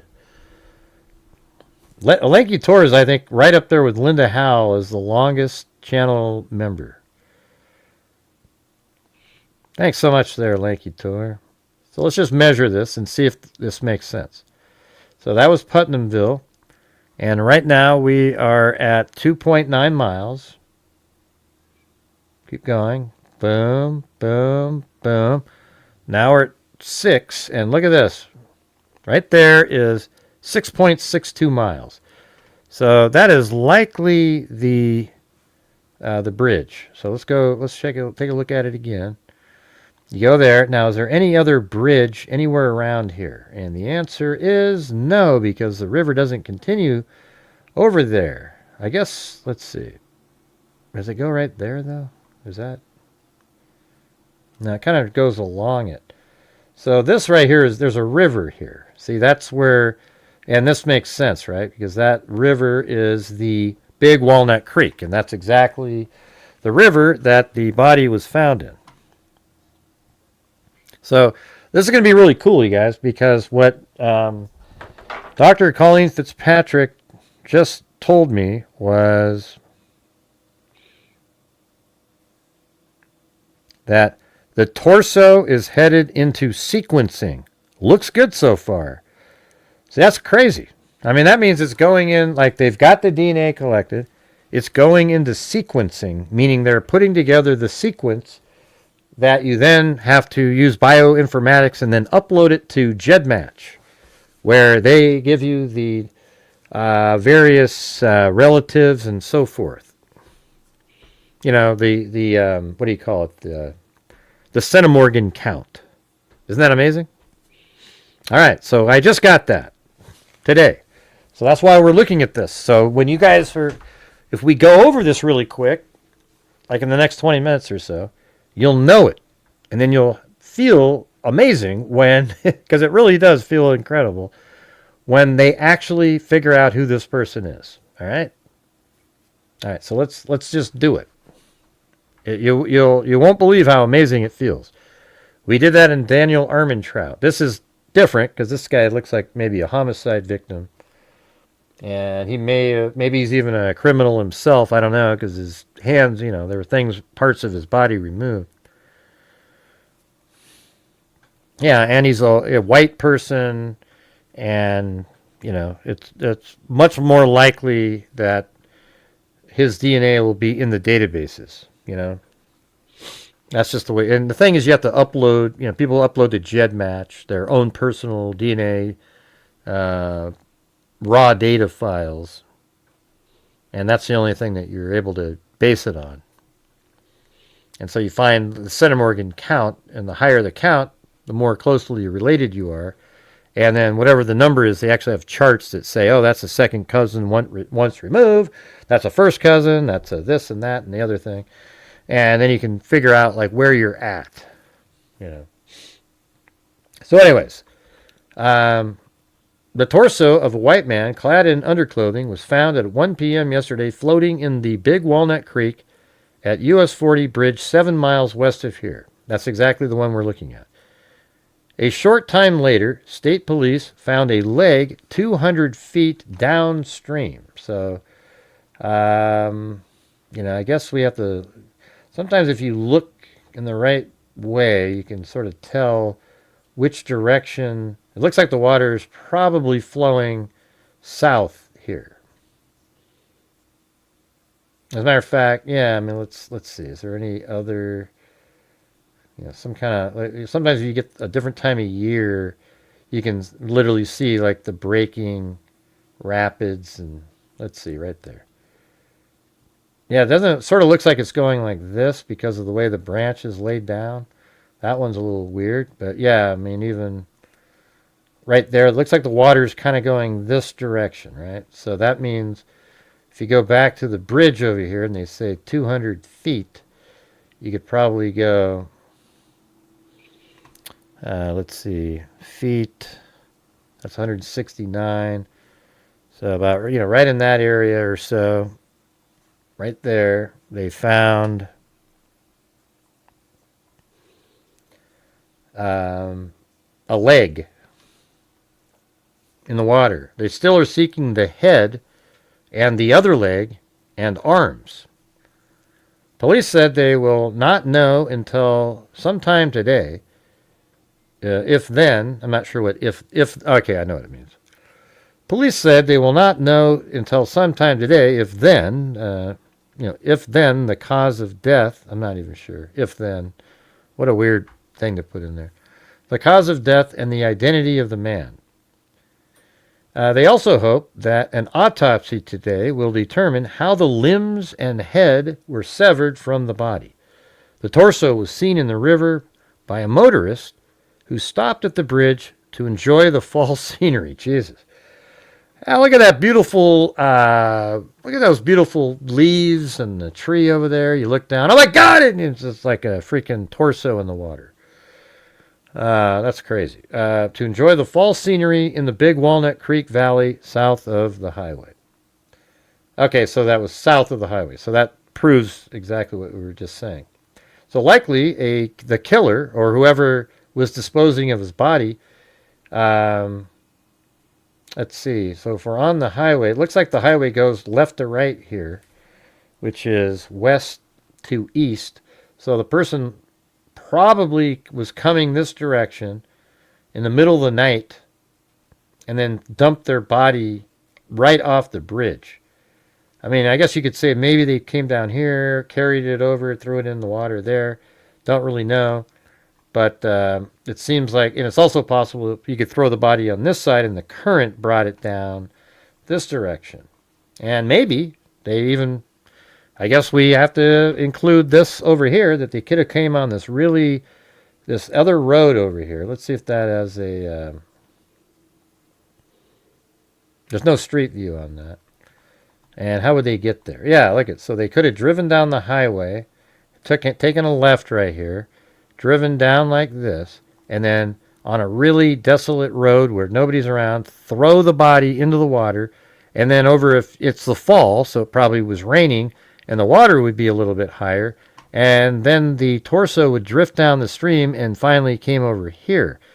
And in fact, that almost seems more logical over here, so that you're not dumping a torso off a bridge on a pretty busy highway. Okay. All right, going on to the next one. What do you guys think of that logic right there? Anyways, it says an autopsy was scheduled today on a man's torso found floating in Big Walnut Creek, 7 miles west of here. State police have also found a leg about 200 feet downstream from the torso. A search continued for the head, the other leg, and arms. The autopsy was scheduled to determine how the limbs and head were severed from the body. The torso was seen in the creek by a motorist who stopped at US 40 Bridge Wednesday. And then it says, well, that's not related. The highest price paid for a sculpture. All right, let's move on to the next one. All right, so that was the 24th. Then the 25th. And then the autopsy was performed. So it says, the dismembered body found Wednesday in Big Walnut Creek, west of here, was that of a white man between the age of 25 and 35 years of age. A preliminary... hey, by the way, I'm gonna guess that the abductors in Nancy Guthrie's case are below the age of 27. Okay? That's my guess. All right? There you go. All right, anyways. The dismembered body found Wednesday in Big Walnut Creek, west of here, was that of a white man between 25 and 35 years of age. Maybe I'll say between the age of 25 and 30. There you go. So I'll take that one, between 25 and 30. So then it says west of here, and that of a white man between 25 and 35 years of age, a preliminary autopsy Thursday disclosed. State police said they have few clues into the man's death or his identity. Police said there were no distinguishing marks found on the torso, like no tattoos, nothing like that, or any kind of mark that might show, well, I guess they might not even be talking about tattoos, but no immediate signs of how the person died, which was clad only in size 34 undershorts. So the person literally still there was a torso in the water with undershorts on there. The man was 5 feet 8 inches tall and weighed about 180 pounds. Authorities said 2 arms and 1 leg were attached to the torso. So I thought you said the arms were missing. So maybe it's like partial arms, from the elbow down or something. It says, authorities said 2 arms and 1 leg were attached to the torso, but missing were the head. Yeah, there it is. Both hands and feet. Hands and feet and 1 leg. Weird. So that means both hands are missing, and then the other leg was still on, but missing a foot. And then the whole other leg was missing. Jesus, what the hell is this guy doing? Crazy. The preliminary autopsy report said the man was dead before dismemberment, right? So it could be, for whatever reason, but like the head's missing, right? So if the person was shot in the head and killed, of course, then you remove the head and, you don't know how the person died at that point. The autopsy conducted at in Indianapolis also showed an unsuccessful effort had been made to sever the body in half. Oh, Jesus. I think I missed that earlier. Holy shit. So that means they started cutting the body in half and then quit. Is that crazy or what?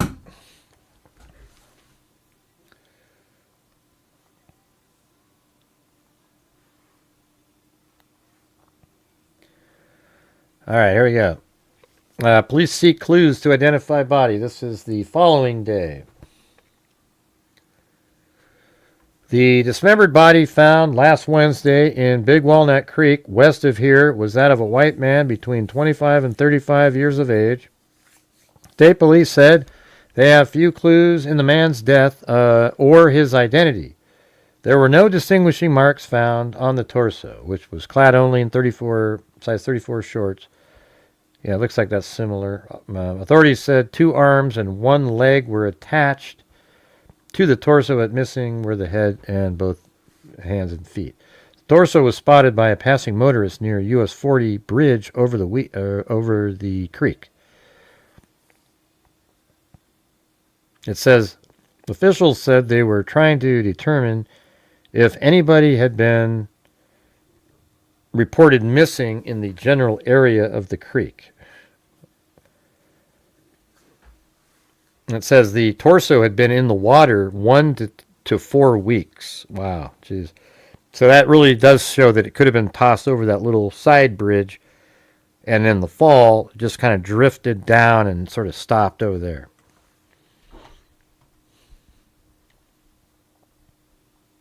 Yeah, it might have just been like too much work, probably. And then we have right here, state police here are still searching for a leg and the head of an unidentified man whose torso was found floating in Big Walnut Creek at the US 40 bridge about 7 miles west of Putnamville last Wednesday, according to state police spokesman. One of the victim's legs was found the same day, about 200 feet downstream from the torso, but the foot was missing. Later last week, police found the man's arms. I thought you said that they were still on him now. Okay, so I guess they found his arms. They just didn't say it like that. Okay, the arms were unattached, but they weren't missing. That's what was meant to be said in those previous articles. So they actually, a week after that, found the arms. Imagine that job. Keep looking around in the creek, and then you find some arms. It could also be just for practicality of hiding his identity. It's really common, especially back then, to when you killed somebody, if you didn't want them to be the person you're killing to be identified, because identifying the person might lead to you would get rid of their head and their hands. And the feet's a little weird because it's not like people take footprint. You have fingerprints if you're in prison, or you're in the system somewhere. So this person might have been a criminal of some sort, and their hands were removed and their head were removed to not be identified. I don't understand the feet being removed. That's a little strange.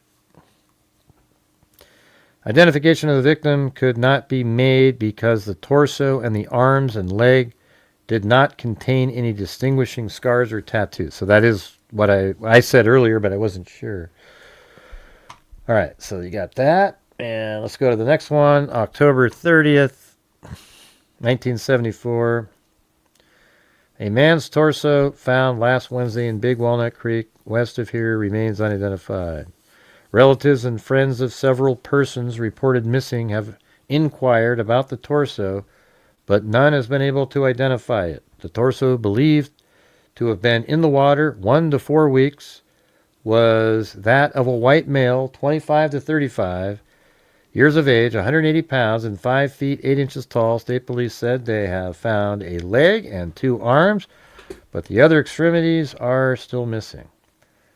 Here, let's try it. Newspapers.com upgrades a lot. These are from 2024, July, so 2 years ago is when I looked this up originally. You guys want to try to find more stuff on it? So let's just go, let's see.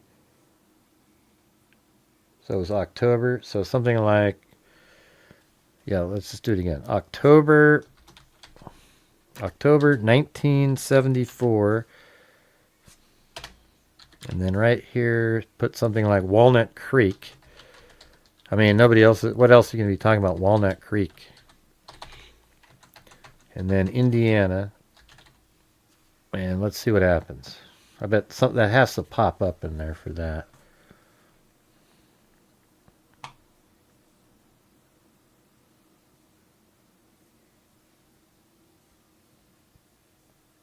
Torso of unidentified. Okay, so this is the 24th. So that is in there. So now let's go to November and see if there's any more references going into November.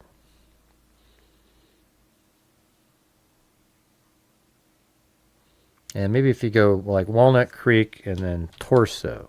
I mean, how many times is Torso going to show up? Okay. Let's see. 19. How about just December 1974.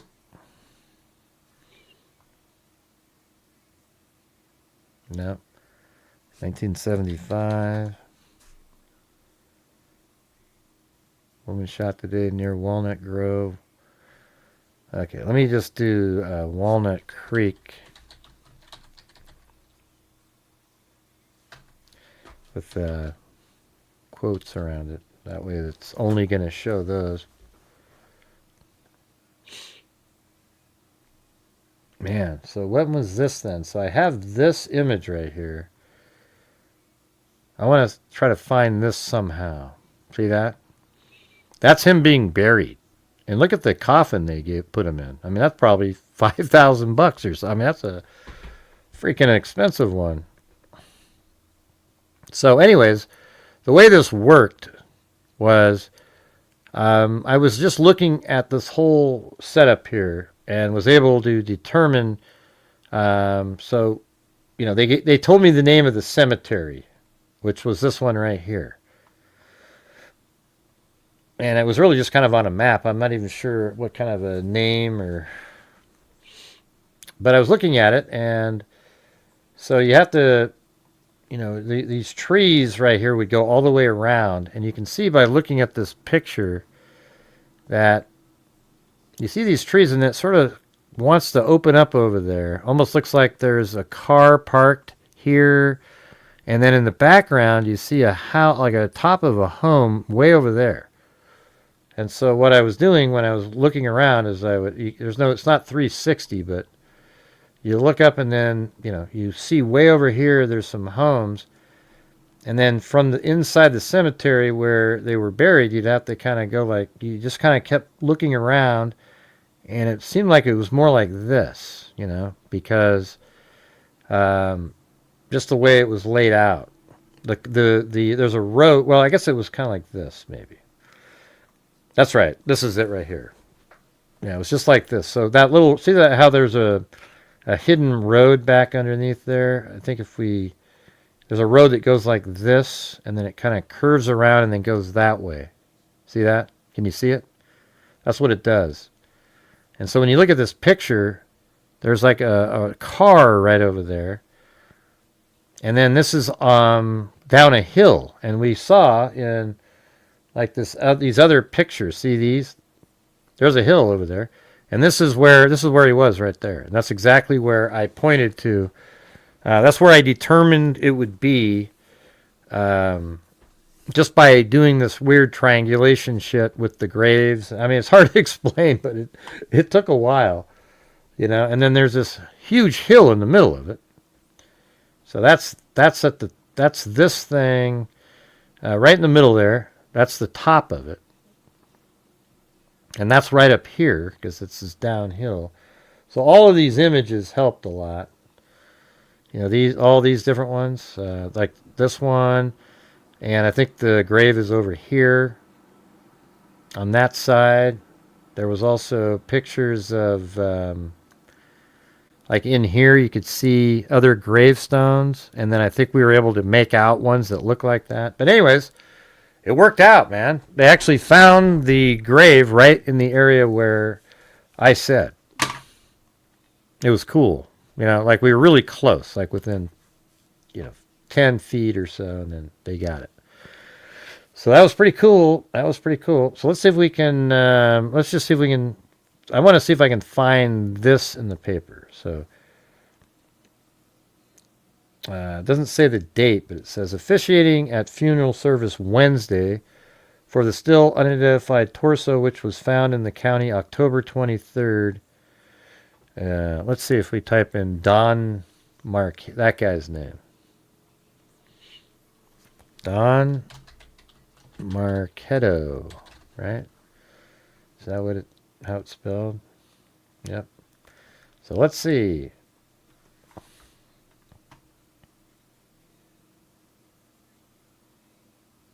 Okay. Okay, that is him though. Don Marchetto. Maybe if I put the word grave in there. No. I mean, how many Don Marchettos are there going to be? That's like 1 in a million. Okay, let's do 1974, because it could have been after October, not too long.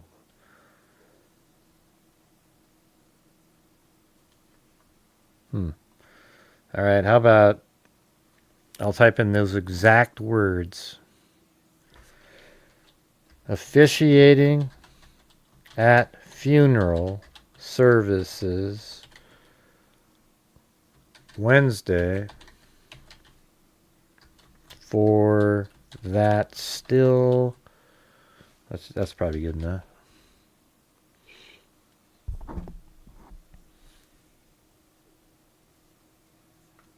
The heck? Actually came up with a result on that. How's that a thing? Oh, that extra quote, maybe. Yeah. All right, I'm going to try one more news source that I have.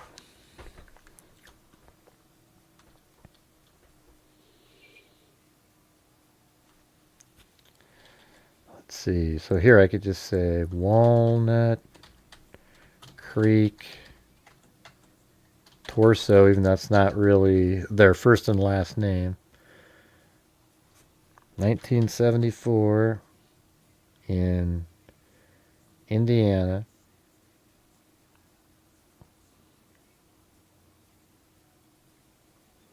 And then here we go.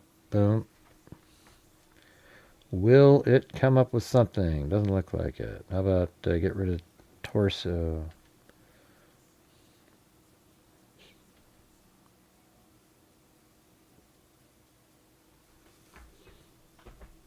Come on. Yeah, so this site might not have anything.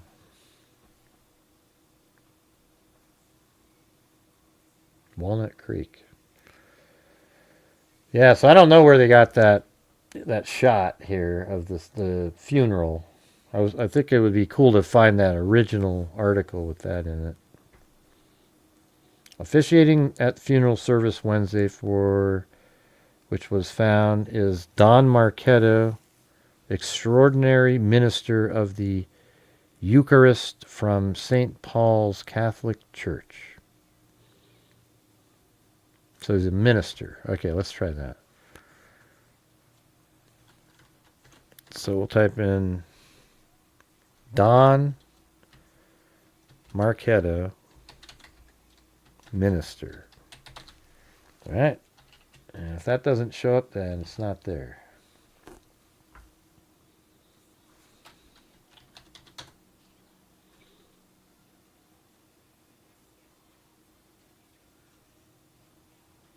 Minister, yeah. I don't know, man. No, wait, I didn't spell it right. Marchetto. Okay, I was thinking to do that again. Minister.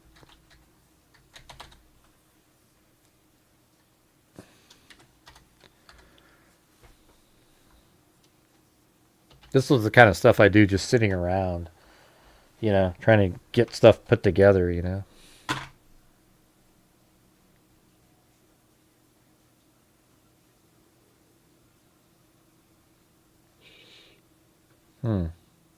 Don Marchetto, minister. That doesn't show up. Weird. So who is this guy then?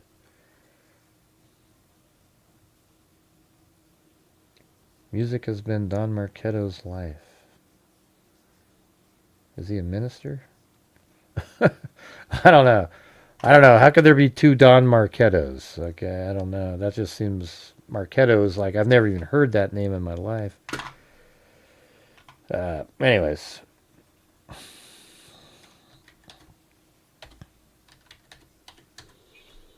Guess I don't really know when that burial was either. Anyways, so that's what we've got, you guys. We are going to be, that'll be uploaded to GEDmatch not too long from now because it's being put into sequencing. And then once they come up with the sequence, they put it in a format that GEDmatch is able to use, and then they'll start working their magic with genealogy. All right?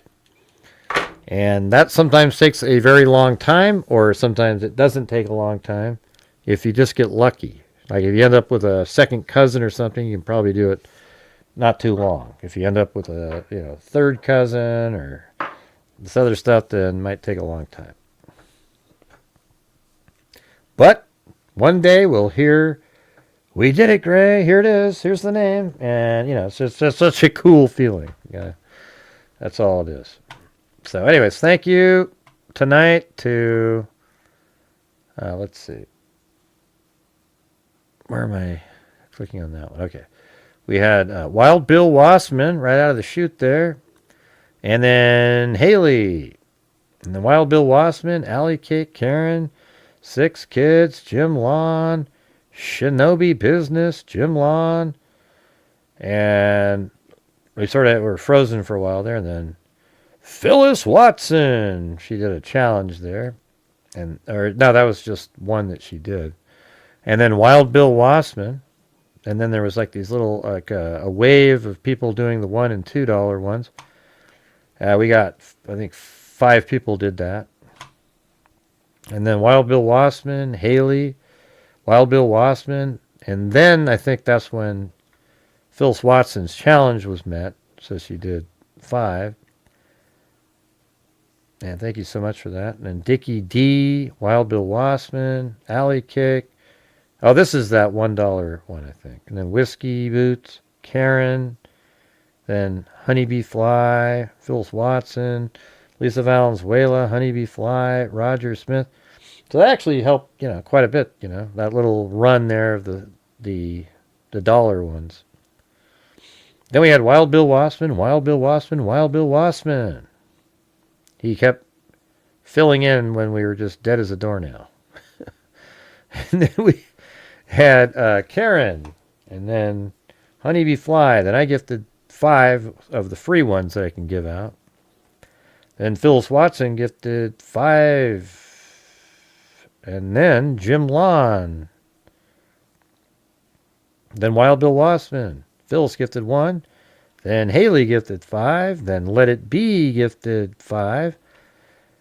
And I like that song by the Beatles.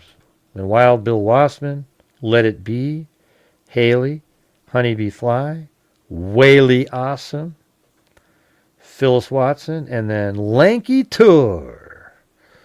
So thank you guys. We got we met the goal on the first night of the month. Hopefully we can continue doing that. Well, that's probably why it's your name, Let It Be.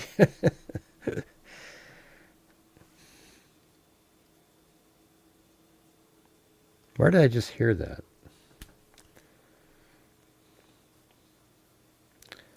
I think, that song Yesterday is like a perfect song, isn't it? Yesterday. It's just so, it's short, but a perfect song. It's just like, how'd they come up with that? I can't remember how that one. I think that's what it was. Like, I think the Beatles were like, "Oh, this song, it's not going to work." So Paul McCartney goes out by himself with a guitar and sings it, and it's like one of their most iconic songs that there ever was. You know what I mean? It's literally, it's, to me, the song Yesterday is the same. It's like the Sound of Silence by Simon and Garfunkel. Perfect song, It's like you got that one. There's always those songs that are just like stand the test of time. Doesn't really matter.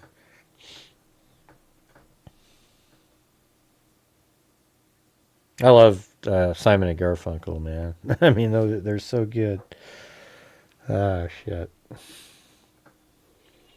Their harmony. Simon and Garfunkel's harmony is so amazing. It just, I think it was like Crosby, Stills, and Nash has a good one, harmony as well. But like the Simon and Garfunkel, Jesus, so perfect. Art with a little high pitch, Paul Simon. Amazing. You know what I'm saying? What's hippie music? What are you talking about? What do you mean you're a hippie, Lanky Tor? The liberal in here doesn't like hippie music? Here's a little story. Oh yeah, the Beastie Boys.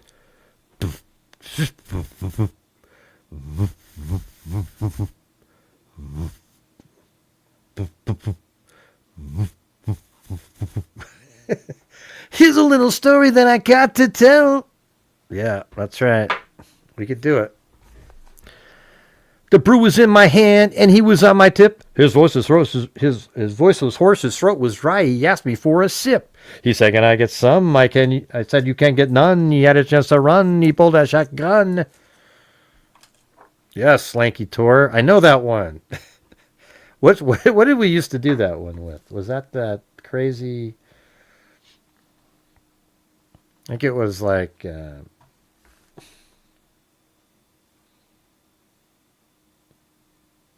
what the hell was it? It was the... Yeah, it was... I think it was under the jazz thing, but it was called... Cool Cats. Is that it? Let's see. Hold on.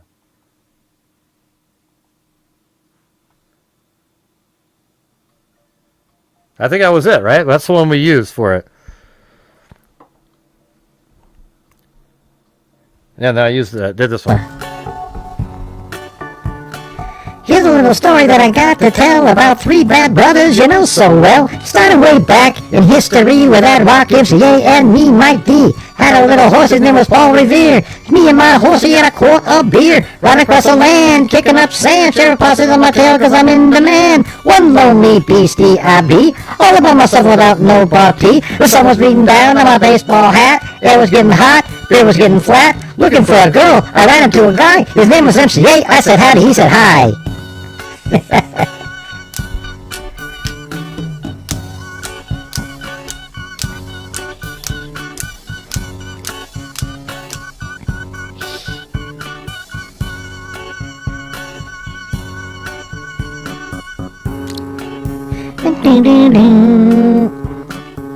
Gotta go back to that.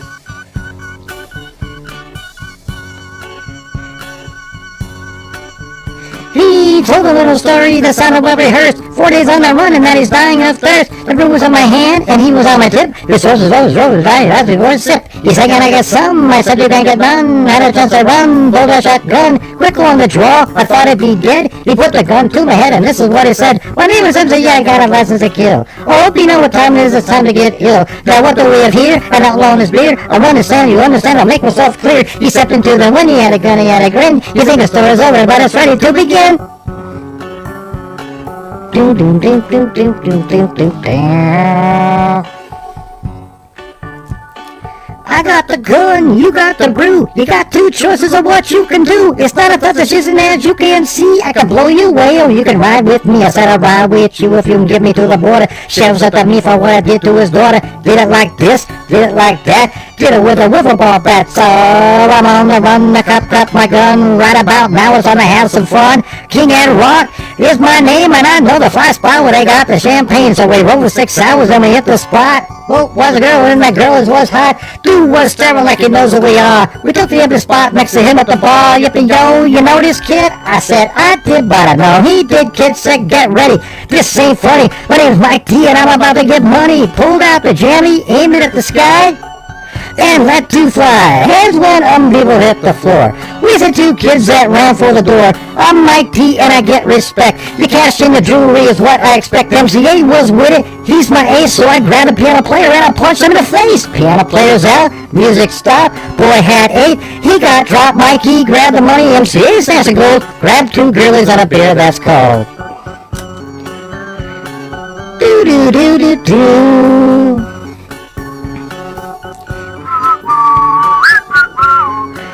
What do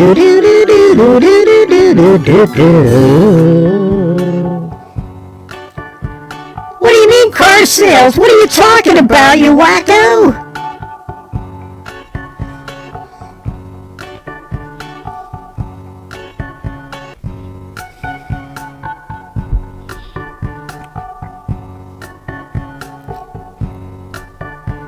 Wrapped up. Collaborate and listen. I sit back with this brand new invention, something rather holding me tightly, flows like a harpoon daily and nightly. Will it ever stop, yo? I don't know. Turn off the lights and I'll glow to the extreme. I rock the mic like a vandal, light up the stage and wax a chump like a candle. Dance, grab the speakers a boom, killing your brain like a poisonous mushroom, deadly. When I play a dope melody, anything less than the best is a felony. Love it, leave it, better give way, better hit bowls out of kid, don't play. If there was a problem, yo, I'll solve it. Check out the hook when my DJ revolves it.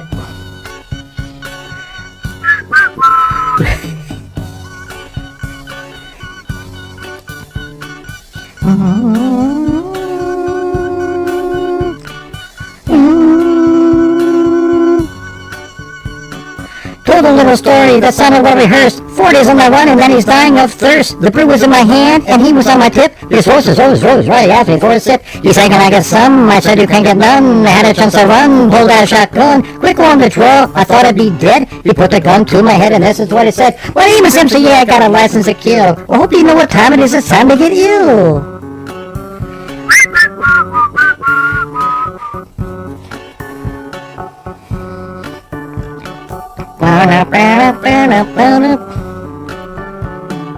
I got the gun, you got the brew. I love that part.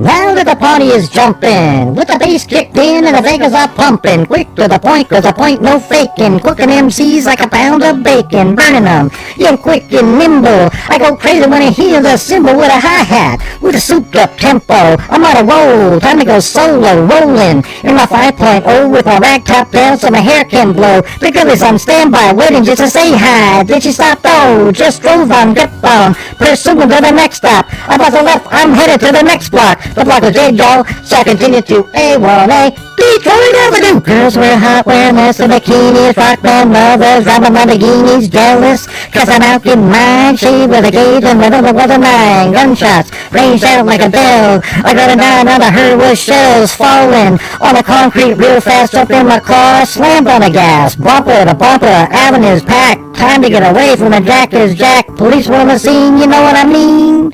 Pass me up, confronted all the dope fiends. If there was a problem, yo, I'll solve it. Check out the hook with my DJ revolves it.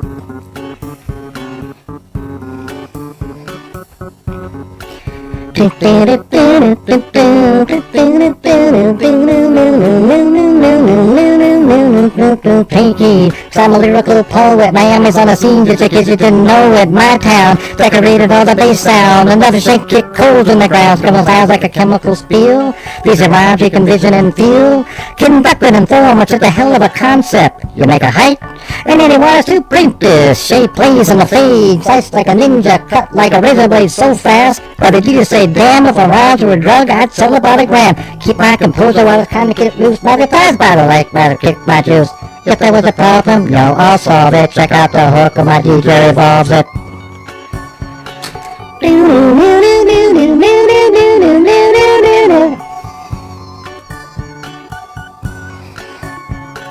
Hey, that's pretty good, Mary Lou. Hey, thanks, Greg. I've been working on it. On the side or what? Like, you mean during we weren't even doing shows? You were working on that? Yes, I was, Gray, you bastard. That's amazing. That was old school. We used to do that all the time on here. Remember that? Like 3 or 4 years ago, we'd always be doing that. Yeah, that was funny. Maybe even more than that. Like, what is that? Like 5 years ago? It's weird that that stuff is absolutely ingrained. It's crazy. Isn't that wild? I picture Gray looking to the left, looking to the right. Hook shot at the boards.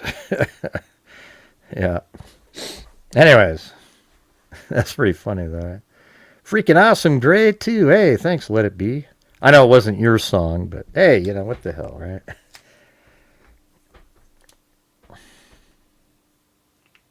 Now do a flyby? Shit. Okay. Why not? It's been a long night anyways.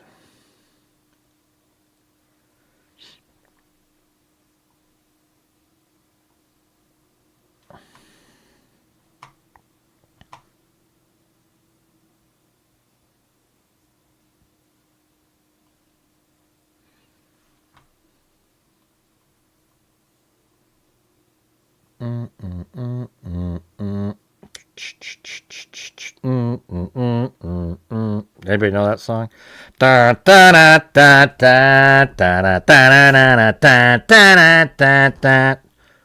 Push it real good. What the hell is a gigawatt? Hold on, where is that one?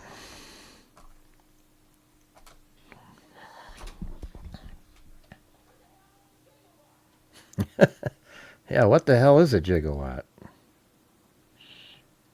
Yeah, that's right. Push it. Push it. My friend, he was so good. He could do this breakdance stuff where, oh man, he could do the, I don't know what it was, man. He was like too good. Pop, lock and pop stuff, you know? Like he could do, especially that song particularly. It was crazy. Let's see. Yeah, that's not a good one. Where's Paul Bunyan's? There it is. Paul Bunyan's Toilet. That's right. Paul Bunyan's Toilet. That's the name of this spot right here.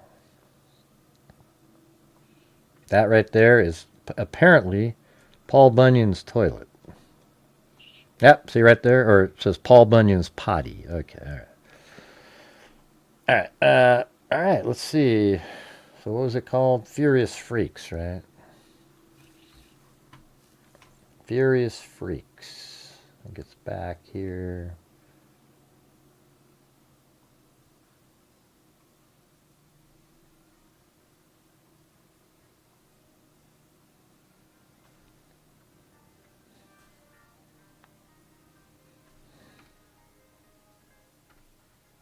Well, you can't hear it, right? Oh, you guys couldn't even hear, like, the music playing, right? That's funny. Could you hear it in the background at all when I was doing the music? I don't know if you could hear it because I had this button pressed. But I thought it was good enough. It was still good even with just that way.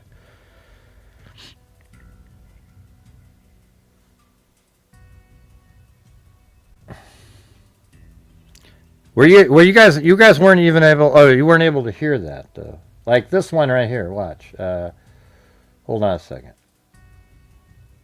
Like this music right here, Cool Cats. When I was playing this one, so hold on.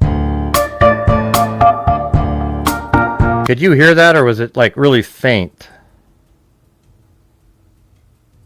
Oh, you could hear it? No, could you hear it when I was doing the rap earlier though? Or Mary Lou was? Could you guys hear it? That's what I'm asking. Because I'm not sure. You might be able to hear it through my mic or something, my headset. Or it was worth the... Oh, you couldn't? So here, it would have been better. Watch this.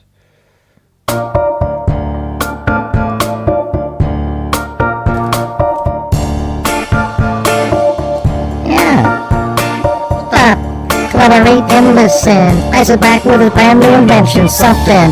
Brother holding me tightly, flows like a harpoon, alien nightly. Will it ever stop, yo? I don't know. Turn off the lights and I'll glow to the extreme. I rock the mic like a vandal, light up the stage and light the trump like a candle. Dance from the speakers that boom, killing your brain like a poisonous mushroom, deadly. When I play a dope melody, anything less than the best is a felony. Love it, leave it. better get away, better hit bulls that a kid don't play. If there was a problem, yo, I'll solve it. Check out the hook when my DJ revolves it.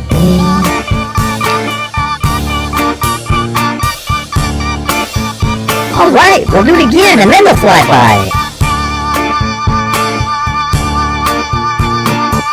Key, cause I'm a lyrical poet. Miami's on the scene, just in case you didn't know it. My town, decorated all the bass sound. Enough shit get coals in the ground, cause my style's like a chemical steel. These are rhymes you can vision and feel. Conducted informants is a hell of a concept. You make a hype, and they want us to print this. Shade plays in the face, slices like a ninja, cut like a razor blade so fast. Or did you just say, damn, if my rhymes were a drug, I'd sell it by the gram. I keep my composure while it's time to get loose, magnetized by the mic while I kick my juice. If there was a problem, don't all solve it. Check out the hook, and my DJ revolves it.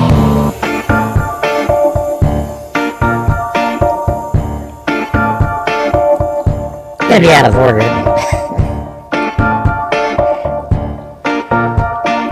Now that the party is jumping, with the bass kicked in and the Vegas are pumping, quick to the point, cause the point no faking, cooking MCs like a pound of bacon, burning them, yeah, quick and nimble. I go crazy when I hear the cymbal with a hi-hat, with a super tempo. I'm on a roll, time to go solo rolling, in my 5.0 with my right top down so my hair can blow. The girl is on standby, waiting just to say hi. Did you stop? No, just rolled on, kept on, pursuing to the next stop. I'm on the left, I'm headed to the next block. Walk the bed, y'all, so I continue to live all day.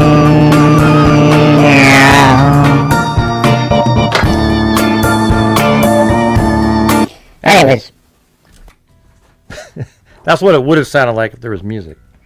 That's one of the shitty things is like when you're doing the StreamYard, you have to press a button or it'll do the echo shit. And I thought somebody was calling in. Too tired now, though, to do it again. All right, so let's do the other one. It was Furious Freaks. I could tell you couldn't hear it, but it wasn't bad anyways, right? The rap was pretty good. It's better with the music playing, though, for sure. All right, here we go. Let's see.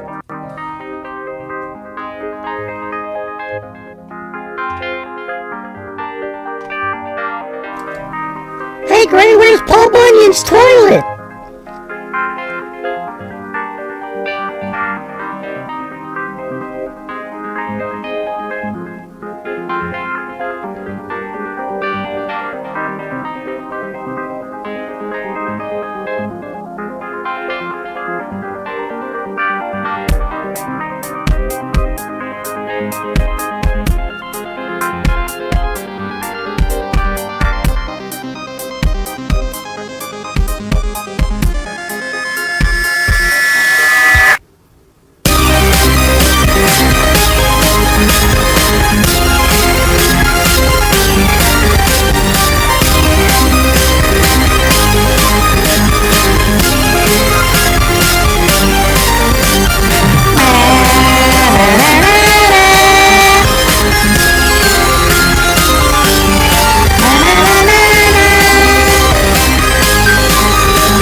I guess that's it. I guess that's it. Anyways, that was pretty cool. I got to go to sleep now. Man, look at this, 12:15. You guys are troopers still hanging out up here. Jesus, you guys are nuts. You know?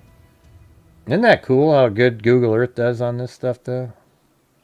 I mean, look at you. I bet you there's like, in some of these places, fossils, you know, like arrowheads and shit. I mean, Indians probably were able to get up there and hang out right in that little spot back in the day. Pretty crazy, pretty crazy. All right, love you too, love you too. All right, you guys, we'll see you tomorrow. Thanks for all your help, support, and everything. And, you know, moving on, heading towards the next 100, I guess. Anyways, thanks, everybody. Thanks for calling in there, Jason. Appreciate it.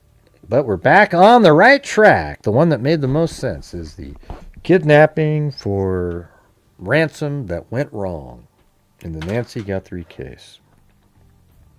There ain't no chef, and there ain't no server, okay?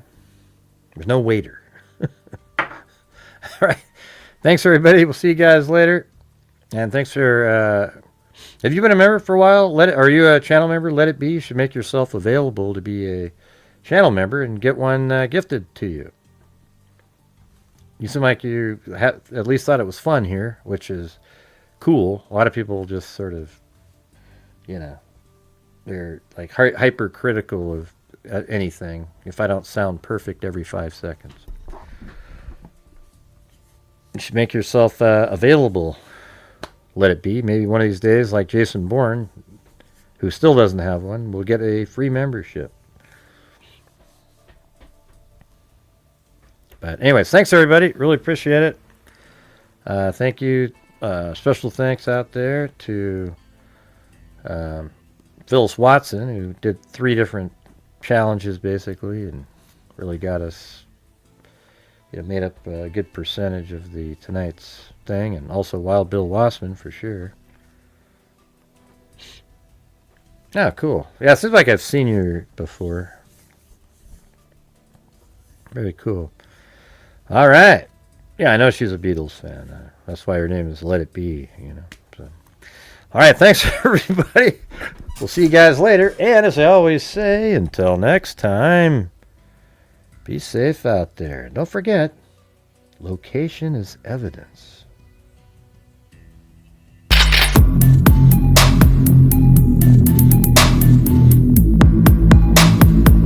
Tweren't nothing. Tweren't nothing, you know, and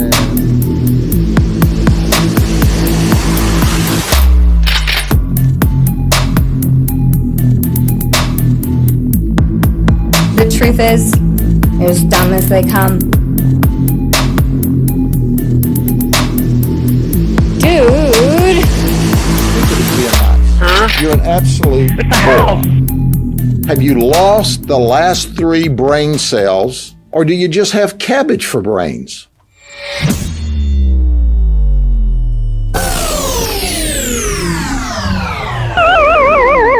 Evil can never be dead enough. And some of you, you make shit up. All right, see you guys.